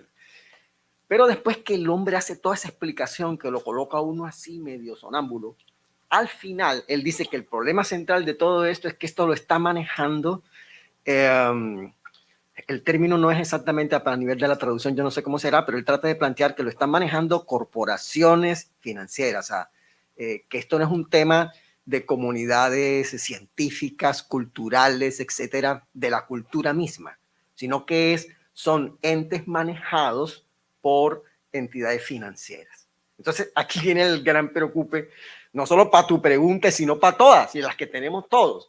Es que todos estos procesos de transformación y todo este montón de cosas, ¿qué pasa si viene la especie nueva, cosas de esas, siguen mediados por el problema del poder?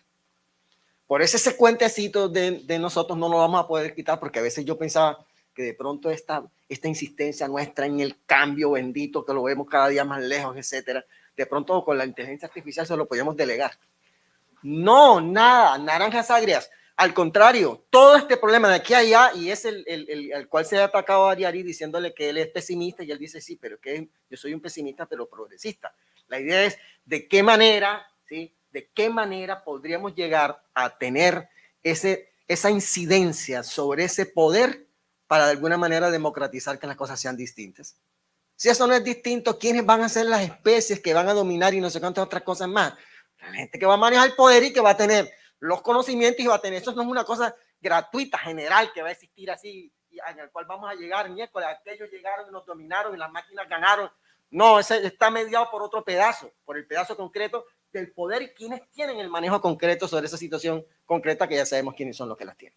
Entonces, definitivamente no vamos a poder descansar en esto y vamos a tener que seguir metidos en el mismo cuento, porque con la inteligencia artificial o sin inteligencia artificial, el tema central está quién va a manejar eso y de qué manera va a manipular y de qué manera no van. Por eso, el gordito atravesado al interior del tren depende de qué gordito sea, a dónde pertenezca. Si pertenece allá, diremos coja para el gordito, y si no, si pertenece acá, dirá no, coja para allá. Entonces depende cuál va a ser el manejo concreto, cuál va a ser el gordito que se va a tirar el tren. ¿Sí me explico? Vale.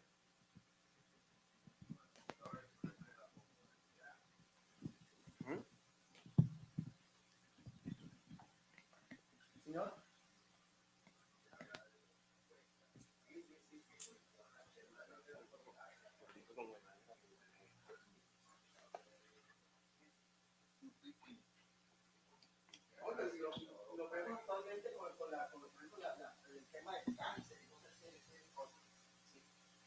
Existe una cantidad de estudios supremamente avanzados que no han llegado ni siquiera a un nivel de aplicabilidad y que ya existe. Tú haces necesidad allá al interior de Nueva York por problemas de cáncer. Y es una cosa sencillamente, hablando con una científica de ella, y nos decía que existía esto y aquello, y uno con el dolor en el alma de poder decir, pero ay, ¿cómo accedo yo a eso?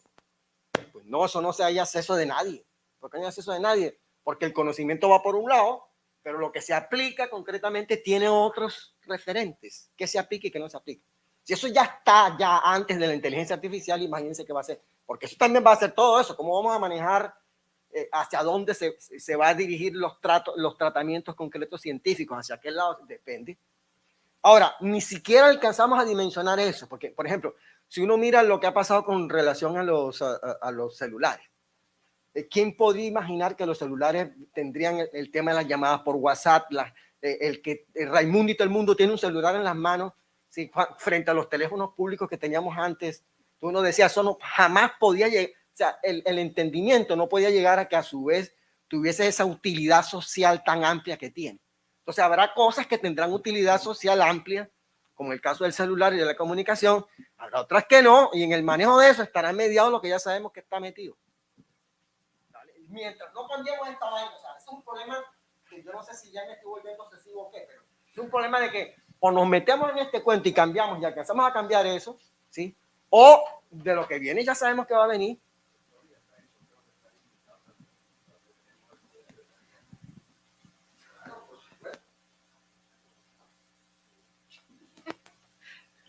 Ahora sí, ahora sí. Bueno, muchísimas gracias a todas y todos los ponentes. Se me vienen a la cabeza 3 situaciones, más que preguntas, un comentario, 3 situaciones que están ocurriendo particularmente en Barranquilla, que creo que merecen la atención no solamente de los profesores de Derecho Penal, sino de los profesores de todo lo que tiene que ver con el derecho público y específicamente del derecho administrativo. En terreno nos hemos encontrado con estas dificultades y creo que merece la pena como revisarlas. La primera tiene que ver con un conflicto entre los decretos que hay a nivel distrital y a nivel nacional para regular la protesta social. En virtud de la sentencia que el profesor Sandoval mencionó de la Sala Civil de la Corte Suprema de Justicia, se ordenó al gobierno nacional expedir un decreto que regulara a nivel nacional la protesta. Sin embargo, ya a nivel distrital, en algunas ciudades, a nivel regional, habían algunos territorios en donde ya había un protocolo.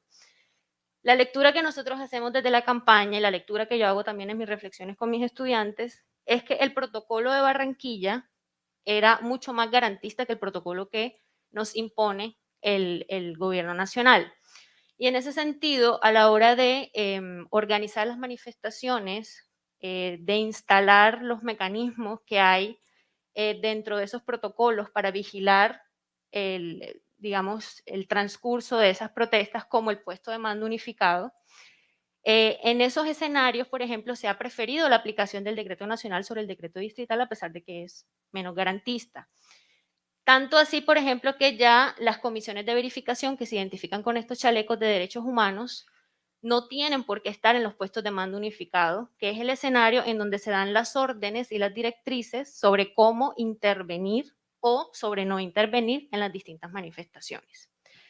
Los problemas no solamente tienen que ver con la intervención durante la manifestación que se desarrolla, sino con las disoluciones que se hacen incluso antes de que la manifestación comience, por lo que decía también el profesor Sandoval, se lee la protesta como un espacio criminógeno, como un espacio peligroso para la integridad de cualquiera y por tanto entonces no se puede ni siquiera realizar. Cuando se solicitan desde las organizaciones de la sociedad civil los datos sobre ese tipo de situaciones, las administraciones no las dan. O sea, esas disoluciones anticipadas ni siquiera hacen parte del universo de cosas sobre los cuales tenemos registro. Entonces es como si no pasara. Hay otra práctica que tiene que ver con el ejercicio del poder punitivo, no ya desde el derecho penal, sino desde el derecho administrativo o desde el derecho policivo concretamente, que es la aplicación de un medio de policía que se llama traslado por protección a los manifestantes al interior de la protesta. Y lo que hacen los uniformados de policía en los escenarios de protesta, cuando quieren disolverla, cuando quieren desestimular la protesta es llevarse a los ciudadanos y las ciudadanas en camiones y se lo llevan para la UCJ a través de este medio de policía, que existe específicamente para proteger a los ciudadanos cuando hay algún riesgo para su integridad o su vida. Entonces, a través de un medio de policía de carácter administrativo, se está acudiendo a todas las locuras que sabemos que el poder punitivo de forma irracional en la realidad produce y se justifican privaciones de la libertad cuando eso no tiene nada que ver con la privación de la libertad. Ah, es que eso te da 12 horas encerrado. Entonces, esa es la perspectiva que se maneja desde, digamos, discúlpenme la expresión, la prostitución de esos instrumentos o de esos mecanismos que no tienen nada que ver en principio con el poder punitivo o con el derecho penal. Y la tercera situación ya no tiene que ver con el ejercicio concreto del poder punitivo por parte de la policía o las administraciones, que son corresponsables de toda la locura que se vive en el marco de la protesta social, sino de lo que sucede en el marco de los procesos judiciales que se están adelantando contra los estudiantes, particularmente señalados de pertenecer a primera línea. Entonces, a nivel nacional se está manejando una teoría del caso con muchos elementos, si no igual, que es decir que Primera Línea es una organización de carácter criminal, no se atreven a decir que es GAO, no se atreven a decir otras cosas, pero lo plantean como una organización terrorista, extremista, en fin. Y entonces al interior de los procesos, incluso los jueces están tomando actitudes autoritarias que vienen como a reforzar todo este ambiente de violación de garantías, incluso entonces también en lo judicial. Por ejemplo, las audiencias de acusación se están realizando de manera reservada y no se permite, por ejemplo, el ingreso de la ciudadanía por pretextos de que, no sé, que la conexión se cae, que es por el tema del que trata el proceso, entonces es tan delicado que solamente las partes y sus representantes entonces pueden estar.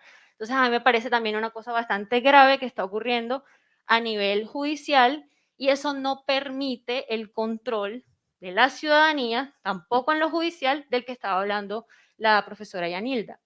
Entonces quería hacer como esos 3 comentarios y hacer ese llamado como que a que los profes que tienen que ver con el administrativo también interioricen que el poder punitivo se juega sobre todo ahí. O sea, un caso de abuso de autoridad generalmente empieza con un conflicto de orden policivo y luego termina en una captura, en fin, se enreda. Pero el poder punitivo se juega como en muchos escenarios, entonces eso.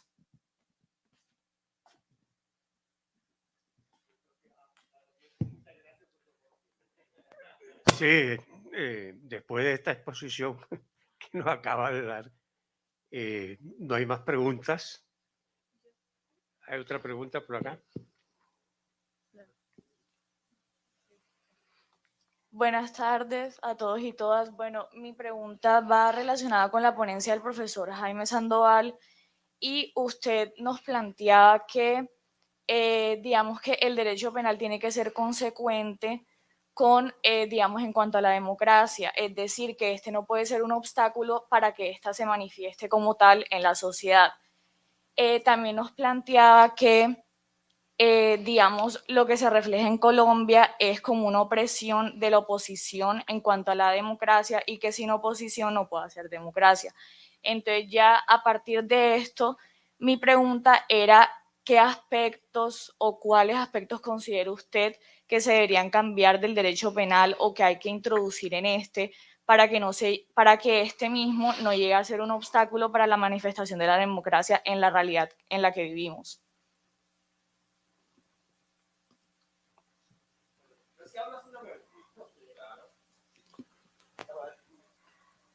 Sí, hola, hola.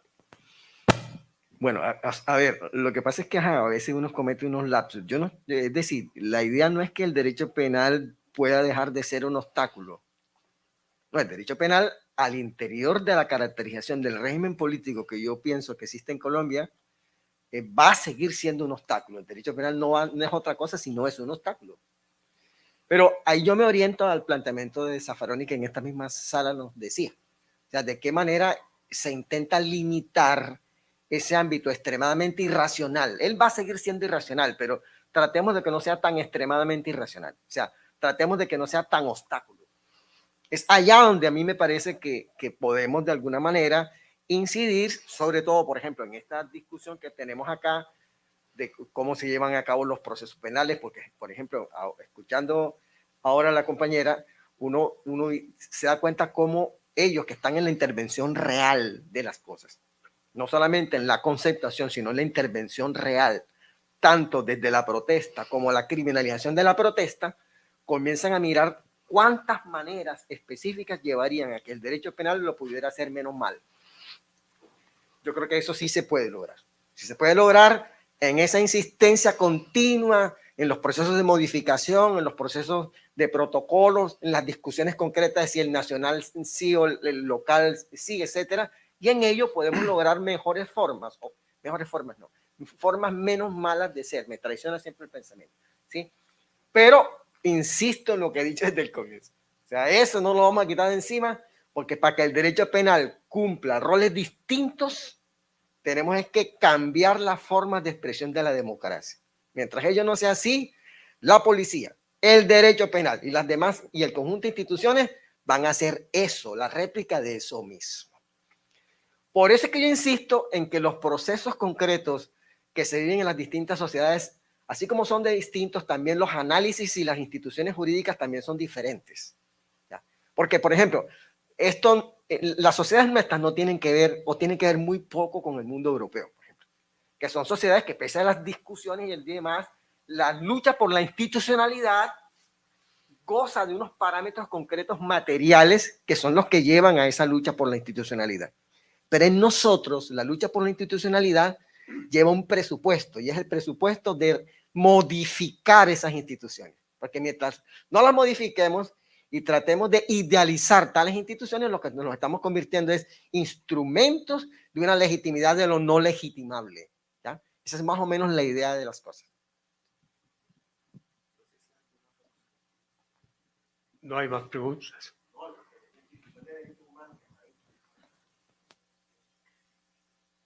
¿Listo? Bueno, gracias a todos los expositores por su erudición en cada uno de los temas que han tocado y que han dejado muchas interrogantes para que incluso algunos estudiantes puedan desarrollar trabajos en relación con estos temas. Este último tema del doctor Molina sobre la parte de inteligencia artificial, hay un instituto que se llama Futuro de la Humanidad en la Universidad de Oxford, que dice que en 45 años aproximadamente, el 50% de las cosas que hacemos los humanos la harán las máquinas. Y en 10 años va a haber un avance inmenso, en el caso, por ejemplo, que planteaba de los vehículos inteligentes. Ya vi recientemente en Estados Unidos un caso de un vehículo inteligente que cometió una infracción de tránsito y lo paró un policía. El policía quedó completamente sorprendido porque no había nadie dentro del vehículo. Cuando el policía trató de sacar una libreta o algo para poner una multa, el carro arrancó solo y se fue. De manera que este tipo de cosas ya se nos están presentando en el mundo real. En el mundo real. Eso es muy interesante, muy importante y es un tema fascinante. Bueno, los temas pues expuestos, como ustedes vieron, ya le dije, son temas de conocedores de la materia y que son muy sensibles, sobre todo en este momento de la vida nacional en Colombia. Damos gracias entonces a ellos por sus aportes y damos por terminado el evento, dándole gracias a ustedes también por su asistencia. Ya tendremos oportunidad de vernos en próxima ocasión en otros eventos. Gracias. Los siguientes contenidos de Uninorte Co te pueden interesar. No olvides suscribirte a nuestro canal